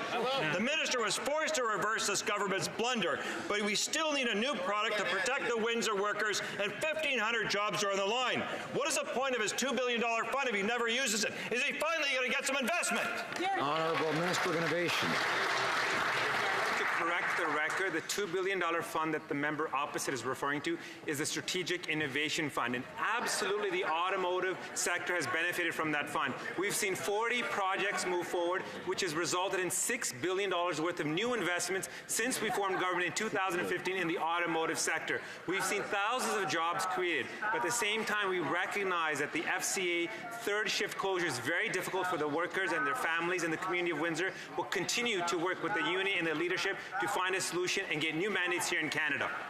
The honourable member for North Island, Powell River. Mr. Speaker, Veterans Affairs Canada has yet again failed to meet its service standards in 2/3 of its programs. Some results were as low as 23%. That is not acceptable. Most programs have even worse results than the former year. So the problem continues. The Liberals have had plenty of time to fix things for veterans and have failed to do so. It's an insult to every Canadian who has served this country. What will this government do to serve the people who served us so well? Honourable Parliamentary Secretary. Mr. Speaker, our government is determined to serve veterans of Canada by providing them with the care and support they need. We've invested over $10 billion, additional dollars, in care for veterans and their families, including by delivering a lifelong pension, access to education, and critical supports that the Conservatives had cut for 10 years. They cut in PTSD care, they cut doctors' positions. We will be there for our veterans, Mr. Speaker. For Abbotsford. Well, Mr. Speaker, let's be very clear. The SNC-Lavalin scandal is about the Prime Minister's own corruption. The scandal is on him. Remember when the story first broke? He said it was false. Nothing to see here. Yep. And then when the evidence mounted, he changed his story again and again and again. So why is the Prime Minister going to such great lengths to hide his unethical behavior from Canadians? Why won't he just end the cover-up and tell Canadians the truth? Honourable Government House Leader. Mr. Speaker, I think Canadians remember really well when the Conservatives had said that the Justice Committee will never meet. The Conservatives had said that witnesses would never appear. The Conservatives said that the former Attorney General would not be able to speak and share her story because the Prime Minister would not waive solicitor-client privilege and not waive cabinet confidence because Stephen Harper never would have. But guess what, Mr. Speaker? The Justice Committee met, witnesses appeared to ensure Canadians could hear the truth. The Prime Minister waived solicitor-client privilege as well as cabinet confidence. All took place in public for Canadians to hear. Thank you, Mr. Speaker. The Honourable Order. The Honourable Member for St. Albert, Edmonton. Mr. Speaker, the Liberals shut down the Justice Committee. They shut down the Ethics Committee. They have refused a public inquiry. They have blocked key documents from the media. And through it all, the Prime Minister has repeatedly changed his story. So, when will the Prime Minister end the charade, come clean, tell the truth, and end the cover-up? The Honourable Government House Leader. Mr. Speaker, the same question deserves the same answer. So, the Justice Committee has met. They asked for witnesses to appear to ensure that Canadians could hear for themselves the Prime Minister waived solicitor-client privilege as well as cabinet confidence. All information is in public. We also know that it was confirmed at committee that the rule of law in Canada is intact and that the rule of law was followed. Canadians can have confidence in their institutions, but we know that we can always improve our institutions and the way we work here, and that's why the Prime Minister has taken responsibility and put measures into place to ensure we strengthen our institutions. I know the honourable member for Prince Edward is looking for it to improve, but I'd rather hear about it when he has the floor. The honourable member for Battleford Lloydminster. Thank you, Mr. Speaker. It sounds like a bunch of fake transparency to me. The SNC-Lavalin scandal has once again exposed the Prime Minister's ethical bankruptcy. New evidence provided to the Justice Committee reconfirms this. The only reason the Liberals are upset about the recording submitted by the former Attorney General is because Canadians heard it. That recording proves that the Prime Minister hasn't been honest about this corruption scandal, and Canadians are owed better. When will the Prime Minister tell the truth and end the cover-up? Honourable Government House Leader. Mr. Speaker, I actually just now understand. That member and the Conservatives don't understand that why this information is public and why witnesses were able to appear and share information is because the Prime Minister waived solicitor-client privilege as well as cabinet confidence. That member seems to not understand why this information is now for the public and Canadians that are the public to see for themselves. It's because the Prime Minister recognizes that Canadians should be able to decide for themselves, and that's exactly why he waived cabinet confidence and solicitor-client privilege. Honourable member for Kildonan St. Paul. Order. Thank you, Mr. Speaker. Our government was pleased to support the first ever Manitoba First Nations Youth Summit, which took place last October. Youth from 51 First Nations across Manitoba took part in this unprecedented summer, leaning importance of and impact of infrastructure projects and community planning, and how to draft infrastructure project proposals. In February, Indigenous Services received project proposals written by youth from 8 participating communities. These projects include youth centres, outdoor ice rinks, rehab facilities, and housing, the backbone of a healthy community. Can the Minister of... The Honourable Minister of Indigenous Services. I'd like to thank the member from Kildonan St. Paul for her question and for her strong advocacy on behalf of Manitoba First Nations. Hear, hear. Last week, the Parliamentary Secretary for Indigenous Services, also a member from Manitoba, met with the youth upon their return to Winnipeg, and he also announced that our government is investing $4 million in projects in these communities. It is tremendous to be able to support Indigenous youth who are taking such a leading role in the development of solutions for issues facing their own communities. Mr. Speaker, I'd like to congratulate all of those who were involved. Honourable member for Leeds, Grenville, Thousand Islands, and Rideau Lakes. Mr. Speaker, the government House Leader seems to forget it was a member of her caucus that called the Justice Committee's work a witch hunt at the outset.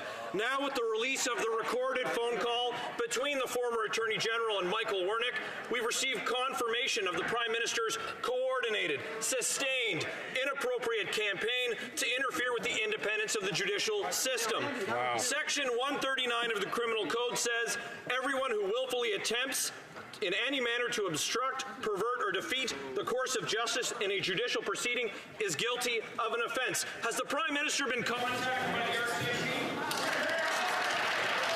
The Honourable Government House Leader. Mr. Speaker, the Justice Committee looked at this matter. They set their parameters, and for the period in which the allegations were made, the Prime Minister waived solicitor-client privilege as well as cabinet confidence. The committee did their work. There is currently an investigation with the Conflict of Interest and Ethics Commissioner.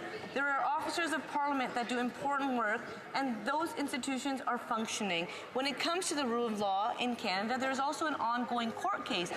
And at committee, it was confirmed that the rule of law in Canada is confirmed and the rule of law was followed. Thank you, Mr. Speaker. The member for South Okanagan, West Kootenay. Mr. Speaker, invasive species threaten the health of our ecosystems and our local economies.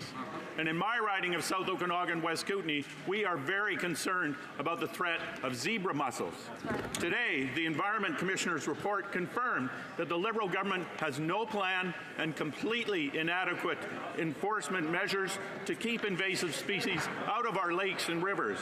So when will the Liberal government put in place a clear, science-based plan to protect protect our water from invasive species with the resources to implement it. Thank you.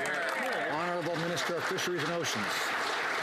I'd like to thank the honourable member for his important question. We certainly take the threat of aquatic invasive species to Canadian waters very seriously, and we accept the recommendations of the Commissioner of Environment and Sustainable Development. We are already, in fact, addressing a number of the key gaps that she notes in her report. In Budget 2017, we allocated approximately $44 million to address issues associated with aquatic invasive species. That money is now in the process of being rolled out.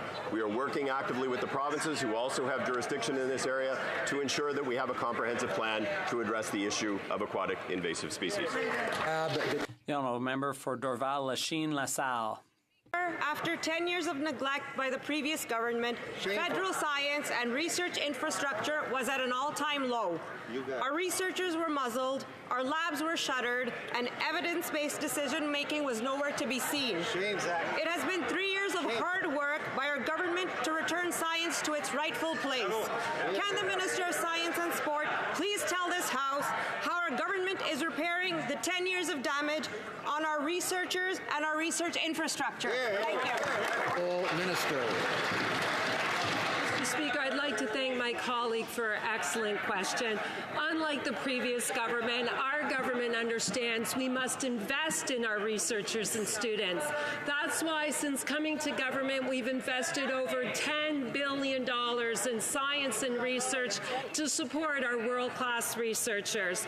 That includes our recently announced $763 million for the Canada Foundation for Innovation, as well as stable long-term funding. Our government believes in and supports science, research, and evidence-based decision-making. The honourable member for Wellington Halton Hills. Mr. Speaker, we now have confirmation that the Prime Minister and Cabinet undermined the rule of law on November 5, 2015 by preventing Liberal MPs from complying with Section 49 of the Parliament of Canada Act. Liberal members were to have voted in a recorded division, just like in this House of Commons, on the secret ballot expulsion rule. By not voting, they acted illegally and broke the law. Now that a legal act has come back to haunt them, will the government hold off on any caucus expulsions until it complies with Section 49, and will the Attorney General ensure that the government comes into compliance with Section 49? The Honourable Government House Leader. Mr. Speaker, I understand that that matter has been addressed and a letter was provided to the Speaker as is required. Thank you, Mr. Speaker. The honourable member for Manicouagan. Mr. Speaker, 3 times yesterday, my colleague from Repentigny asked the Liberals to commit to respecting the intentions of Quebecers and not to challenge the secularism bill in court. 3 times, the Justice Minister refused to make that commitment. To him, Quebec's intentions are discriminatory. I'll ask a 4th time. Will the Minister of Justice undertake to respect the intentions of Quebec and not challenge the secularism bill in court? The Honourable Minister of Justice. Mr. Speaker, our government has always defended and will continue to defend the fundamental rights of each and every Canadian. The Canadian Charter of Rights and Freedoms protects the rights of all Canadians. You can't pick and choose which right to protect and which one to disregard. Our position is clear, Mr. Speaker. It's not for government to dictate to people what they may or may not wear, regardless of their beliefs. The Honourable Member for Manicouagan. That wasn't the question, Mr. Speaker. Mr. Speaker, the Liberals don't understand Quebec at all. It's not about discriminating against anyone. We want the rules to be clear and for them to apply to everyone.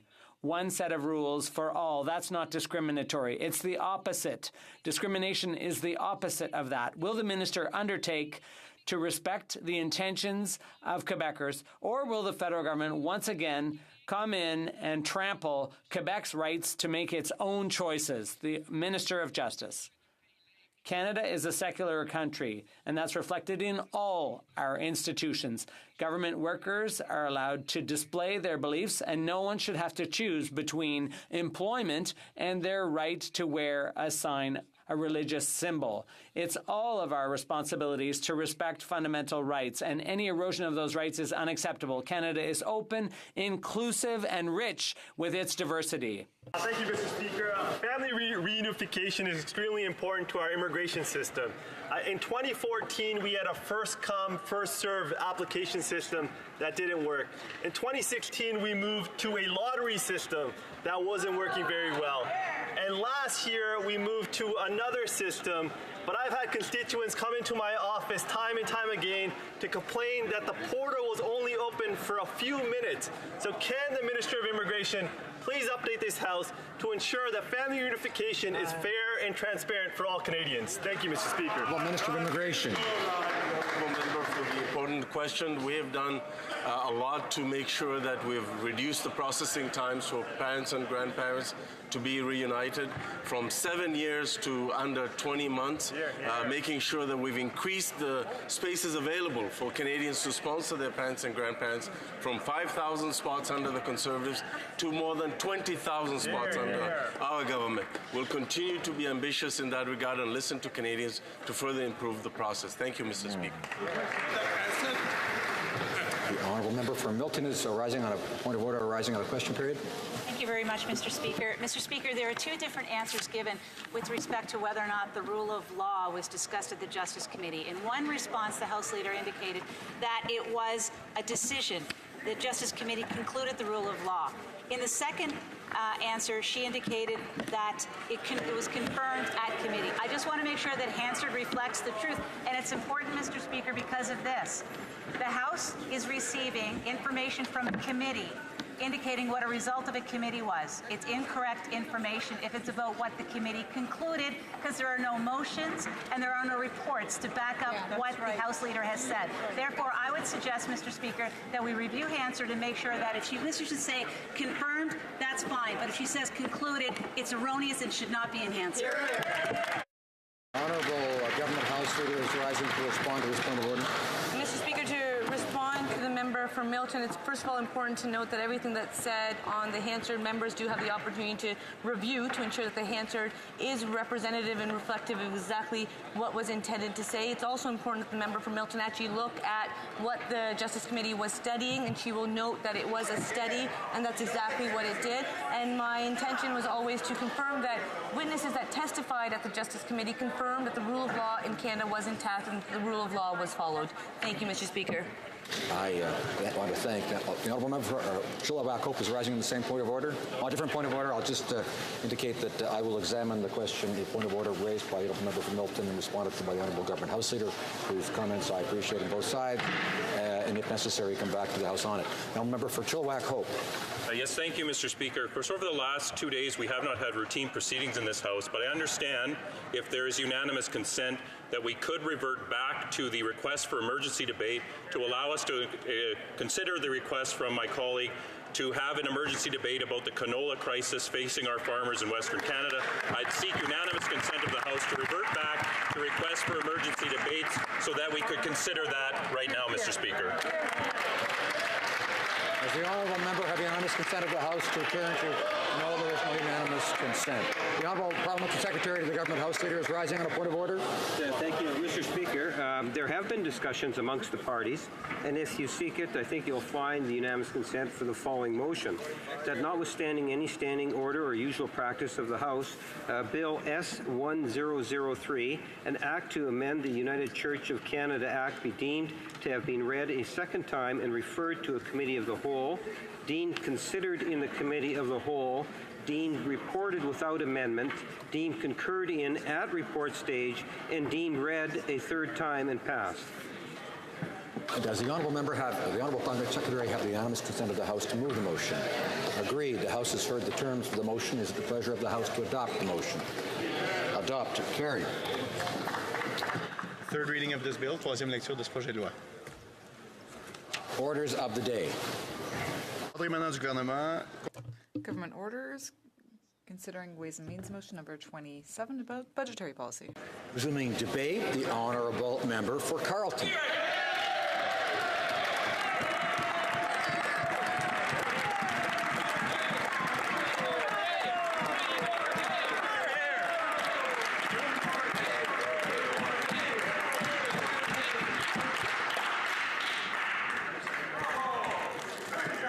regret to inform the House of Commons that I will be terminating my remarks as soon as the Prime Minister comes in and announces that there will be a full-scale parliamentary investigation into his interference in SNC-Lavalin.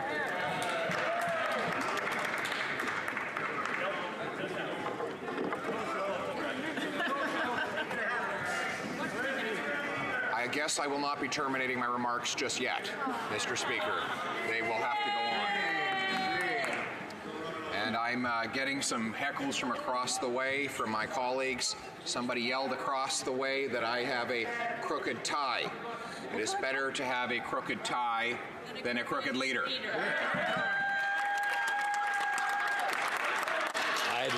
I'd ask honourable members, including member for Carleton, to be careful in their choice of words and not use characterizations of individual members.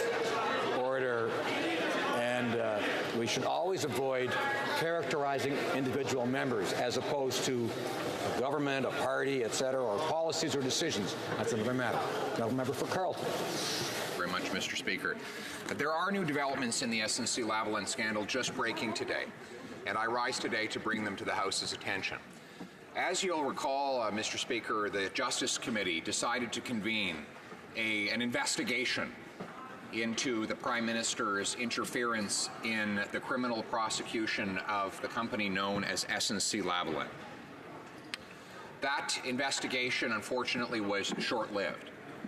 As revelations about the Prime Minister and his team's 20 points of contact with the former Attorney General, in which they made veiled threats, in which they interfered, in which they applied inappropriate pressure.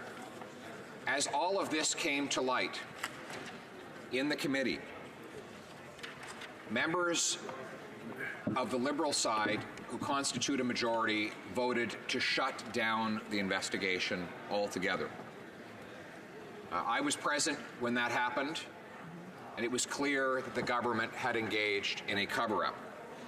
Now, that being said, we concluded at the time that there was still hope of getting to the truth, and that hope resided in the Ethics Committee. As such, numerous members of this House wrote the chairman of that committee, who would confirm that a motion to carry out an investigation into the SNC-Lavalin corruption scandal was in order. Roughly a week later, members convened at the Ethics Committee under the leadership of that chair and debated whether or not the committee should proceed with an investigation. One Liberal member on the committee had previously voted for a full-scale investigation into a full-scale public inquiry, and thus it was expected that he might be supportive of allowing the Ethics Committee to proceed in carrying out that investigation right within the parliamentary precinct. When presented with the opportunity to do so, and in vote in favor of the motion allowing the investigation to go ahead, he began to speak and said that he was not ruling out a future investigation at the committee, that perhaps at some future date an investigation could proceed, but that doing so would be premature before the Justice Committee had received all of its written submissions and before that Justice Committee had decided to conclude its own work. A second Liberal MP, the member for Ottawa-Vanier, said in a post-committee scrum with the media, "I believe that today we had a conversation on the fact that the Ethics Commissioner is currently studying, and that's why we are waiting for him to get back to us and report. Also, the Justice Committee is working on it as we speak. the chair of that committee will receive more information, so it is premature for us to go forward. I emphasize, premature for us to go forward. So, Mr. Speaker, 2 members of the Liberal delegation on the Ethics Committee expressed an openness to having a full-scale committee investigation into the SNC-Lavalin corruption scandal. But they had concluded that it would be premature to do so until such time as the Justice Committee received all of its written submissions and heard all of its testimony and concluded its own work on the file. In fairness to those 2 Liberal members, while I disagree with them, it's a reasonable point of view. No need to have 2 committees doing the same thing at one time. In other words, why not wait to find out what Justice Committee was going to do with all of the testimony it had received and what it would eventually do with the then forthcoming written submissions of text messages that both the former Attorney General and Gerald Butts were to provide. Well, now the Justice Committee has done that. It has completely terminated the investigation. It has received all the written submissions. Those submissions have now been published for all eyes to see. The Justice Committee's work is known, and according to Liberal members as of this morning, who met in a secret in-camera meeting, that committee will do no more work on this file. So, the 2 Liberal members of the Ethics Committee who were waiting on justice to wrap up in order to get final evidence that that committee report would provide is done. And they are ready now. They can no longer claim that it is premature for the Ethics Committee to begin its work. So I report to the House of Commons today, Mr. Speaker, that next Tuesday would be the appropriate day for the Ethics Committee to consider whether or not to proceed with the investigation into the Prime Minister's SNC-Lavalin corruption scandal. I note that he has attempted to shut down 2 previous investigations. That might cause pessimism among members of this House. However, I also note that there is reason for hope and optimism in that at least 2 Liberal members of the Ethics Committee have now said that their opposition to an investigation was time limited. In other words, that because it was premature at the time the motion for such investigation came before the committee, they may now have changed their mind because all of the information that another committee has to provide is now provided.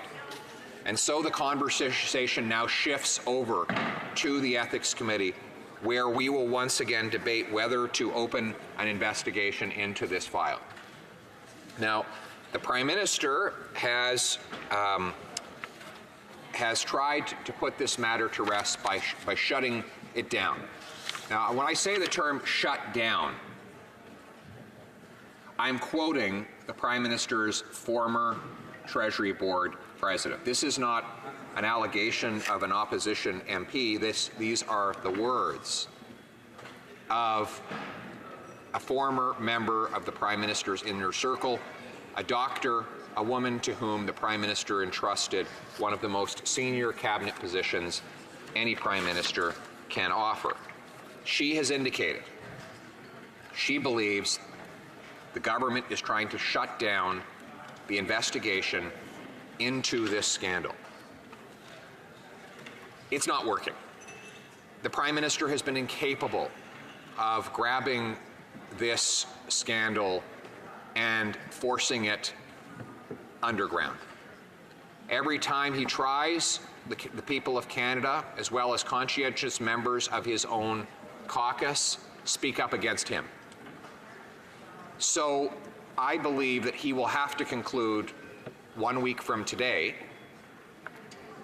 that his only recourse is to open the entire matter up for all eyes to see. Yep. As he was fond of saying in the last election, sunshine is the greatest disinfectant. So let's lift the curtains over at the Ethics Committee and let the sunshine pour in so that everyone can see the truth. Sunny ways. Sunny ways, my friends, sunny ways, as a Prime Minister we all know once said.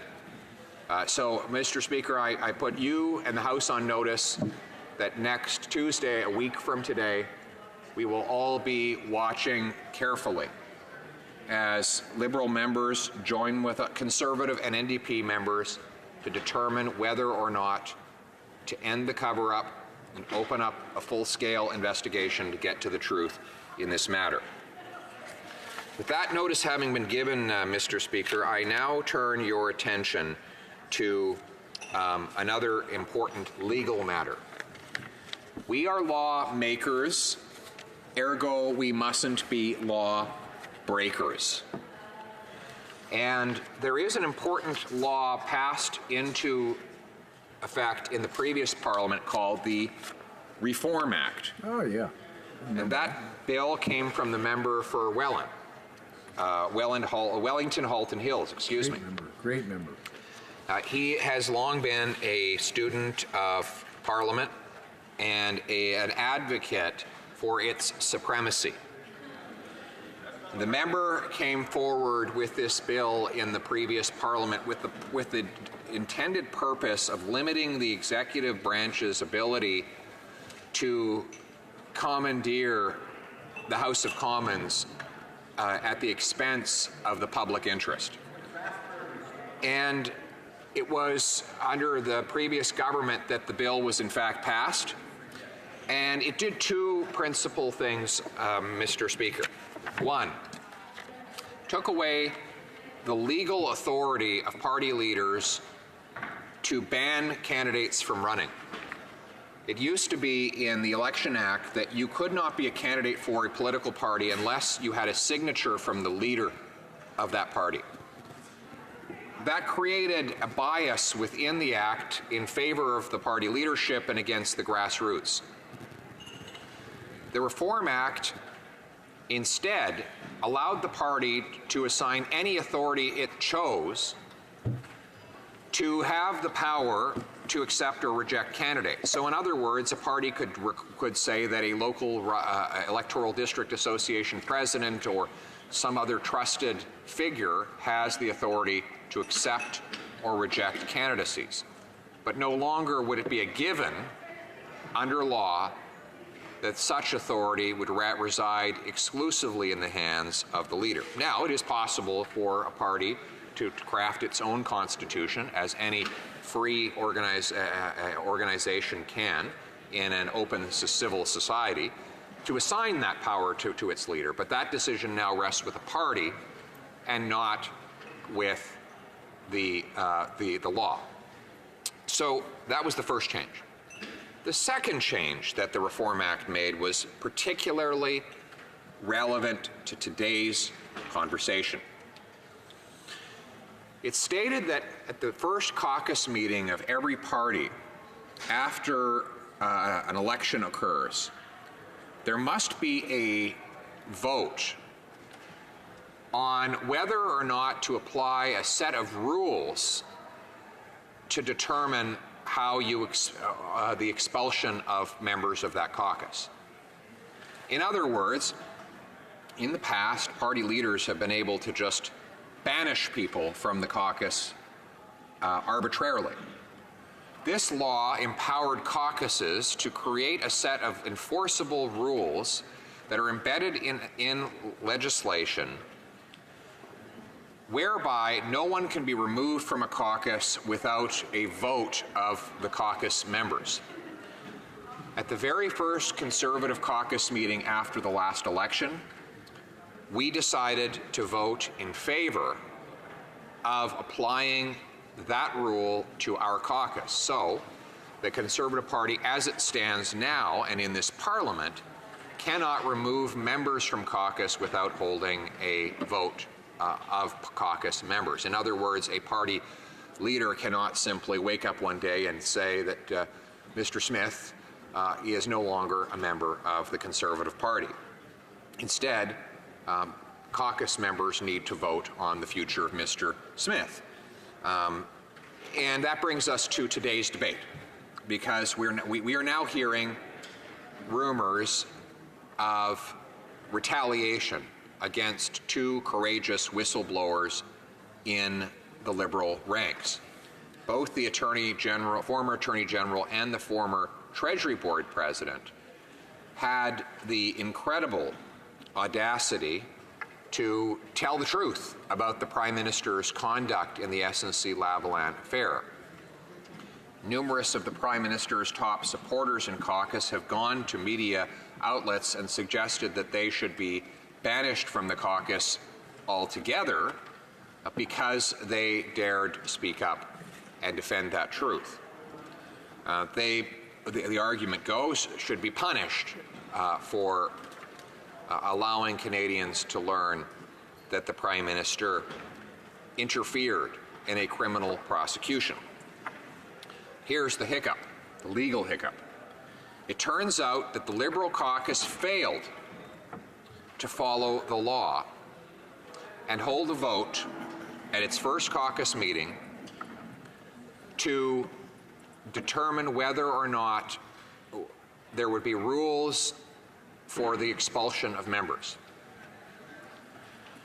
In other words, if the caucus decides to expel these members, that expulsion might be illegal. I want to read you some background. This is a letter that the Honourable Member for Wellington Halton Hills wrote to the current Attorney General. Dear Minister, I'd like to congratulate you on your new role as the Minister of Justice and the Attorney General of Canada. In a letter to the previous Minister of Justice and the Attorney General of Canada dated February 29, 2016, I brought to the Minister's attention the possible non-compliance of Section 49(8) of the Parliament of Canada Act by members of the Cabinet.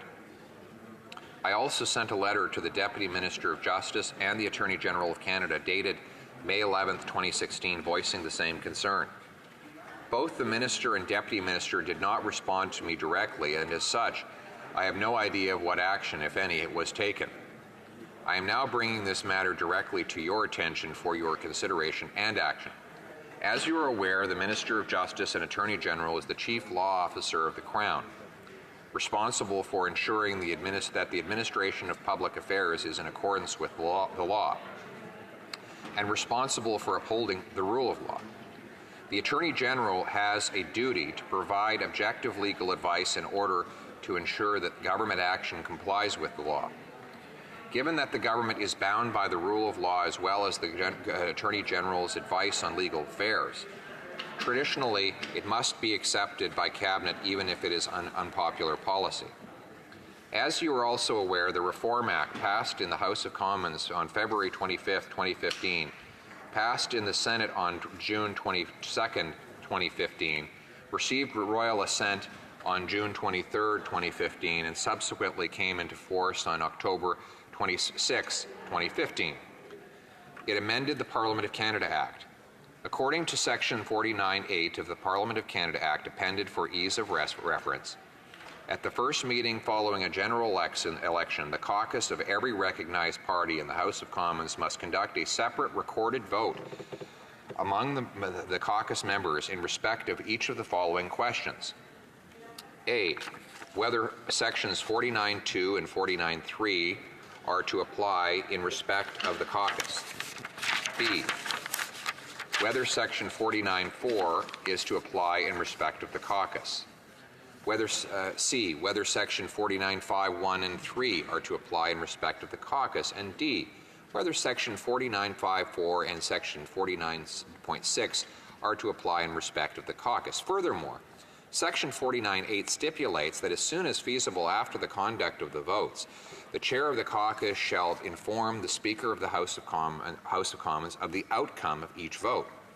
It has been publicly reported by various news media, one report of which is appended for ease of reference, that the Liberal members of Parliament, including ministers, did not comply with Section 49.8 of the Parliament of Canada Act, instead deciding to defer the 4 votes. This appears to be in contravention of the Parliament of Canada Act. The Minister of Justice and Attorney General is responsible for upholding the rule of law and ensuring the Cabinet acts in accordance with the law, and is ultimately accountable to the House of Commons. I ask that you uphold your constitutional and statutory responsibility and take necessary steps to ensure that the government complies with Section 49.8 of the Parliament of Canada Act. While Section 49.8 concerns the conduct of not just ministers but all members of Parliament recognized in the House of Commons, it is important that, according to note that according to Open and Accountable Government, a document, ministers are to be held to the highest standards of conduct for all their actions, including those that are not directly related to their official functions. Ministers, therefore, are therefore expected to adhere to these standards in circumstances whether they are acting as a minister or a member of Parliament or a private citizen. Thank you for your attention to this matter. Please do not hesitate to contact me if you have any questions. In other words, the member was laying out very clearly that there are laws that determine how a caucus must conduct itself, and that those laws determine how members can or cannot be expelled. So far, the Liberal Party is not in respect of those laws.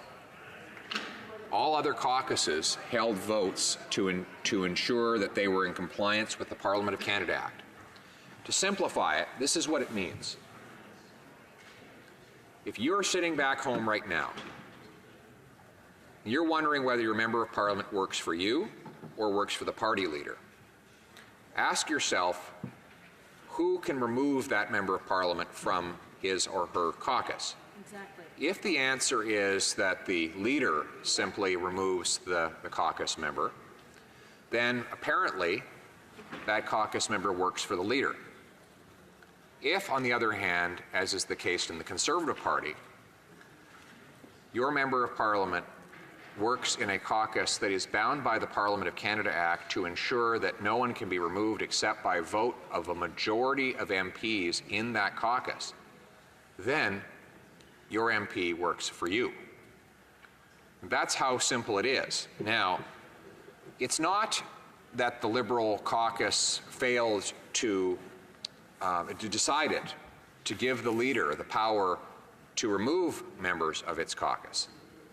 It's that it broke the law requiring that the caucus itself set rules for expulsion of members.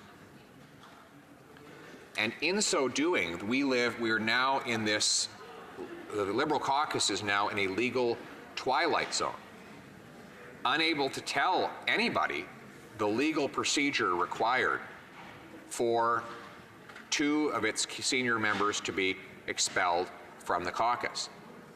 I understand it has been brought to my attention, Mr. Speaker, that Liberal caucus meetings have been going on all day, that Ontario Liberals have gathered to discuss the future of the former Attorney General and former Treasury Board President. They are discussing whether or not those 2 distinguished parliamentarians should be punted from the Liberal caucus altogether. But here's the problem. They can't do it legally until they have addressed the requirement in the Parliament of Canada Act, which stipulates that they must decide whether a leader or a caucus has the power to do that. The Liberal Party very much risks finding itself in yet another legal crisis in the next day. Tomorrow its caucus will meet, and I understand that there may well be a decision to expel members of the caucus. But we don't know how that decision will be made because so far the Liberals are in violation of the Parliament Canada Act, which stipulates how exactly that procedure carries itself out. Shameful. It is shameful that the Liberal Party has found a way to break the law even in circumstances that relate to its own caucus management. I might add that while this sounds really complicated, it's actually quite simple. The Act just says once you have an election, caucus gets into a room, they hold a vote on the rules for expulsions of members. We did it, took us about 10 minutes. We as a group decided that caucus members could only be expelled through a vote of the full caucus. That stripped a future leader of the ability to remove anyone arbitrarily, and it empowered MPs from whether they're in the front, middle, or backbench to be equal in making that decision. Here, here. Thank you. And there are members of the NDP who I believe did exactly the same thing. They held the same vote, and they were required to under the Act. And so I believe it is my understanding, though I wasn't there, that they did as well. But of course, the Liberal Party refused to abide by this legal requirement and make that administrative decision on its first day. And now they are caught in this strange situation where they want to carry out retribution against courageous whistleblowers in their own caucus. The Prime Minister is determined to have them kicked out and punished for speaking their minds, but nobody knows the legal status of an expulsion from the Liberal caucus. Mr. Speaker, I bring this to your attention because it could land on your desk. You could find yourself as the arbiter of this messy situation that the government has created for itself by failing to follow the legal steps that are provided for in the Parliament of Canada Act. Now, I have my opinions on whether or not the members of the former Treasury Board President and the Attorney General should or should not be allowed to remain. I think absolutely they have the right to remain. In fact, they should be celebrated for their courage and for their honesty. But I believe that decision should be, whatever decision the Liberals make, and it is theirs to make, not mine, should be done in accordance with the law. The Prime Minister appears follow the law. The Prime Minister broke the law when he took a $250,000 free vacation from someone who was seeking a government grant. He has broken, at the very least, the spirit of the law by applying inappropriate pressure and interfering in the criminal prosecution of his corporate friends SNC-Lavalin. For God's sakes, let him not break the law as he carries out retribution against the courageous whistleblowers who exposed him for that earlier misconduct. He has some time in order to fix the legal problems within his caucus. He could potentially, with counsel from you, Mr. Speaker, and the law clerk, convene another caucus meeting to discuss the application of the Reform Act to his caucus. I believe that after he does that, he would have to table in the House of Commons a full report on how he and his caucus have come into compliance with that act. But failing that, he is operating lawlessly as he attempts to punish those who have spoken against him. And speaking of the law, there is another law that's worth noting in this affair. And it is the whistleblower protection law that exists for public servants. I was proud to serve as the parliamentary secretary in the Harper government that passed into effect the Accountability Act, which contained protections for whistleblowers. You'll recall that the impetus for this act was that a courageous whistleblower, Alan Cutler, had spoken up against the sponsorship scandal. He witnessed that money was being funneled out of the coffers of the government into the Liberal Party of Canada and to Liberal-linked ad agencies. He blew the whistle and he was fired. He was fired for speaking up. He suffered serious career damage as a result. So we passed a law to protect public sector whistleblowers in the event that they witness wrongdoing. They are allowed under the law to make a formal complaint, to seek an investigation with the Public Service Integrity Commissioner, who then carries out an investigation. Now, I acknowledge that the Public Service Integrity Commissioner does not have jurisdiction over a party caucus or over cabinet ministers. It strictly applies to members of the public service. However, this is about the example we set as political leaders. If we have a law that protects public servants who blow the whistle against retaliation, how could the Prime Minister violate the principles of that law by punishing the whistleblowers in his own cabinet? What message would he send to public servants about the propriety of standing up and speaking out when you see something wrong if he punishes the very people who've done just that? The Prime Minister should do is first apologize to both of these whistleblowers, and secondly, thank them. Thank them for standing in his way when he was trying to behave inappropriately. The Attorney General may have done this Prime Minister, the former Attorney General, may have done this Prime Minister an incredible service when she refused his personal and political interference in the prosecution of SNC-Lavalin. She may have been helping him in a strange way by stopping him from doing something very dangerous, both to himself and to our legal and justice system. She warned him in the most emphatic way that he ought not push her any further. Allow me for a moment, Mr. Speaker, to reflect on the chronology of those warnings. It started on September 18th, 2018, when the Prime Minister and the Clerk of the Privy Council called in the Attorney General and pushed her to allow a settlement with SNC-Lavalin that would shelve criminal charges for fraud and bribery.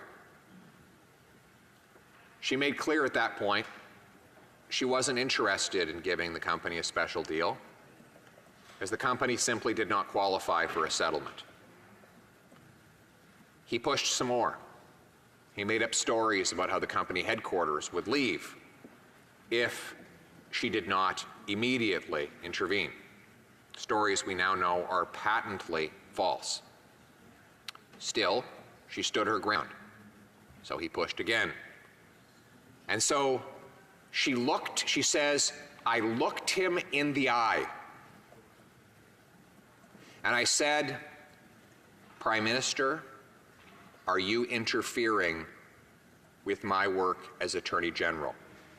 Because I strongly advise against it.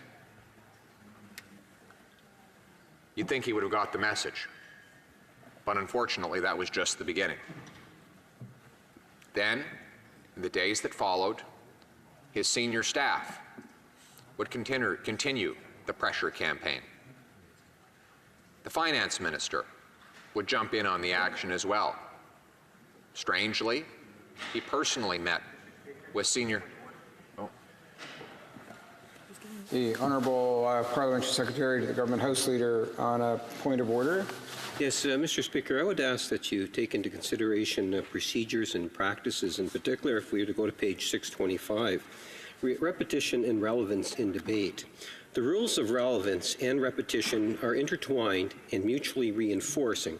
The requirements that speeches remain relevant to the question before the House flows from the latter's right to reach decisions without undue obstruction and to exclude from debate any discussion not conducive to that end. The rule against repetition helps to ensure that the expeditious conduct of debate by prohibiting the repetition of arguments already made.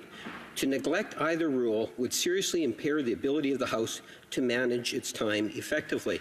If you just take a look at the hours of discussion from the member across the way, you will find that there is consistent duplication, repetition, repeating the same points after the same points, and we're actually talking about the 2019-2020 budget. I just bring it to your attention so maybe periodically we can just get the member to go back to what the debate's about, and that is the budget. I thank the Honourable Parliamentary Secretary for raising the point. Of course, what he says I am in complete familiarity with. It is a topic that does come up from time to time. One of the limitations on that for chair occupants is, of course, that one has to actually hear what the member says before one can be enlightened as to whether a bridge has been crossed or a line has been crossed in terms of repetition and relevance. That's one of the difficulties in coming to that conclusion.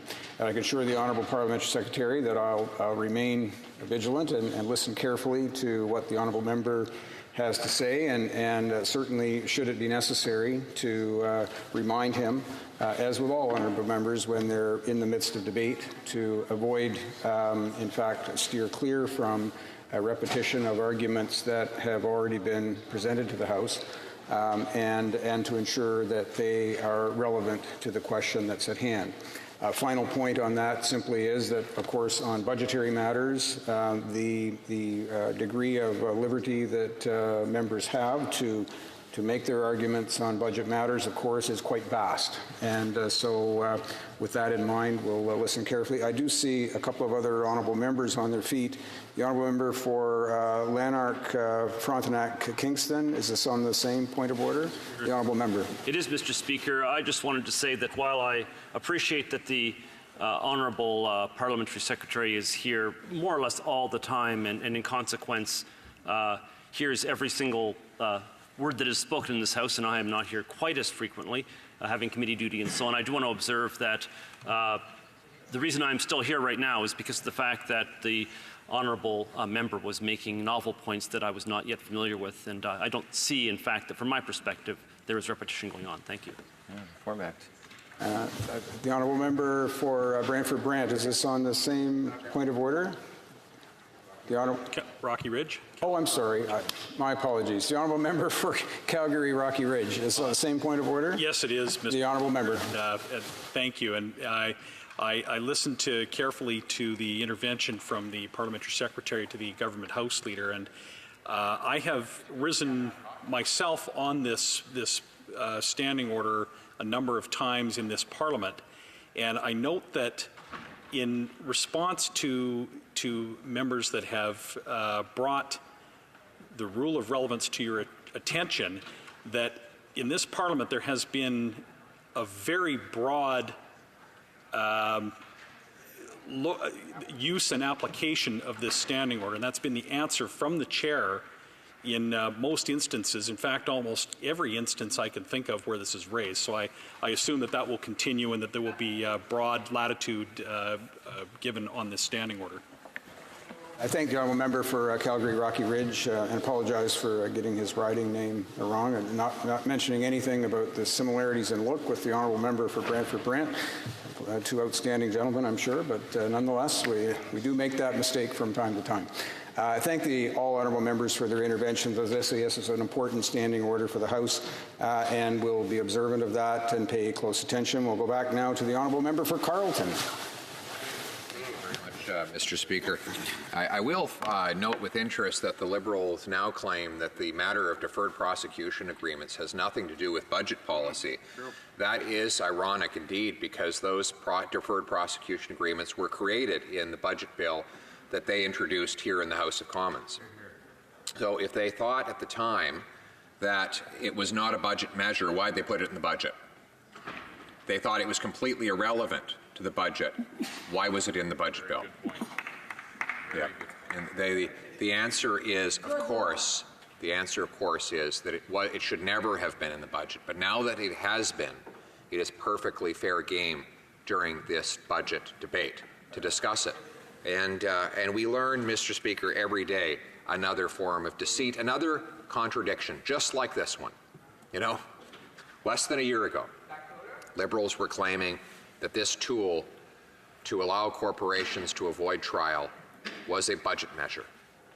They forced it through the Finance Committee, through the House of Commons, then through the Senate Finance Committee, again and again claiming this is a budget matter. And now we have a member who stands up and says, this has nothing to do with the budget, it's completely irrelevant.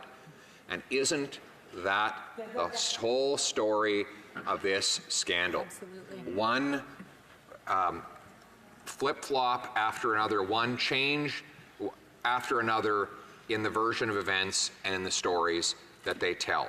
They will say anything at any time in order to justify their inappropriate conduct. And this intervention by the colleague across the way is just the latest example of that. I can point to other contradictions, you know, where the Prime Minister says, here is it, on February 15th, he came out and said to 37 million Canadians, if anyone, including the former Attorney General, had issues with anything they might have experienced in this government, or didn't feel that we were living up to the high standards we set for itself, it was her responsibility to come forward. It was their responsibility to come forward. And no one did. And yet, of course, that is absolutely false. She did come forward again and again and again, to the Prime Minister personally on September 18th, then to his clerk of the Privy Council, when she said in a recorded conversation about which top Liberals cannot lie and deny because it is all caught on tape, she said, so we are treading on dangerous ground here, and I'm going to issue my stern warning because I cannot act in a manner and the prosecution cannot act in a manner that is not objective, that isn't independent. I cannot act in a partisan way, and I cannot be politically motivated. All of this screams of that. If that is not a warning, I don't know what is. Now, the latest story from the Prime Minister is he never heard about that conversation. You know, when an Attorney General has an explosive conversation of this nature with the top public servant about a priority file for the Prime Minister, and in the 2 months that follows, the Prime Minister does not hear a word about it. Now, of course, the story from the government was that, oh, he didn't hear about it because he immediately left for vacation. Well, it turns out the public record shows that's false. He didn't leave for vacation. He does take a lot of vacations, but unfortunately for his story, this was not one of the occasions when he did take such a vacation. And even if he had, this is what the clerk himself said on the availability of the Prime Minister. He said, there are multiple occasions where the minister could have expressed her concern to the Prime Minister, and every single day could have picked up the phone and called. Now, he goes on to say that the Prime Minister is available through the switchboard 7 days a week, 24 hours a day, and is working 7 days a week. The Prime Minister is interrupted all the time for calls with foreign leaders, security matters. Heads up, end quote. So in other words, I'm going to go on further actually. All ministers have the option of reaching the Prime Minister, give or take a little bit of scheduling and where he might be in private time and so on. Every minister of the Cabinet can reach the Prime Minister. I presume if that is true, then the clerk of the Privy Council could have found time in the 2 months that followed this extraordinary conversation with the Attorney General to relay its contents to the Prime Minister, but yet they expect us to believe he never did. And so the Prime Minister didn't know anything. His Chief of Staff was involved in the interference, but he didn't know.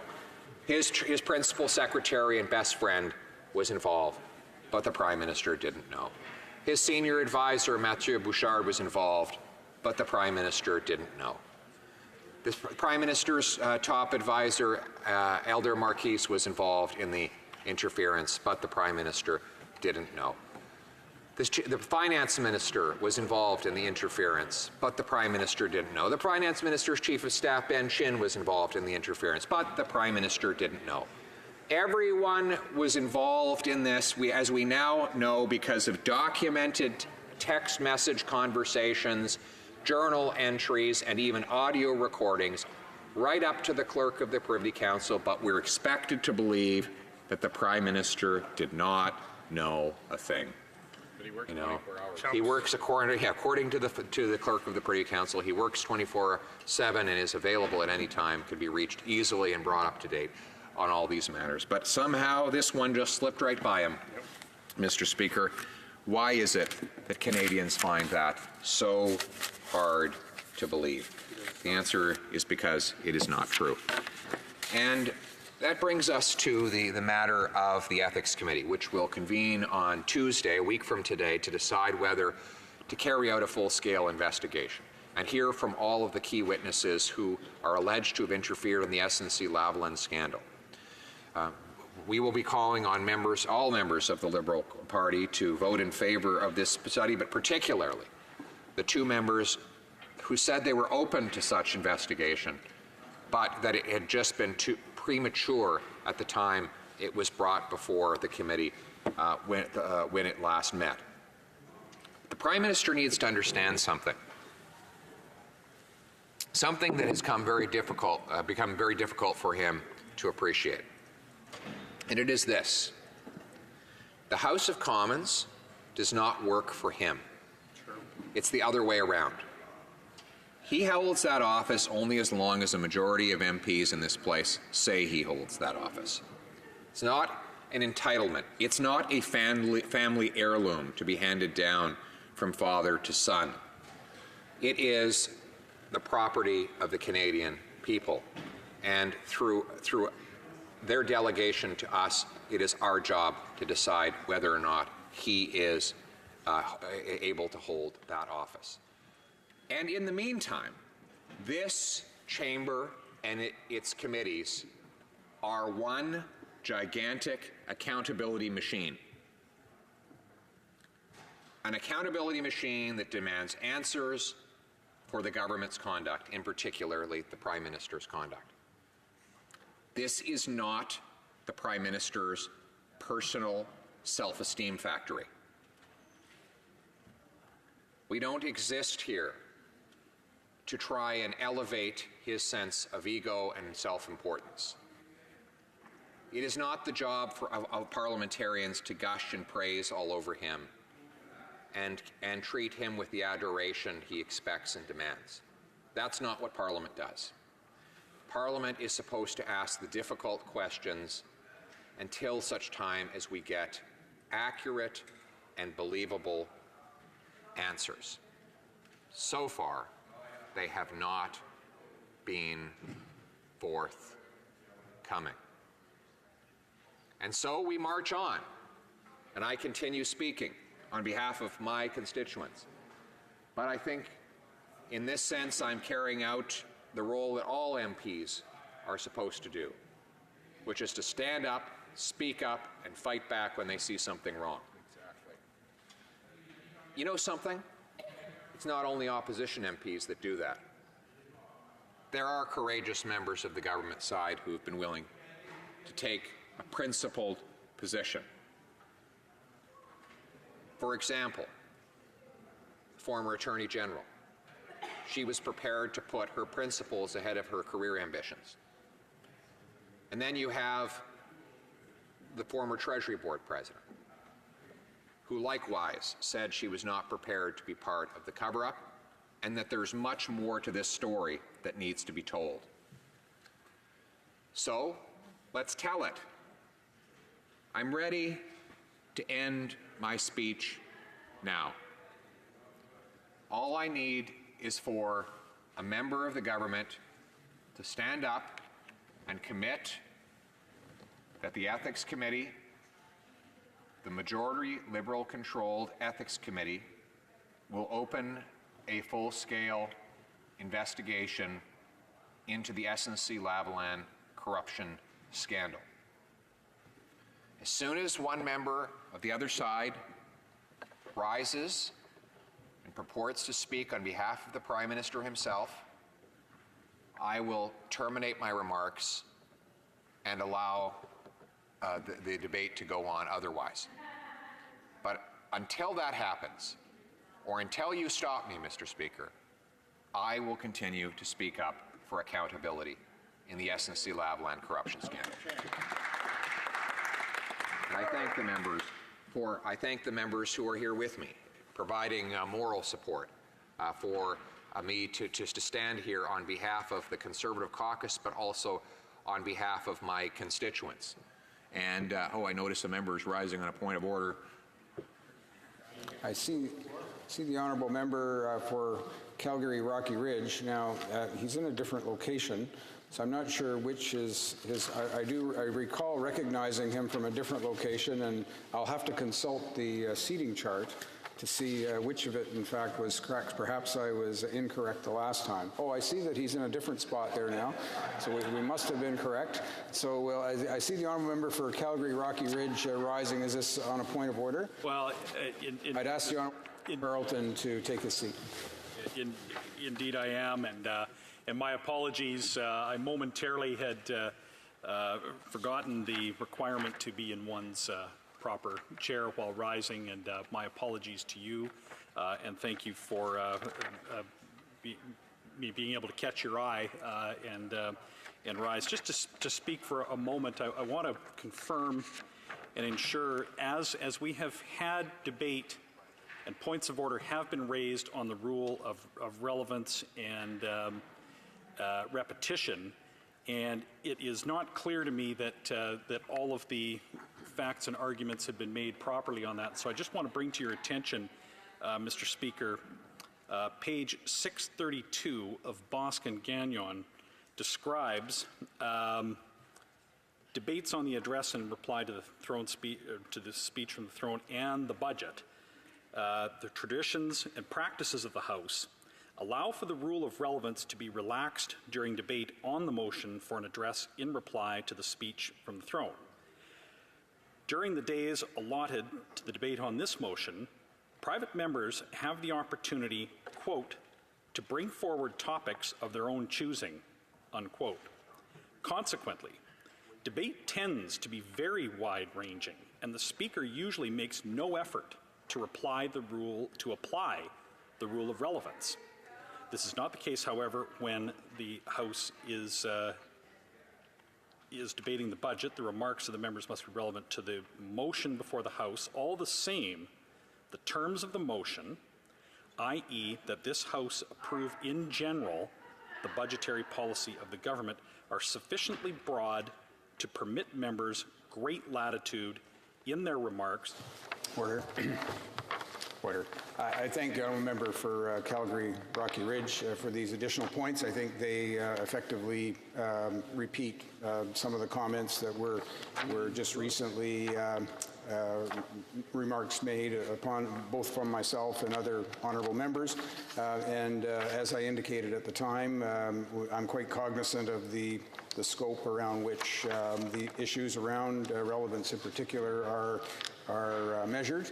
And as I say, I'll continue to listen carefully to the honourable member for Carleton in that respect, and should it be necessary to interrupt him and bring that to his attention, I'll do so. Other than that, I'll consider the matter closed for the time being. The honourable member for Carleton. Oh, I'm sorry. Let's just, before we get to that, I just want to, before we get to the honourable member of Carleton, I'll let him take his seat for a moment. And this is in respect to Standing Order 38, to inform the House that the questions to be raised tonight at the time of adjournment are as follows.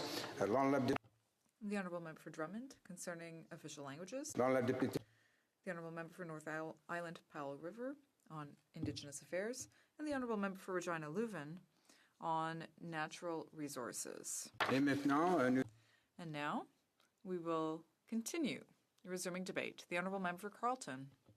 Mr. Speaker,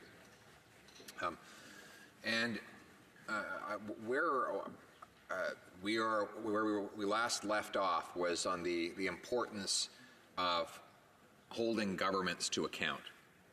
This here is the House of the Common People, where we restrain the Crown and limit its powers to maximize the liberty of the people. In this particular instance, the allegation is that the Prime Minister personally and politically interfered with the criminal prosecution of a powerful corporation. In other words, the judicial branch of government suffered or almost suffered a major act of interference by the head of the executive branch, or the head of the government, I should say, in the person of the Prime Minister.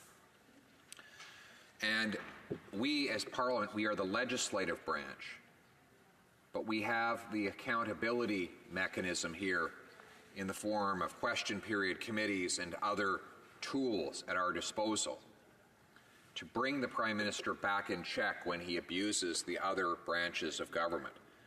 In other words, we do not, as legislators, dominate the judicial branch. We merely provide it with the laws it interprets. But we can act as its protectors here in this House of Commons in instances where the executive has spilled over and invaded the territory of the judicial branch. And that is precisely what we are doing. Just as the judicial branch sometimes must constrain the executive, particularly when the executive infringes the rights of the population, we as parliamentarians in the legislative branch can also restrain the executive when it attacks the sacred ground of the judicial branch. And that appears to be what the Prime Minister attempted. The decision to prosecute a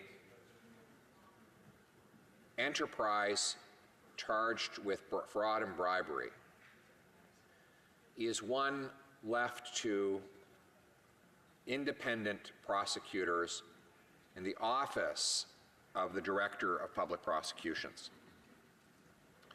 Interference in that prosecution by any member of the executive has the effect of contaminating the judicial branch with politics. And we here, as parliamentarians, are the decontamination team. We're here to decontaminate the corruption that spilled out of the executive almost into the judicial branch, but for the courageous acts of an Attorney General who closed the floodgates and prevented that contamination from spilling completely in to this criminal trial. Thank God she was there. What a relief. I think Canadians should breathe a sigh of relief that we had such a woman of integrity doing that job at that moment. Do you ever think, Mr. Speaker, that things happen for a reason? That people are in a certain place at a certain time because they're especially needed there? You know, I think of, go back to the end of the beginning of the 1940s, May of 1940, when Europe was collapsing under the aggressive attacks of a evil and mendacious dictator. France was, if it hadn't already, was soon to surrender. Germany had already successfully attacked numerous of its neighbors. And Chamberlain, who had of course signed a peace in our time treaty with Hitler, was on the verge of almost losing confidence in the British House of Commons.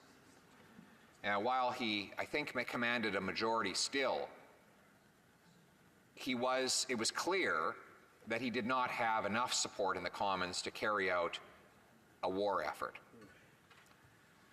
And so there's this story of a famous meeting where Churchill, Chamberlain, and Lord Halifax gathered together in one room. Oh, to have been a fly on that wall. It was clear Chamberlain was on his way out, and the obvious replacement, of course, was Lord Halifax. Most people would have assumed Churchill. Now, who was Lord Halifax and what was his plan? Well, he was a widely respected member of the aristocratic elite, a senior conservative in the British Parliament. He had engaged in efforts already in the early stages of the Second World War to initiate negotiations for the surrender of all of mainland Europe to Hitler. He initiated those negotiations through Mussolini. In other words, he was going to ask Mussolini to be the mediator in negotiations between Great Britain and Hitler on the surrender of Europe. That was his plan. And the three of them went into this meeting expecting that Lord Halifax would come out as Prime Minister. And as certain historical accounts relay the events, Chamberlain said, I believe I am losing the confidence of our caucus and perhaps of our commons, and I no longer can continue prosecuting this war. I will resign, and the question is, who should replace me? I think it should be Lord Halifax. And Lord Halifax, as the story is told, said, no, I think it should be Winston Churchill. Of course, Winston Churchill said, I agree. And thank goodness that happened, because days later, when Churchill would become Prime Minister, he fundamentally altered the policy of the British government. It wasn't just that he was giving these stirring addresses to rouse the nation. There are many of those examples, and we can get lost in the soaring and brilliant rhetoric of the time. However, what we miss sometimes is that he had actually changed the policy of the British government from one of survival to one of victory. He said, what is our aim, you ask? Victory. Victory at any cost. And he prosecuted the war with that full intention in mind. It wasn't to delay and frustrate the enemy for a later date when they could one day renegotiate a settlement. It was to totally obliterate Hitler's Third Reich, and that's exactly what he did. But imagine if Lord Halifax had come out of that room as Prime Minister. Imagine the different world we would live in today. He would have attempted to negotiate a settlement that would have surrendered all of Western Europe to a monster. But instead, we had a courageous lion who was prepared to fight and win at any cost. We might live in a very different world today had Winston Churchill, then who in the years leading up to that moment was a very controversial and often very isolated backbencher in his wilderness years of the 1930s, emerged as the Prime Minister, an unlikely Prime Minister, but arguably the most consequential one in modern history. So I relay this story merely to point out that sometimes certain people are in certain places at the right time. And though the stakes are nowhere near as high today as they were then, I think we will all admit, there's no doubt that there is something very important at stake in this particular controversy as well, and it is the independence of the prosecutorial arm of the government from politics. And had it been another Attorney General, someone more malleable, someone whose convictions were rested on sand rather than on stone, we might have had a different outcome. That person might have said, sure, look, clearly the Prime Minister wants this. It's illegal, but he gets what he wants. We know how he is. The clerk has made it clear that he's in a mood, and he's going to get it done. one way or another. A less courageous and principled Attorney General might have just folded like a cheap suit and allowed that to happen. But it wasn't someone else. It was this Attorney General. And she stood up again and again and again. And they pushed, and they pushed, and they pushed, and she wouldn't back down. Till she finally said, feel like I'm going to witness the Saturday Night Massacre, a reference to Nixon's Watergate firings.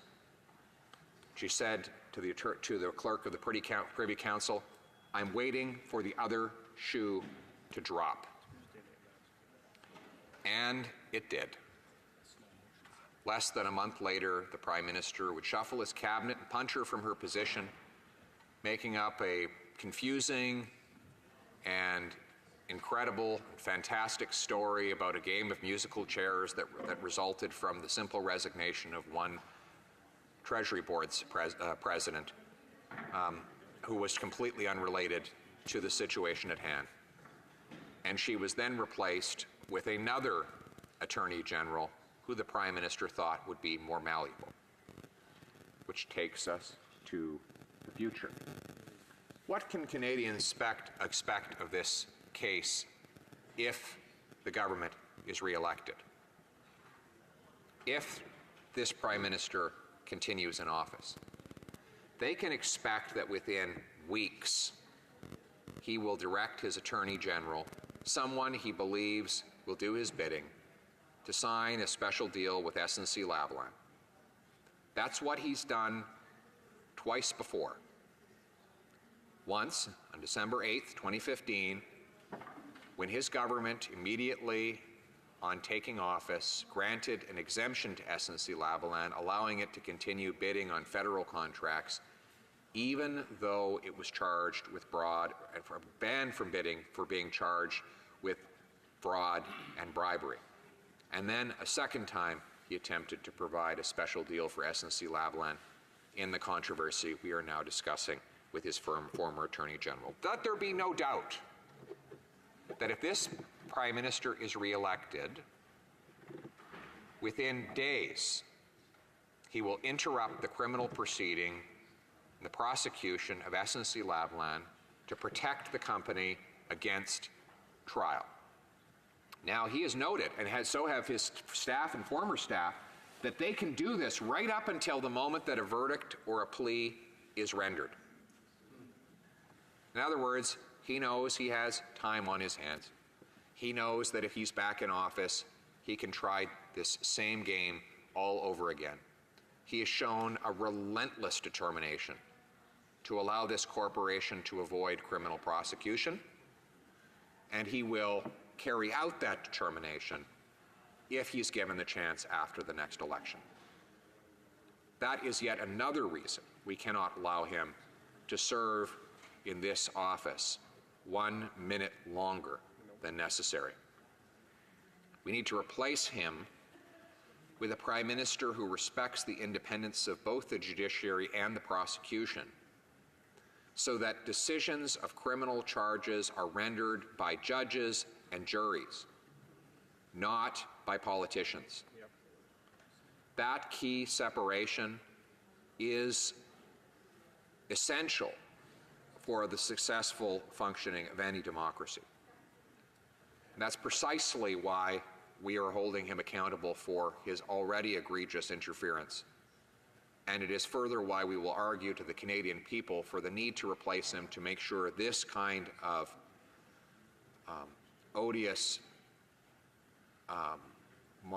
monstrous interference is never allowed to repeat itself again. You know, I look around this chamber today, and the member from the Okanagan who is here, he was among the very first to notice this strange amendment to the criminal code that popped into the omnibus budget bill. There we were, 10 o'clock at night, turning 500 pages as we rushed to pass this bill that Prime Minister said needed to become law quickly. And all of a sudden, there it was, right before us.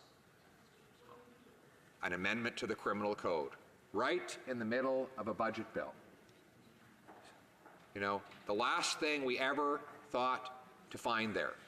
It was like finding fish in trees. So completely out of place it was. And only one witness to comment on it, and it was a public servant who simply gave the technical explanation of what it was, and that was it.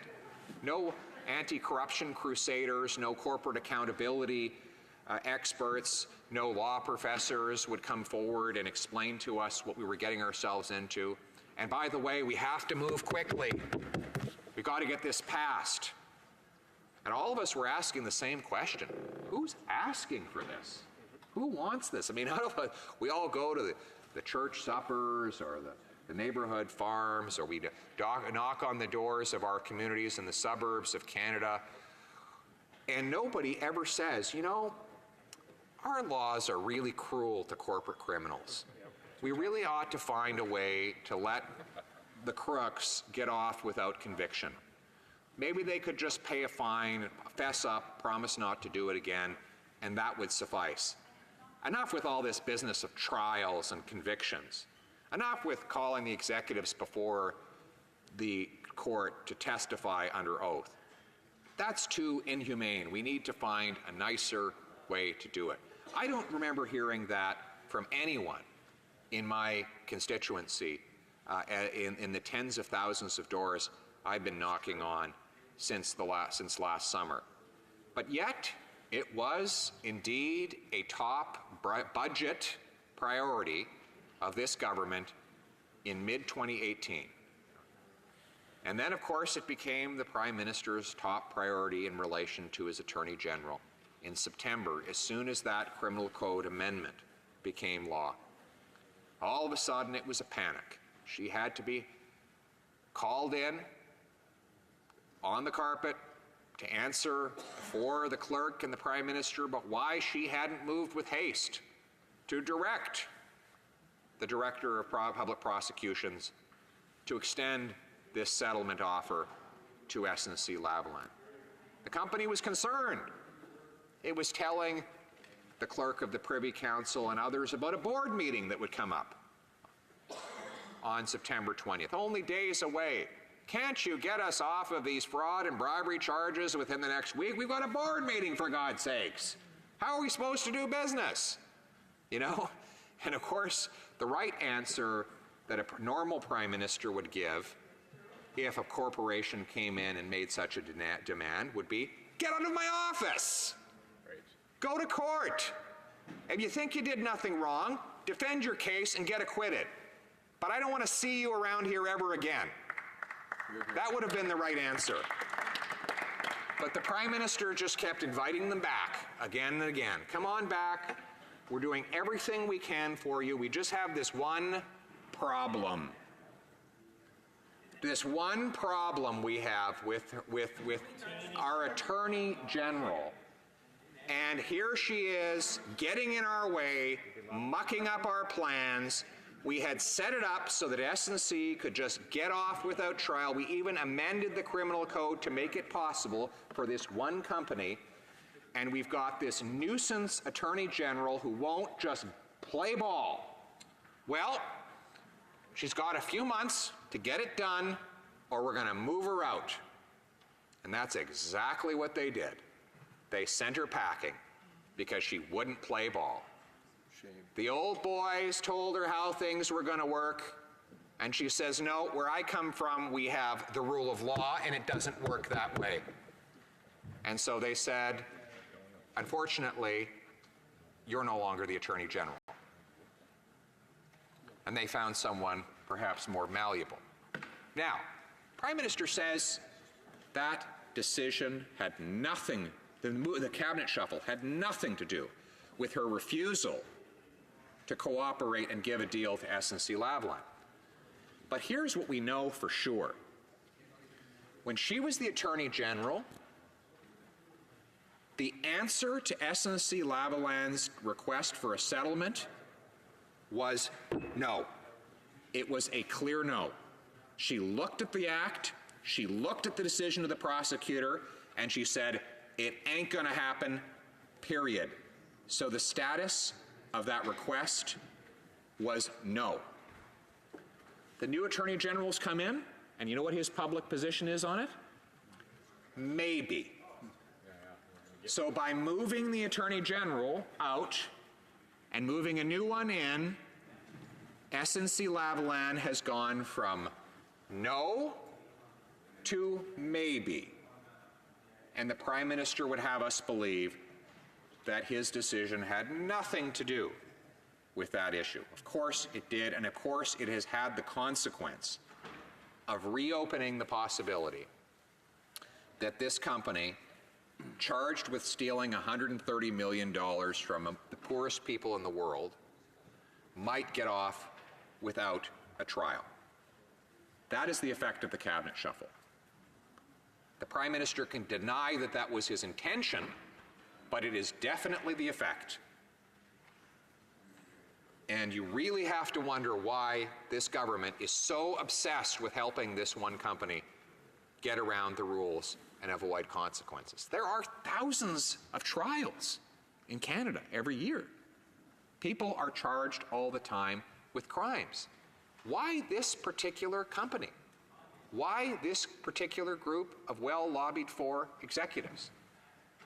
Could it possibly have something to do with $100,000 of illegal donations that the company flowed to the Liberal Party of Canada? Might be part of it.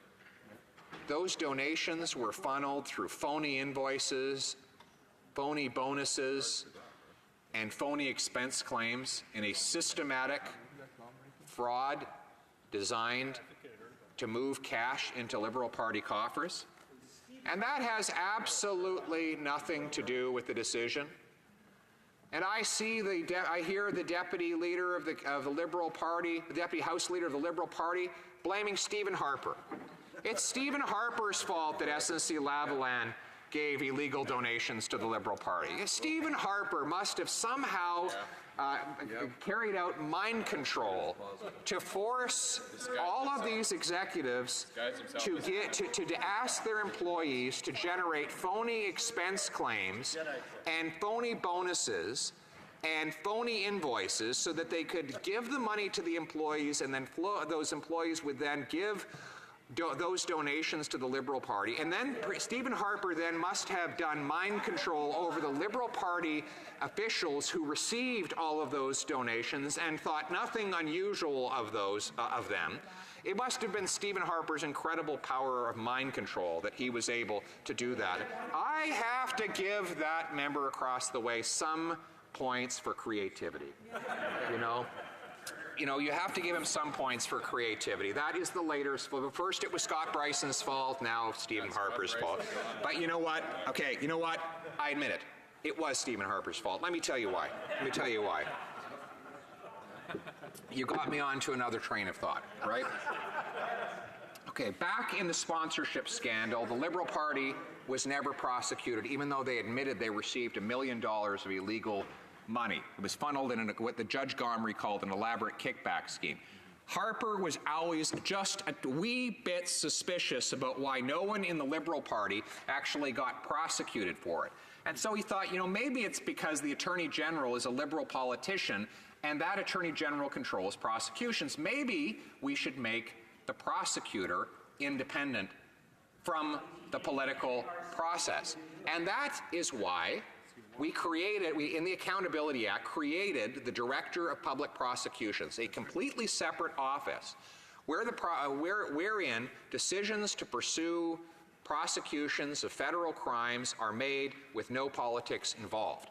So independent is this office that the director cannot even be removed by the executive without a vote in the House of Commons. So they have the same. The process for removing a director is the same as for other officers of Parliament, right? So he created this office, and he said in the Accountability Act, the only way that an Attorney General can direct the DPP to change course in any prosecution is in writing. They have to write it down, and they have to publish that direction in the Canadian Gazette. So every Canadian has the ability to see what direction the politicians are trying to give to the prosecutor. No more backroom deals. And it's because of that act that the Prime Minister couldn't secretly exert pressure on the prosecutor and prevent that political and allow that political interference to go ahead. So yes, it is Stephen Harper's fault. He's the one that brought in the Accountability Act, the very first act of his government, and because of that, this Prime Minister got caught once again trying to help his friends and trying to violate the rule of law. So finally, we can blame Stephen Harper for something and be truthful about it. And I know that he is devastated to learn that the Liberals are blaming him for all of their political heartache right now. But I would say to them, as much as you'd like him to be to blame, all of the misery is self-inflicted. That's right. Nobody forced the Prime Minister to help his corporate friends. Nobody forced him to interfere 20 times with his Attorney General to try and get her to shelve a criminal prosecution into a Liberal-linked corporation. Nobody forced him. Yes, the lobbyists were persuasive. Yes, they were abundant. Yes, they were crawling all over Parliament Hill, pressuring Liberals around him. But he had a choice. He could have said no to the old Liberal way of doing things. He could have said no, but instead he didn't. He did exactly what Liberals always do, which is to help those friends, the friends in high places, the powerful insiders, the people behind the scenes who pull the strings. He made a decision to let them drive his agenda, and he is now suffering the consequences for that decision right now. So, Mr. Speaker, that is the core reality. And again, we hear the Liberal member across the way heckling away about Stephen Harper. Mr. Speaker, the problem they are having over there is that they refuse to take responsibility for their own conduct. That's right. If they were to do that, they might be able to heal the wound. But by continually lashing out and blaming everybody under the sun for the Prime Minister's personal conduct, they only make their problems worse. You know, first it was Scott Bryson who was to blame. Then it was the former Attorney General who was to blame. Now we hear it's Stephen Harper. I'm sure we'll hear soon that it's the former Treasury Board President who's to blame. Everyone is to blame except the Prime Minister for his own conduct. He's making others pay for his mistakes. Now, he should learn from the case before him that people must be held responsible for their own conduct. That is the case for SNC-Lavalin as well. If he had recognized the principle of personal responsibility, he would have understood that this corporation should have to go to trial to own up for what it did and for the actions that it allegedly carried out in Libya with the fraud and bribery amounting to $130 million.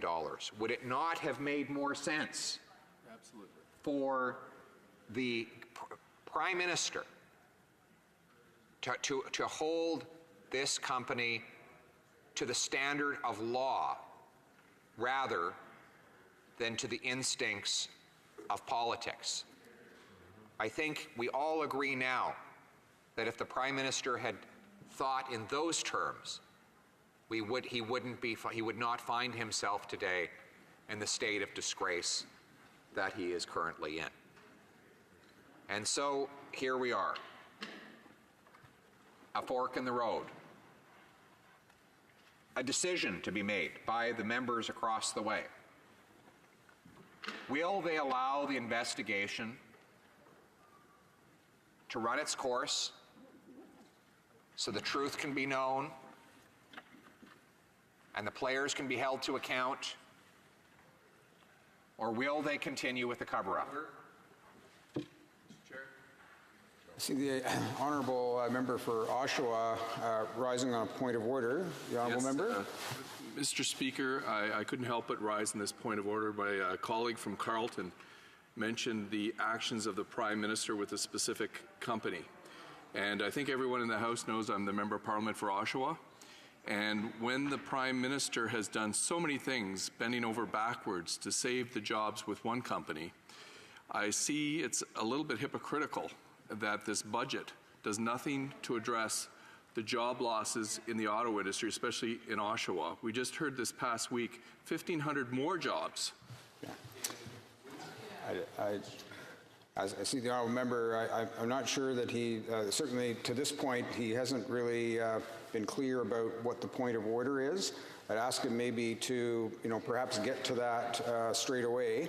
If he'd like to, if he has a point of order he wants to bring, that great. I think that what he's speaking of is a matter of debate, but we'll continue on. I see the honourable member will continue. The honourable member for Carleton. I think that the honourable member for Oshawa raises an interesting point, and in my opinion, it is in order for us to talk about jobs in Oshawa. It might not be a point of order, but it is a point, and I felt that he delivered in a manner that was orderly. And so I will address it in my remarks as well. This Prime Minister has claimed, wrongly, that he was trying to save jobs by interfering in the criminal prosecution of SNC-Lavalin. I invite members to look back at my earlier remarks where I deposited conclusive evidence that there were not 9,000 jobs at stake in the SNC-Lavalin affair. But that being said, there are jobs at stake in other parts of the country for which the Prime Minister has done absolutely nothing to help mitigate the job losses. And let's start with the auto sector. The member for Oshawa is probably the greatest champion of the auto sector in the House of Commons. Very hard to imagine anyone who has done more for that sector than that particular member. He has championed an end to regulatory red tape. He has fought for free trade. He has opposed excessive taxation. He has done all of this in order to make our automakers as competitive as humanly possible so that our workers can earn a better living and our consumers can have access to even better products. But now the Prime Minister stands by and witnesses as GM shuts down its operations, as Chrysler announces 1,500 additional job losses, while automakers are adding jobs in other non-Canadian jurisdictions, and the auto industry around the world is on the rise. Here at home, these companies are heading for the hills. And it is no surprise. Let's go through the laundry list of all of the damaging policies that this government has exacted on our manufacturers. They implement a carbon tax that will make it more expensive for the factories to operate here in Canada. It is a job-killing tax. They have added a new red tape that adds to the that contributes to the administrative cost of operating a manufacturing facility on this side of the border. They signed on to a trade agreement with Donald Trump that puts a cap on the future growth of Canada's auto exports to our biggest market. That, by the way, they made that concession to Trump without getting anything in return that we didn't already have. They've done all of these things, and then they've stood by and watched as these policies have led to their natural consequences, which is massive job losses in the automotive sector. It's not just the automotive sector. It's also the energy sector, where tens of thousands of Western oil and gas workers and thousands of additional refinery workers in the East have suffered for lack of a pipeline. When the Prime Minister took office, 3 of the world's most respected pipeline companies were ready to put shovel in the ground and get building. TransCanada had Energy East, Enbridge had Northern Gateway, and of course Kinder Morgan had Trans Mountain. One by one, all three of those companies have now left. They're all gone. They were, up until the day the Prime Minister took office, ready to deploy billions of dollars building pipelines with their own money. Not anymore. TransCanada backed out after the Prime Minister changed the approval process for that pipeline, adding endless delays and changing the criteria by which the pipeline's approval would be judged to include what's called upstream and downstream emissions. In other words, the pipeline would not only be judged based on the emissions its own operations would cause, but by the emissions caused by the production and later consumption of all the oil that travels through it. Now, no other pipeline in our competitor jurisdictions face that same kind of test. And furthermore, the Prime Minister imposes no similar requirement on Saudi or Algerian or Venezuelan oil. He doesn't, when the tankers from those countries arrive at our shores, he doesn't say, wait, you can't come in unless I do an examination of the up and downstream emissions of all this oil. No, he just says, come on right in. And that oil is pumped, it is converted into gasoline and pumped into Canadian cars and other manufacturing outlets and other uses, even though it has not been subjected to the same strict examination that the Prime Minister was going to impose on the Energy East pipeline. And so that pipeline, which would have brought 1 million barrels of oil a day from Western Canada to Eastern refineries, was canceled. And then we have the Northern Gateway pipeline, a project which had the support of 80% of the First Nations communities along the path of the pipeline. They had signed on to partnership agreements that would have rendered them entitled to jobs, training, income for schools and hospitals, opportunity to escape poverty once and for all. But even though those communities had signed those agreements, the Prime Minister was happy to violate that decision and veto the Northern Gateway pipeline. It's funny. He claims to believe in consultation with Indigenous people. How many of the communities along the pathway of the Northern Gateway pipeline did he consult when he vetoed their right to build that pipeline? Do we only believe in consultation if that consultation leads to the answer no? Apparently so. And that's why numerous First Nations groups are now taking this government to court for its refusal to properly consult them before killing their pipeline projects. There are great new consortiums of Aboriginal business leaders now fighting tooth and nail to get these resource projects approved, but the Prime Minister is ignoring his constitutional duty to consult with those First Nations because he doesn't like what they have to say. And then, of course, we have the Kinder Morgan pipeline, or Trans Mountain as it's called. That pipeline should be without any controversy.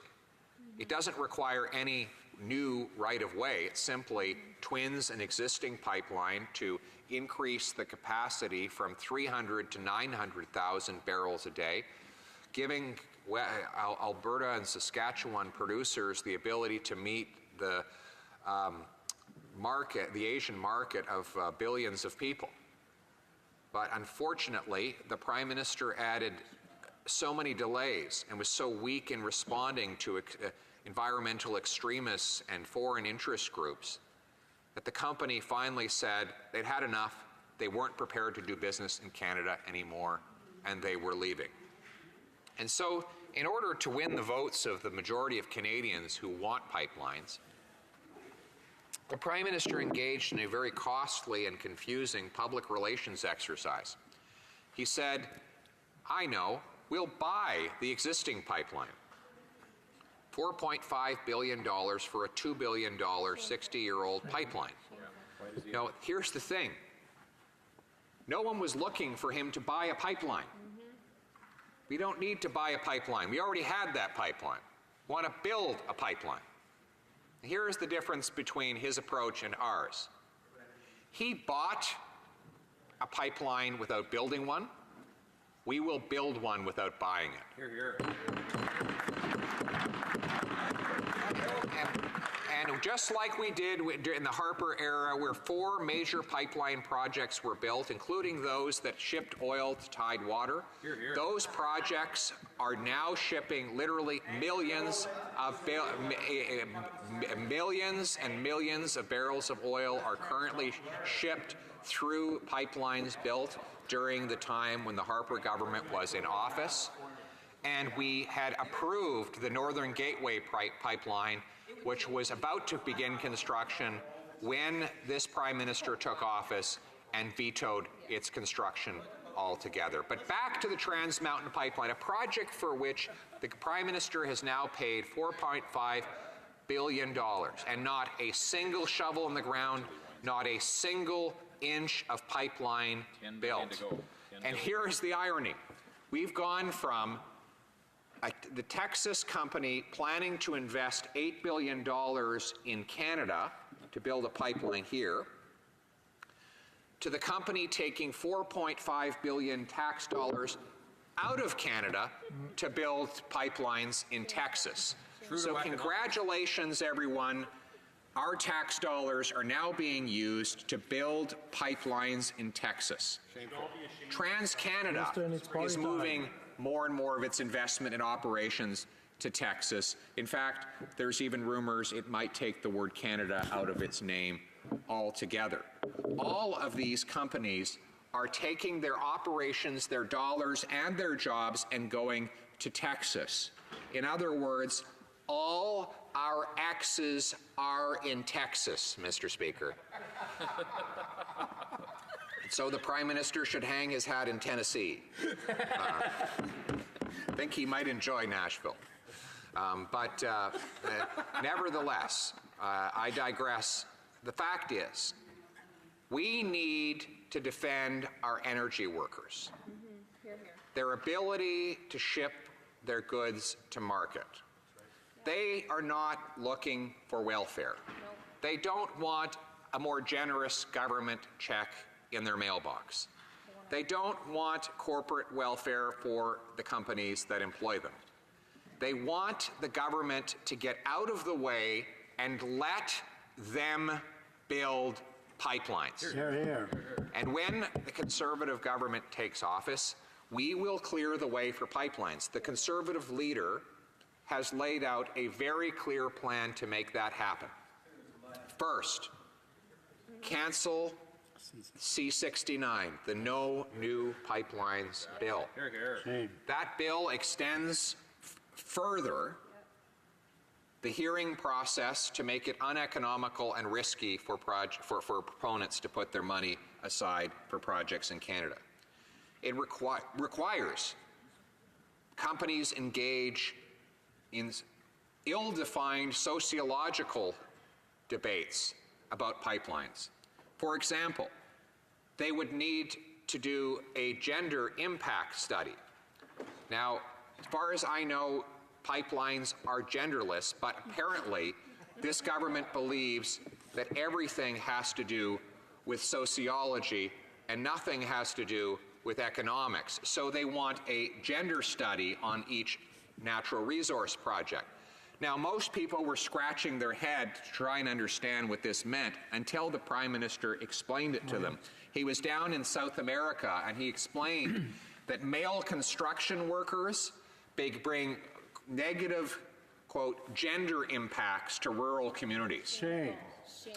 In the period after he made these bizarre comments, rural women from across the country started to share the gender impacts that they had experienced from construction workers being in their communities. And what they shared was they bring jobs.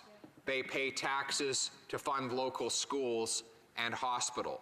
They support families. And by the way, Mr. Prime Minister, not all energy workers are men. There are highly skilled female energy workers whose jobs he has killed by blocking the construction of these key projects. And so, if he needs a gender impact study of a pipeline, why doesn't he actually go out to a natural gas or an oil development project in Western Canada and talk to real people on the ground instead of grandstanding at some fancy international conference in South America, showing off his spectacularly colorful and radiant socks as he lectures the world on the negative gender impacts of construction workers. These workers do important work for our economy and our country. There is dignity in what they do, and they deserve our respect. So, and they will get our respect when the Conservative government forms office. So first, we will scrap Bill C-69, the No New Pipelines bill. Second, our Conservative leader has announced that he will invoke Section 9210 of the British North American Act to declare pipeline projects to the general advantage of Canada. This is a power that our founding fathers created in our Constitution for the federal government in the case of any interprovincial construction project. That means that if for example, a rail or a pipeline or any other project that travels over provincial boundaries all of the approvals for that project can be uploaded to the federal government using Section 9210 of the Constitution, and thereby the Prime Minister and his executive branch can set up the approval process. That prevents parochial, not in my backyard local politicians from blocking the construction of pipelines. We understand that in a federation, it is impossible to have the free flow of goods, services, and people if individual municipal or provincial decision makers are able to block those projects at anywhere along the line. Imagine if we allowed just any municipality to say, we're going to ban the passage of a railway through our community. We won't have railways here. Well, I guarantee you there wouldn't be a single railway that would traverse our country. It would be impossible. That's why the federal government is exclusively responsible for railways. It should be the same with pipelines. All it takes, though, is a Prime Minister who has the courage to make it so by invoking Section 9210 of the Constitution that our founding fathers provided us when they brought about Confederation over a century and a half ago. Third, we will place strict time limits on the hearings so that we will not have endless processes that go nowhere. We will signal to businesses from around the world that they have a particular and confined time period during which they will get either a yes or a no.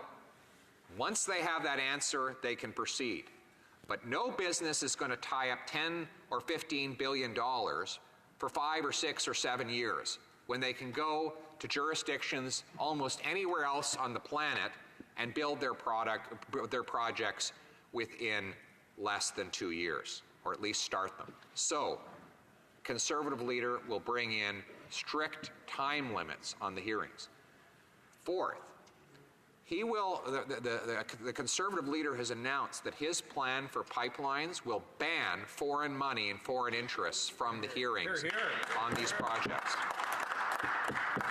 Now we know why these groups want to block the construction of pipelines. It's in their naked self-interest to keep ripping off Canadians by banning us from building it, getting our product to market.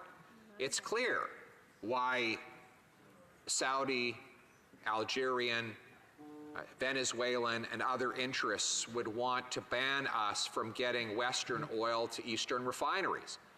That guarantees that they can continue to corner the market for our very large refineries in the eastern part of the country. Furthermore, it's clear why American oil companies would like to see us fail to build pipelines. After all, absent pipelines to Tidewater, Canada is forced to export 99% of its oil to the United States of America at massive discounts, discounts that have equaled, in some cases, more than 50% below world prices. So we sell them a product for $15, and they can resell it for $55 or $60.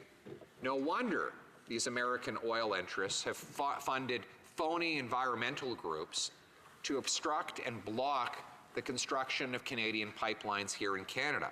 So the leader of the opposition's plan is to ensure that only those who have either A, specific and unique expertise related to the project, or B, who are resident on or near the project's construction itself.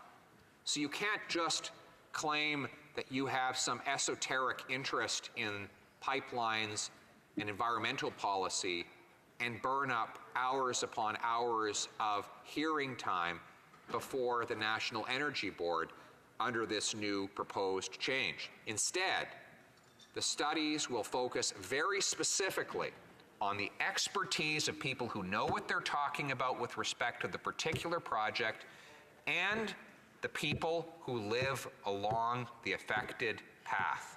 That's it.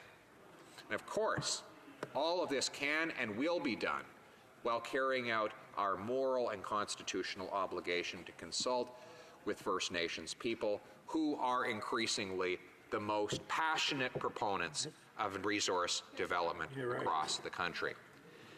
We will no longer allow the hard left in this country to stigmatize and stereotype First Nations people as all monolithically opposed to resource development.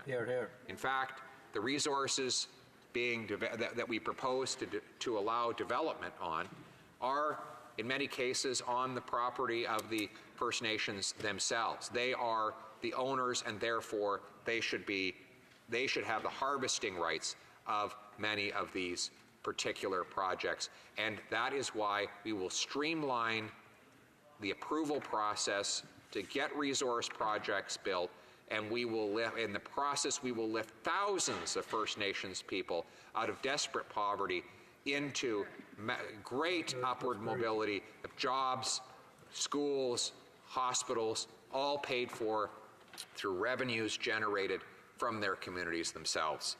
That is Mr. Speaker. See, the honourable member for Cypress Hills Grasslands on a point of order. Point of privilege, Mr. Speaker. I want to arise to make some comments on the question of privilege that was raised from the question period answers on February 7th and 8th. And I think it's important that we do this now. There's new information that has come forward, and certainly I think it's relevant because I think in less than an hour from now the Liberal Party is going to be making some decisions that will impact the careers of a couple of their members. And I think it's relevant that we point out that since the House last... Order. Order. I just remind the honourable member for Cypress Hills Grasslands, normally on additions to points of privilege that are under consideration and to which we have, the Speaker has not yet provided his decision. These are usually brought up, for example, after question period at normal times of interruption in the course of the day. I'm mindful that certainly members have the opportunity to raise additional new parts of information that are relevant to questions of privilege that have already been put to the House. And I just remind the honourable member of that, and I'll go ahead and recognize him that he can carry on. I'll be interested to know what new information he wishes to add. And just a reminder that on this type of intervention, we're mindful that other members have the floor.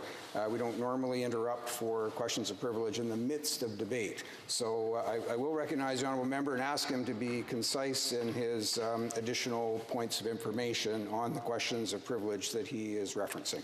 The honourable member for Cypress Hills Grasslands. Thank you, Mr. Speaker, and I appreciate this, and I will be concise. I'll stick as closely as I can to my notes, and hopefully we'll be able to get through that, and I appreciate the opportunity to make this because I think it's relevant at this time. Just point out, on February 7th and 8th, the Minister of Justice and his Parliamentary Secretary offered flat, bald denials of an article that appeared in the Globe and Mail.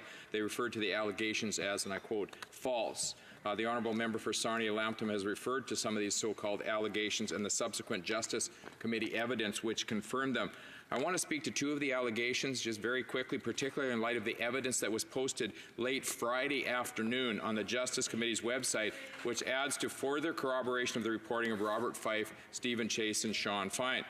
The original newspaper article's 6th paragraph informed readers that, quote, sources say the honourable member for Vancouver-Granville, who was Justice Minister and Attorney General until she was shuffled to Veterans Affairs early this year, came under heavy pressure to persuade the Public Prosecution Service of Canada to change its mind, end quote. At page 4 of the committee's February 27th evidence, the honourable member for Vancouver-Granville said, quote, the clerk then said he spoke to my deputy and she said that I could speak to the director. Later on page 4, she recounted quote, Matthew and Elder also raised the idea of an informal reach out to the DPP. My chief of staff said that she knew I was not comfortable with that as it looked like and probably did constitute political interference. They asked whether that was true, if it wasn't the Attorney General herself, but if it was her staff or the Deputy Minister. My chief of staff said yes, it would. And that's the end quote.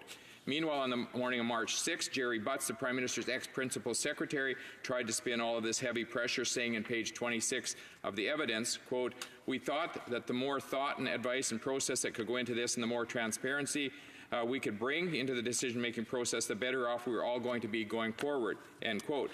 Well, in the sensational audio recording filed with the Justice Committee last week, we heard from Michael Wernick, the Prime Minister's hand-picked clerk of the Privy Council, in his own words saying, and I quote, is there anybody that can talk to Kathleen then about the context around this or get her to explain why, end quote.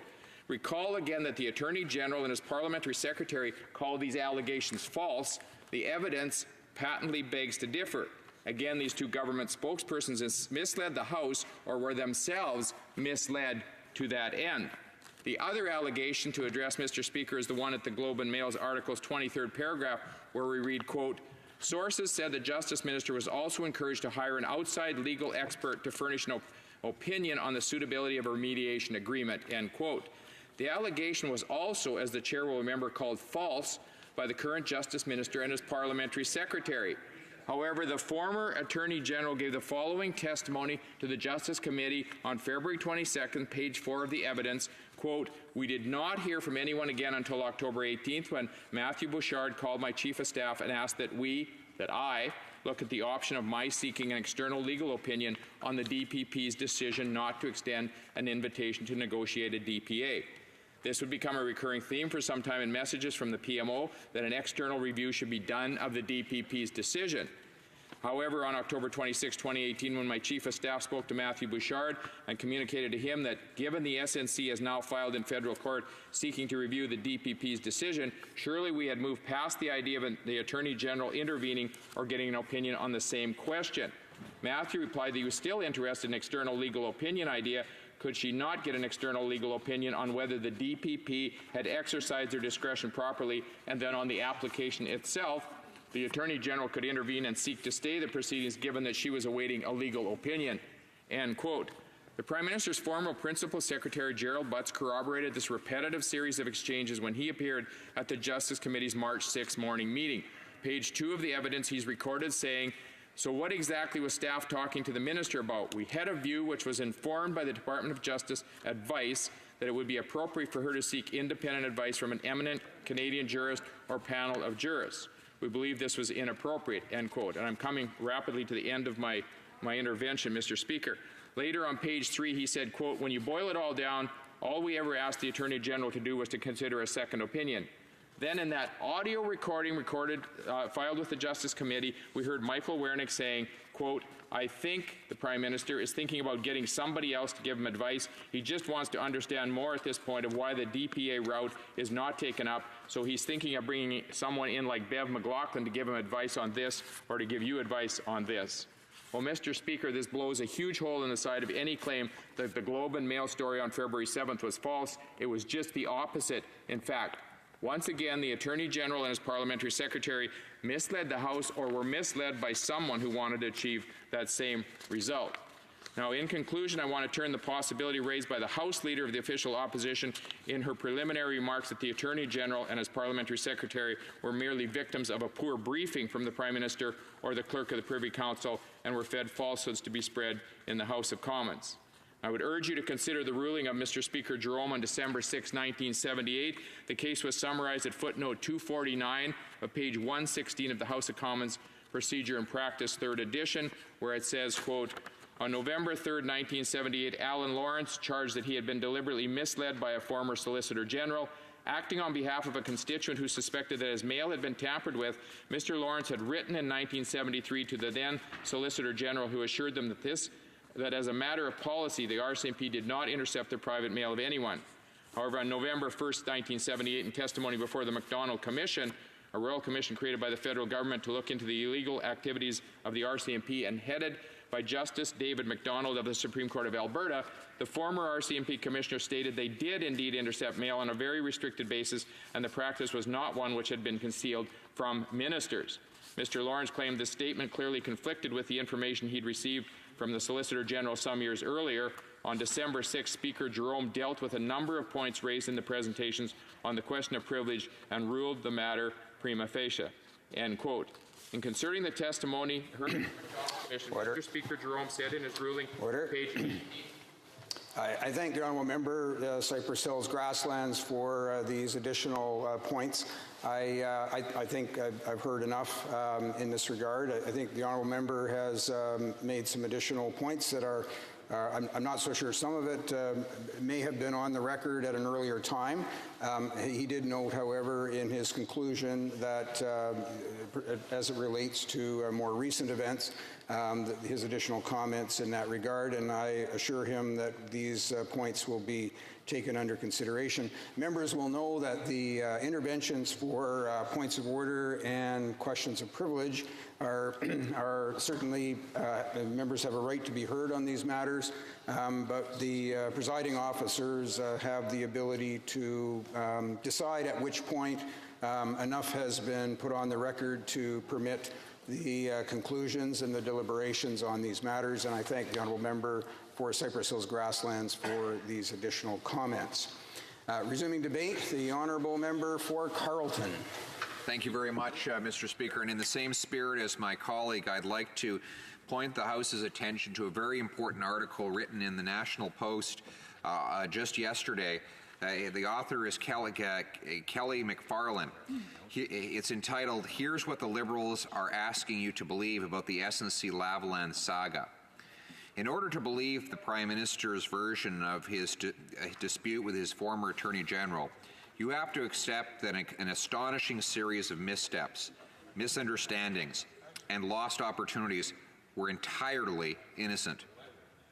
You have to believe that when the former Attorney General told the Prime Minister in September that she had made up her mind and would not interfere with the decision to proceed with a prosecution against SNC-Lavalin, he either didn't grasp what she was saying or didn't accept how serious she was.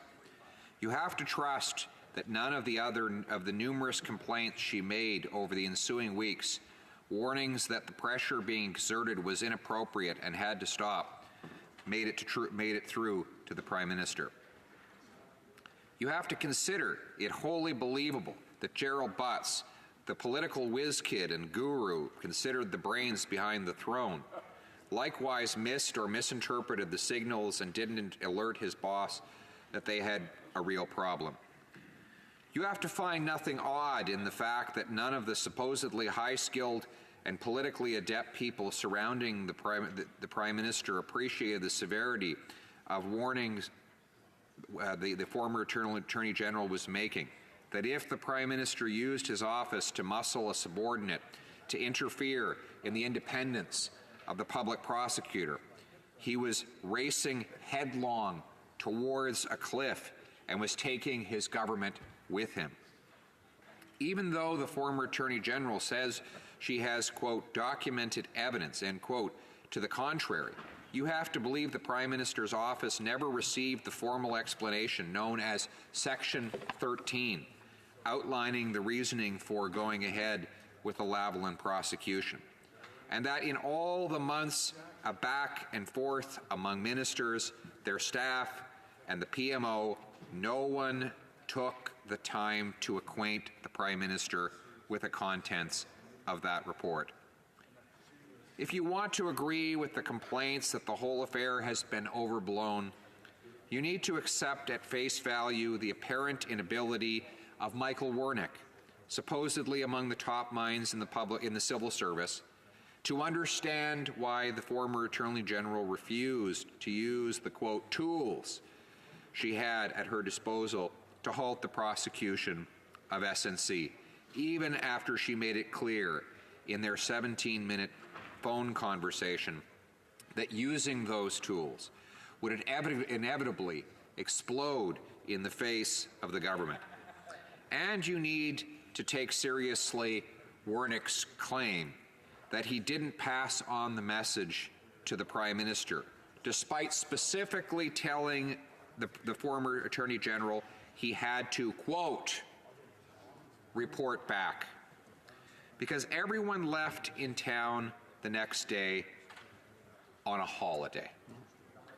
This is the same Wernick, remember, who opened the conversation by warning that time was of the essence, that the Prime Minister was eager to find a solution, and had earlier testified that if she had concerns, the Minister could have contacted the Prime Minister at any time, at any hour, because he was always available.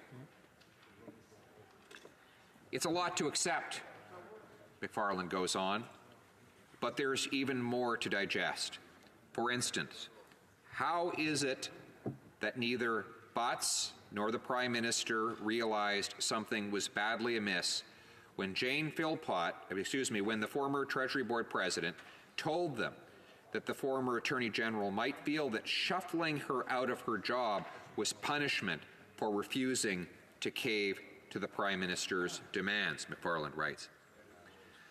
And how could they be shocked when the former Attorney General demurred from accepting a transfer to Indigenous Services, a post she'd made known she could never accept?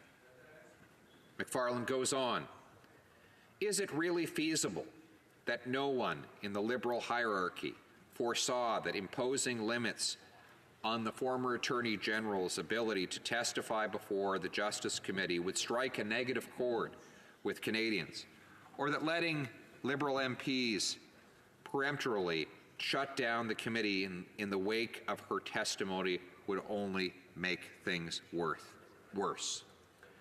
McFarland writes further, there are Liberals out there who insist they can buy the whole package, that accept the Prime Minister's bland assurances over the former Attorney General's detailed evidence. Somehow, they can listen to the Wernick phone call and not see what's going on. A minister being strong-armed by a powerful messenger armed with the warnings that the boss is, quote, going to find a way to get it done one way or another, end quote.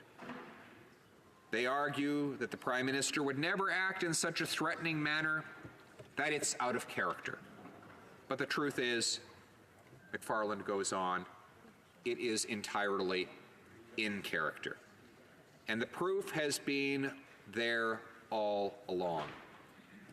in multiple examples of the Prime Minister's responses to situations that try his patience, such as when he elbowed his way across the Commons to berate a member of the opposition, or the moment in Edmonton when he sarcastically suggested that a woman use the term people-kind instead of mankind, or his determination to block students from summer jobs unless organizations employing them signed a statement attesting to support liberal values, or his snarky response just last week to an inconvenient intruder at a liberal fundraiser who tried to draw attention to the ongoing health problems at Grassy Narrows, a First Nations community long troubled by mercury poisoning. Over more than 3 years of working closely with the Prime Minister, the former Attorney General had plenty of time to learn what lies beneath the pleasant image the Prime Minister worked so hard to project. Quote, "I am not under any illusion how the Prime Minister gets what he wants," she told Wernick in their phone call. "I'm having thoughts of the Saturday night massacre here, Michael," she confesses, alluding to Richard Nixon's desperate effort to save himself from Watergate by taking a buzzsaw to his Justice Department. Quote, "I am waiting for the other shoe to drop." The shoe dropped a few weeks later when she was ousted from her job, then resigned to make clear her differences with the Prime Minister.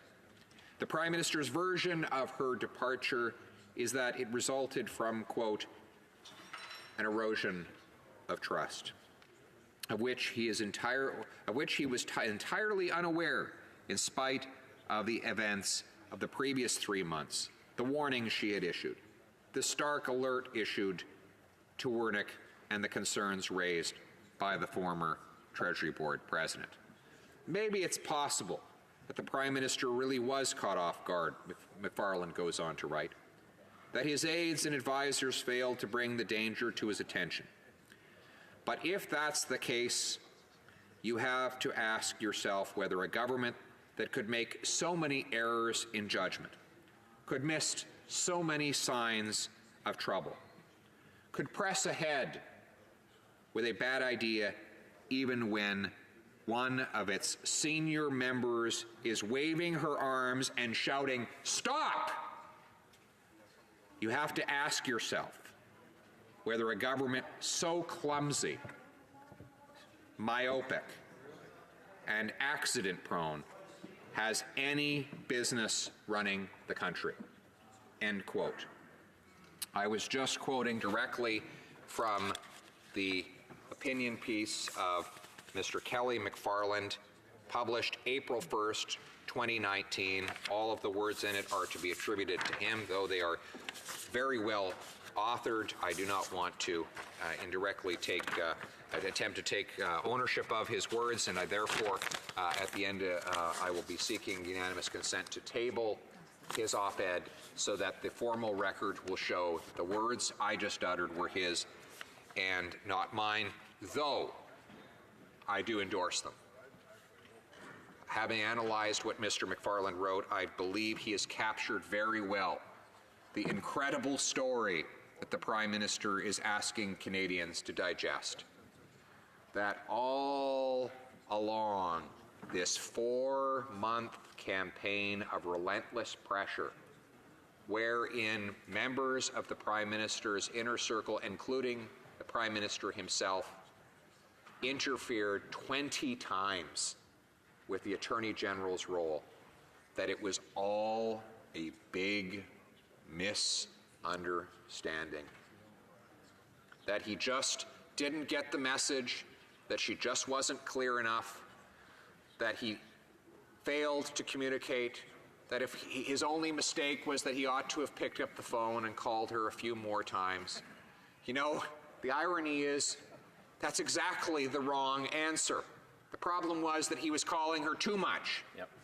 That he had asked for his team to descend on her relentlessly hounding with veiled threats, inappropriate pressure, and interference, all words I'm quoting now from current members of the Liberal caucus. But he wants us all to believe that this was just a big misunderstanding and that nothing inappropriate happened of which he was contemporaneously aware, and that this is just a learning experience. Like, you know, somebody, a high school kid who forgot to study for a midterm math exam or something, and therefore got a bad mark.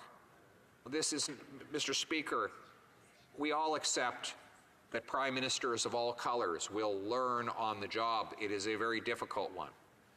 But the problem here was not one of inexperience.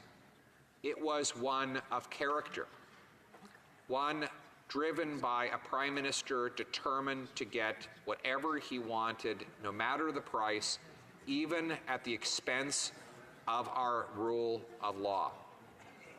It was a prime minister who progressed in doing these things, even when his own Attorney General, the top law officer of the Crown, had pleaded with him to please stop in the name of God and let her independently administer her portfolio. It is a prime minister who is acting in the interests, the narrow interests, of a Liberal-linked corporation with a mile-long rap sheet of corruption, including convictions of its most senior executives. That is what the Prime Minister undertook between September and December of 2018, followed up with the great crescendo of the cabinet shuffle. A cabinet shuffle that would move a qualified Attorney General out of her job and replace her with someone more malleable, someone willing to do the Prime Minister's bidding. You don't believe me? Then ask the Prime Minister this one simple question. He wants us to digest this incredible story that these events were all a big misunderstanding. And if that is true, will he invite all the players to come before the Ethics Committee as part of a full and open investigation so that Canadians can get to the truth? The Justice Committee has shut down its inquiry. All of the evidence that it will receive, it has received. And now it's time for the Ethics Committee to do its work and complete the investigation. A week from today, that committee will convene. Numerous members of that committee have already indicated an openness, including Liberal members, have indicated an openness to an investigation. Yes, they voted down said investigation once before, but they said the reason they did so is because it was, and I quote, premature. Premature. We needed to see the final submission of evidence and the file closed at Justice for the Ethics Committee to begin doing its work. So they said. And now that has been done, so those Liberal members, two of them, who use the term premature, will be invited to follow their words with action and vote with members of the opposition a week from today to resume the investigation, call all the witnesses, hear all the testimony, gather all the evidence, scrutinize all the claims, and report all the findings to the Canadian people. Government House Leader is rising on a point of order. Mr. Speaker, I would like to advise that agreements could not be reached under the provisions of Standing Order 78.1 or 78.2 with respect to the following. Third reading stage of Bill C-84, an act to amend the Criminal Code, bestiality and animal fighting. Second reading stage of Bill C-92, an act respecting First Nations, Inuit and Métis children, youth and families. Under the provisions of Standing Order 78.3, I give notice that a Minister of the Crown will propose at the next sitting a motion to allot a specific number of days or hours for the consideration and disposal of proceedings at the respective stages of each of the previously mentioned bills. Pendant que j'ai While I have the floor, I would like to give notice that the House on April 5th, 2019 will be an allotted day. Wednesday, April 3rd, as a day appointed for the conclusion of the debate on the motion to concur in the 14th report of the Standing Committee on Justice and Human Rights. Thank you, Mr. Speaker. Very good. The honourable member for Carleton has about 30 seconds left. I'll let him terminate or finish, and then we'll go from there. Thank you, Mr. Speaker. And allow me to use that 30 seconds to make an announcement to the House. As you know, Mr. Chair, I've been speaking nonstop for hours now, and I will terminate that speech as soon as the government announces it will agree to cooperate with the Ethics Committee investigations so that all Canadians can get to the truth, end the cover-up, and bring justice to this scandal. 2 more days of this, 2 more days of my speech, while invited by numerous members to provide such speeches. I am prepared to put aside those words in the interest of having a full-scale investigation. May they rise today and announce that they will agree to just that. It is 5:30, and usually the time for government orders has expired. Members, that because of the special order made earlier today regarding Bill S-1003, there will be no private members' business hour today.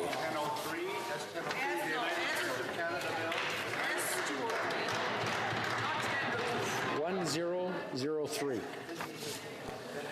Order. In accordance with Standing Order 38, a motion to adjourn the House is deemed to have been made and seconded at this time. Therefore, the question is that this House do now adjourn. The honourable member for North Island Powell River. Thank you, Mr. Speaker. I'm here today because several months ago I asked an important question of this government about the sterilization of Indigenous women. At that time, we knew that at least 60 Indigenous women in this country had come forward, with the most recent case being as recent as 2017. The government's response to this was, we are actively working with partners in provinces, we are working with faculties of medical education and health professionals to ensure that culturally safe care is available across the country. So I'm here today, Mr. Speaker, to receive an update from this government on their actions to date.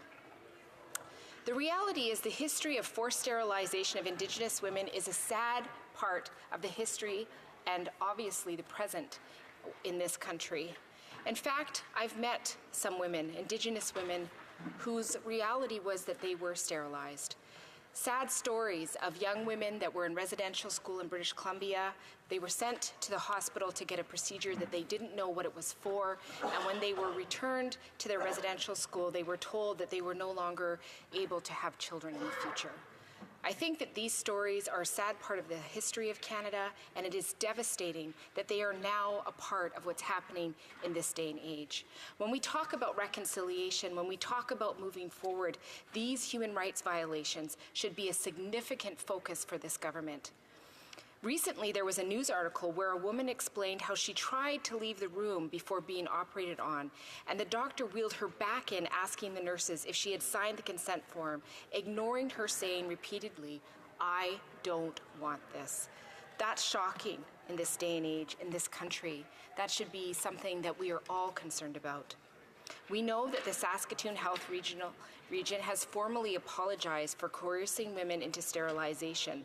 as recently, and they did that in July of 2017. That's one step, but it doesn't deal and address the big issue, which is why is this happening in our country? What is happening that we are not able to prevent it? Right now, we now see that there are now over 100 women that have come forward in 2 class action suits. One as recent as 2017 and the others from the years of 1990 to the early 2000s. Further to that, allegations are now surfacing in provinces like Ontario, Quebec, Manitoba, British Columbia, and Nunavut, the territory. But we know that at this point, no one has been charged in Canada for coercing an Indigenous woman into sterilization. And that's something that we should be seriously concerned about. So I'm here to speak and to make sure that this government knows that Indigenous people and non-Indigenous people across Canada are watching. They know that the UN has called for a criminal probe into the topic just late in December of 2018. We know that the NDP member from Vancouver Kingsway has formally requested an RCMP criminal probe into the matter just this past February. Canadians are waiting. They want to see answers, and they want to see them soon. This is a matter of human rights. This is a matter of seeing the federal government stand up for reconciliation. This history has been a silent history. We need to bring it into the light, and we need to make sure that it doesn't happen again. Thank you, Mr. Speaker. Well, Parliamentary Secretary to the Minister of Indigenous Services. Mr. Speaker, members on this side of the House share the outrage of Canadians about the allegations of coerced and forced sterilization of Indigenous women. Coerced and forced sterilization is a clear violation of both human rights and reproductive rights. There is no question that this practice is abhorrent and cannot be tolerated. This should never happen to any woman. As made clear by the Minister of Indigenous Services Canada, the health and safety of Indigenous women and girls is one of our government's highest priorities. Action is being taken on multiple fronts to ensure that all Indigenous women receive culturally appropriate and safe health services. For instance, ISC is investing in services such as the Maternal Child Health Program to support healthy pregnancies, reproductive health, and rights. And for the first time, these investments include midwifery. The department is also strengthening prenatal support and education programs, including changes to prenatal escort policy.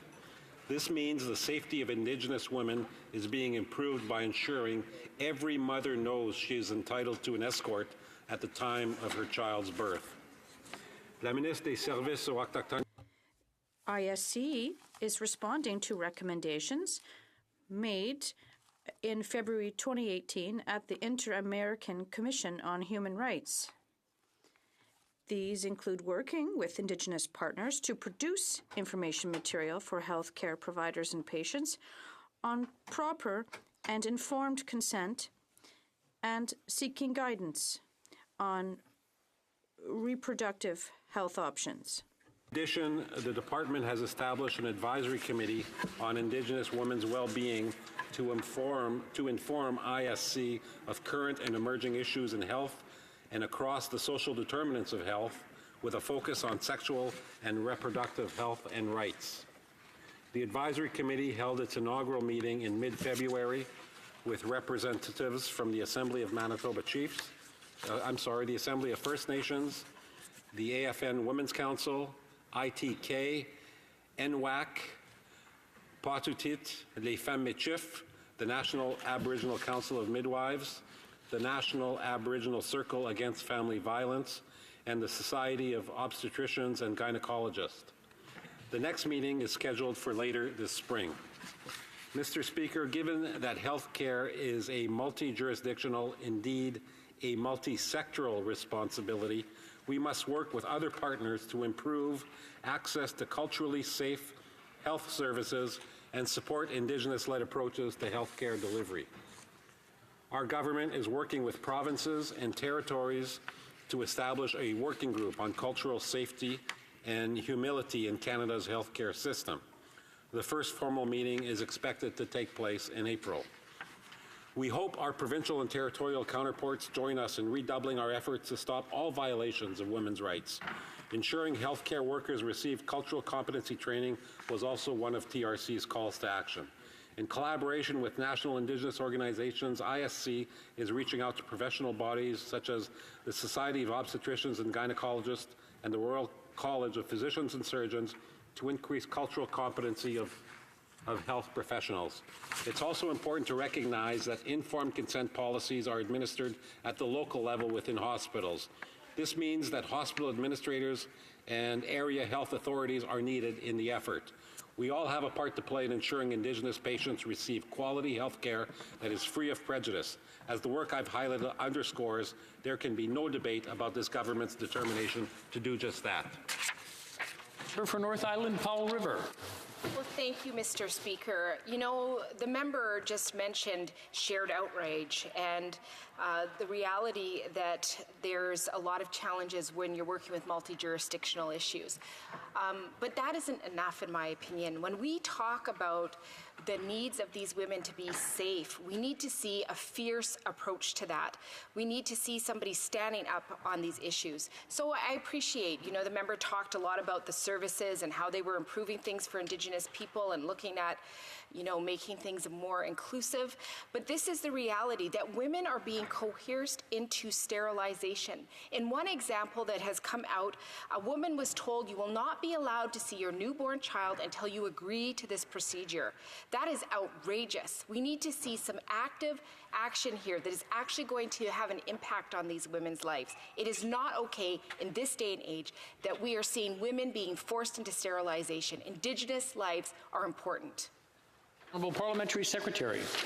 Mr. Speaker, the forced sterilization of Indigenous women is a deplorable practice and is a serious violation of women's human and reproductive rights. The Government of Canada profoundly believes that all Indigenous women must receive culturally safe health services, no exceptions. We are working with all partners that have a role to play in improving the standard of health care services offered to Indigenous people. We are actively working with provinces which have jurisdiction over the delivery of health care services. We are working with faculties of medical education and with health professionals, and we are working with Indigenous communities to raise understanding of reproductive health options and what culturally informed consent means. Much work remains to be done, and most women do not have access to midwifery care or to an Indigenous midwife. We are determined to do our part and are committed to right the wrongs of the past in the spirit of reconciliation, but ultimately, all Canadians have a responsibility to ensure these practices never happen again. The Honourable Member for Drummond. Thank you, Mr. Speaker. It's an honour for me to rise here in the House to come back to a question I asked on November 19th. Time flies, Mr. Speaker. So it was in the middle of the language crisis that was shaking up Ontario Francophones. I called on the Liberal government about the Ontario government's poor decision to scrap the French Language Services Commissioner and the creation of a French language university in Toronto. This lack of vision was a direct attack on the Franco-Ontarian community and on official languages, and the situation affects all French-speaking communities all across the country. And it's important today. We can see that Francophones and Francophiles from coast to coast are standing in solidarity with Franco-Ontarians. So, Mr. Speaker, what I had asked was, what are the Liberals going to do in concrete terms to protect Francophone communities in minority language settings all across the country, and especially considering the genuine crisis that is currently unfolding in Ontario with the scrapping of the French Language Services Commissioner position for French language services and the delay, perhaps indefinitely, the delay in the creation of a French language university in Toronto. We know there are some 800,000 Francophones in Ontario, and there's not a single Francophone university for them. So, Mr. Speaker,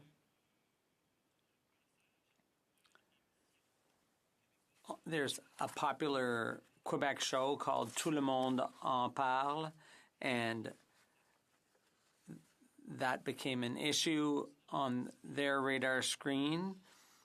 There was Diane Adam and Amanda Simard who appeared on that show, and it showed how important it is and how Francophones understand how important it is to show solidarity when Francophones are attacked anywhere in this country.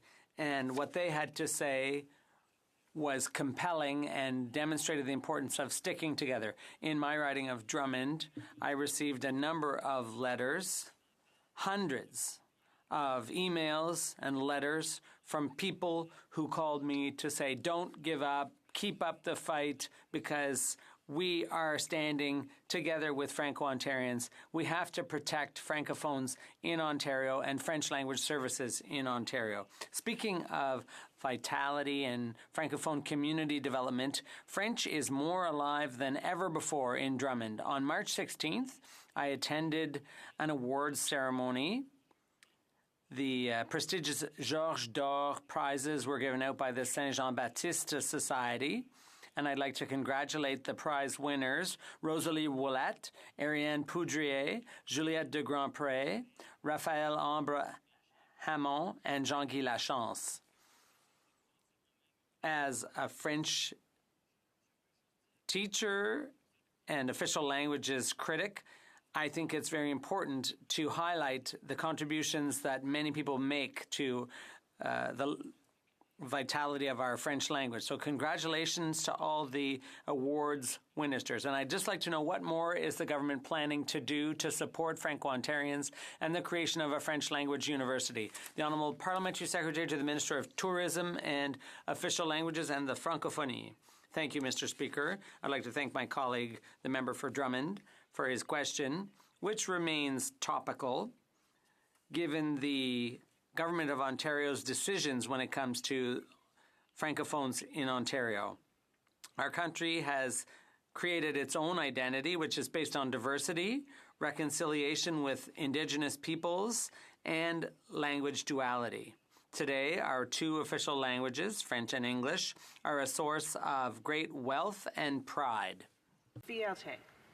Our government recognizes the crucial role played by Ontario's French Language Services Commissioner, who ensures that the rights of Ontario citizens and the obligations of government and government agencies are respected according to the French Languages Services Act, and has acted as a champion for Franco-Ontarians.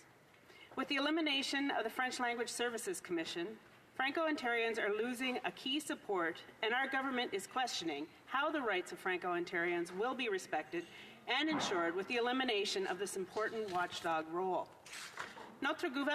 Our government is also disappointed that the project to build a French language university in Ontario has been scrapped. That would have enabled young people and adults to take post-secondary educational programs in their language. Paramedics, nurses, teachers.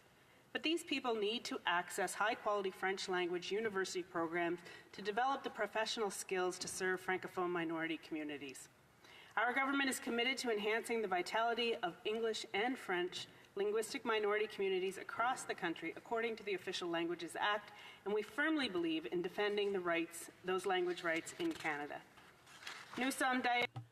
We're also proud to have announced the return of the Court Challenges program. This federal program is now up and running. Our government has also undertaken a review of the official languages regulations. The new regulations were tabled in Parliament on October 25, 2018.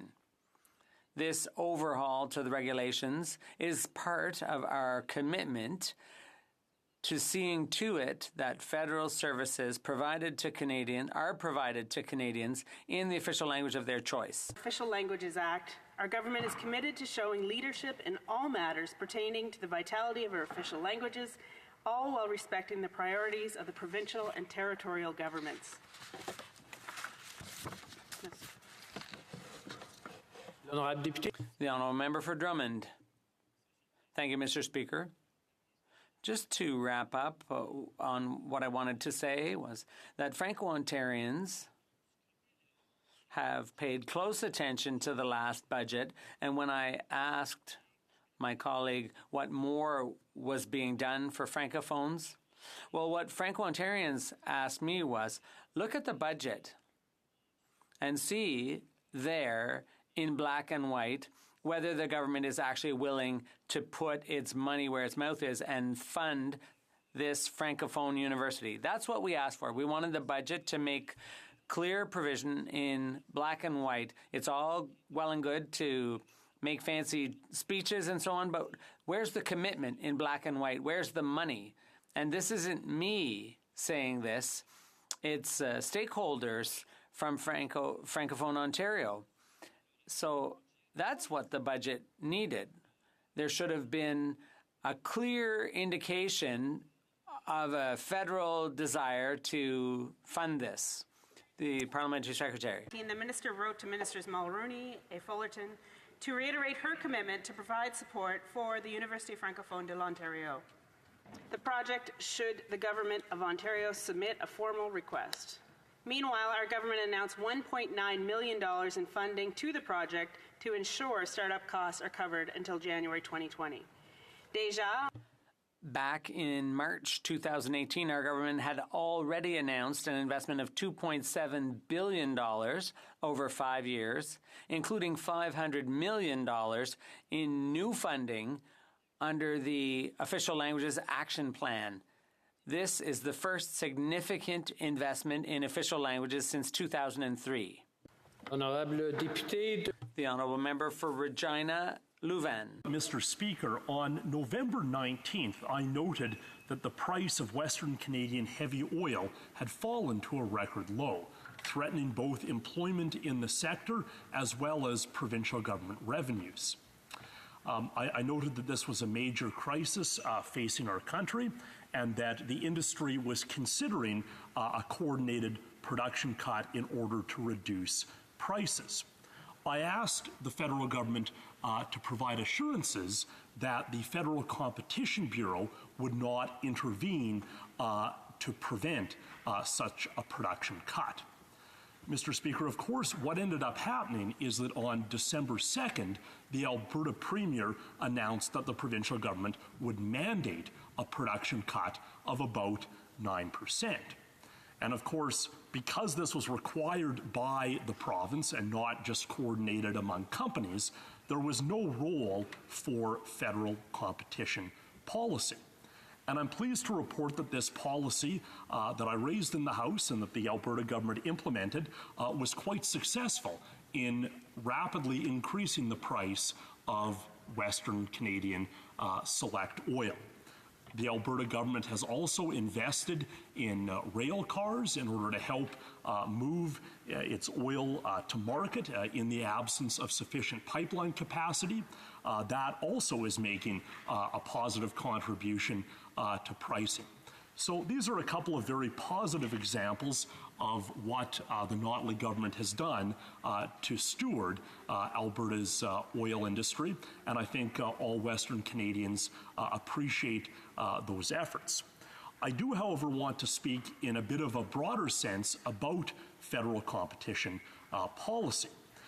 It's already the case that Canadian law does not try to sanction cartels or uncompetitive activity if it's entirely for export, because of course Canadians benefit from being able to get the best possible price for commodities that we're exporting.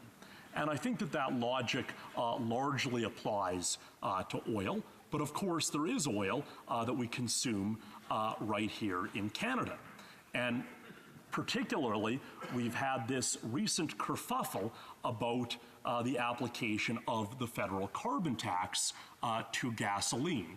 In the past few days, we've had all sorts of photos of Conservative politicians gassing up over the weekend ahead of the federal carbon tax coming into effect. But I think it's worth noting, Mr. Speaker, that that carbon tax is about 4 or 5 cents per litre, whereas the price of gasoline has gone up by something like 20 cents per liter over the past month. So at a minimum, this tells us that there are many factors other than carbon pricing that influence the cost of gasoline. But I think, Mr. Speaker, it also suggests that if there is a role for federal competition policy, it should be focused on markets that actually affect Canadian consumers. And I think there is a role for the Federal Competition Bureau to look at collusion around the retail pricing of gasoline. Because, Mr. Speaker, as much as we want to have a high price for the oil that Canada tries to sell on world markets, we also want to make sure that there's a fair price for consumers at the pump here in Canada. And I think the way to do that is to ensure that the Competition Bureau focuses not so much on the oil production, but on gasoline retailing. Thanks very much. The Honourable Parliamentary Secretary to the Minister of Natural Resources. Thank you, Mr. Speaker, and I want to thank the member for Regina Louvain for his question. Our government stands with workers in our energy sector and always will. After 10 years of inaction under Stephen Harper, 99% of our oil exports were still sold at a discount to the United States. While the Conservatives spent a decade failing our energy sector by failing to get our oil to new markets, we are working each day to fix their failures. Our government made this issue, and market access in general, an urgent priority. In fact, our government purchased the proposed Trans Mountain Expansion Project and related assets. The Conservatives opposed this investment. On TMX, we are focused on following the guidance from the Federal Court of Appeal to move the process forward on TMX in the right way through meaningful consultations. We also approved the Line 3 replacement project and have always supported Keystone XL. While we work to build new pipeline capacity and gain access to non-U.S. global markets, we continue to take action. In December, the Minister of Natural Resources and Minister of International Trade and Diversification announced a $1.6 billion package to support workers and boost competitiveness. This package includes $1 billion in commercial financial support from Export Development Canada to invest in innovative technologies, address working capital needs, or explore new markets. A new $500 million energy diversification commercial financing envelope over 3 years from the Business Development Bank of Canada. A $50 million investment through Natural Resources Canada's Clean Growth Program in oil and gas projects, projected to generate $890 million in investments. And $100 million through Innovation, Science and Economic Development Canada's Strategic Innovation Fund in energy and economic diversification related projects. Mr. Speaker, while the Conservatives continue to put down our energy sector in the last few weeks and months, we have secured the single largest private sector investment in Canadian history with the LNG Canada project, creating 10,000 jobs at peak construction. And there was a final investment decision on a $4.5 billion petrochemical facility in Sturgeon County, which will see 3,000 workers on the ground at peak construction. Inter Pipeline announced 2 new facilities valued at $3.5 billion in the industrial heartland, creating over 2,000 full-time jobs at peak construction. And Nautical announced plans to develop a $2 billion methanol plant just south of Grand Prairie, which will create 1,000 direct construction jobs.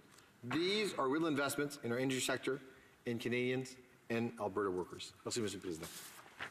Member for Regina Louvain. Well, Mr. Speaker, I thank the Parliamentary Secretary for his remarks, and I'd also like to apologize to the Parliamentary Secretary and to you, Mr. Speaker, for keeping you away from what was undoubtedly a very interesting Liberal caucus meeting this evening. But perhaps I've done you a bit of a favor in that sense. So, you know, if you want to thank me as well, I would accept that. I really have just one question for the Parliamentary Secretary. Given that the retail price of gasoline seems to have increased much more sharply than the price of oil or than the carbon tax over the past month, would he support an inquiry by the Federal Competition Bureau into possible collusion and anti-competitive behavior in the retail pricing of gasoline in this country? Thank you. Parliamentary Secretary. Thank you, Mr. Speaker. And I would like to conclude by once again confirming our government's support for this sector, and most importantly, the workers of this sector. While our priority remains on building pipeline capacity and gaining access to new markets, we continue to support the sustainable development of our resources so that Canada can be the energy supplier of choice for the world. That's why we're investing $72 million to fund 3 clean tech projects in Alberta's oil and gas sector, which will leverage more than $450 million in investments. We're investing $49 million to support petrochemical innovation in Fort Saskatchewan, Alberta. Through Budget 2019, we're also providing $100 million to support the work of the Clean Resource Innovation Network. Our government and all Canadians stand with workers in our energy sector. Mr. President.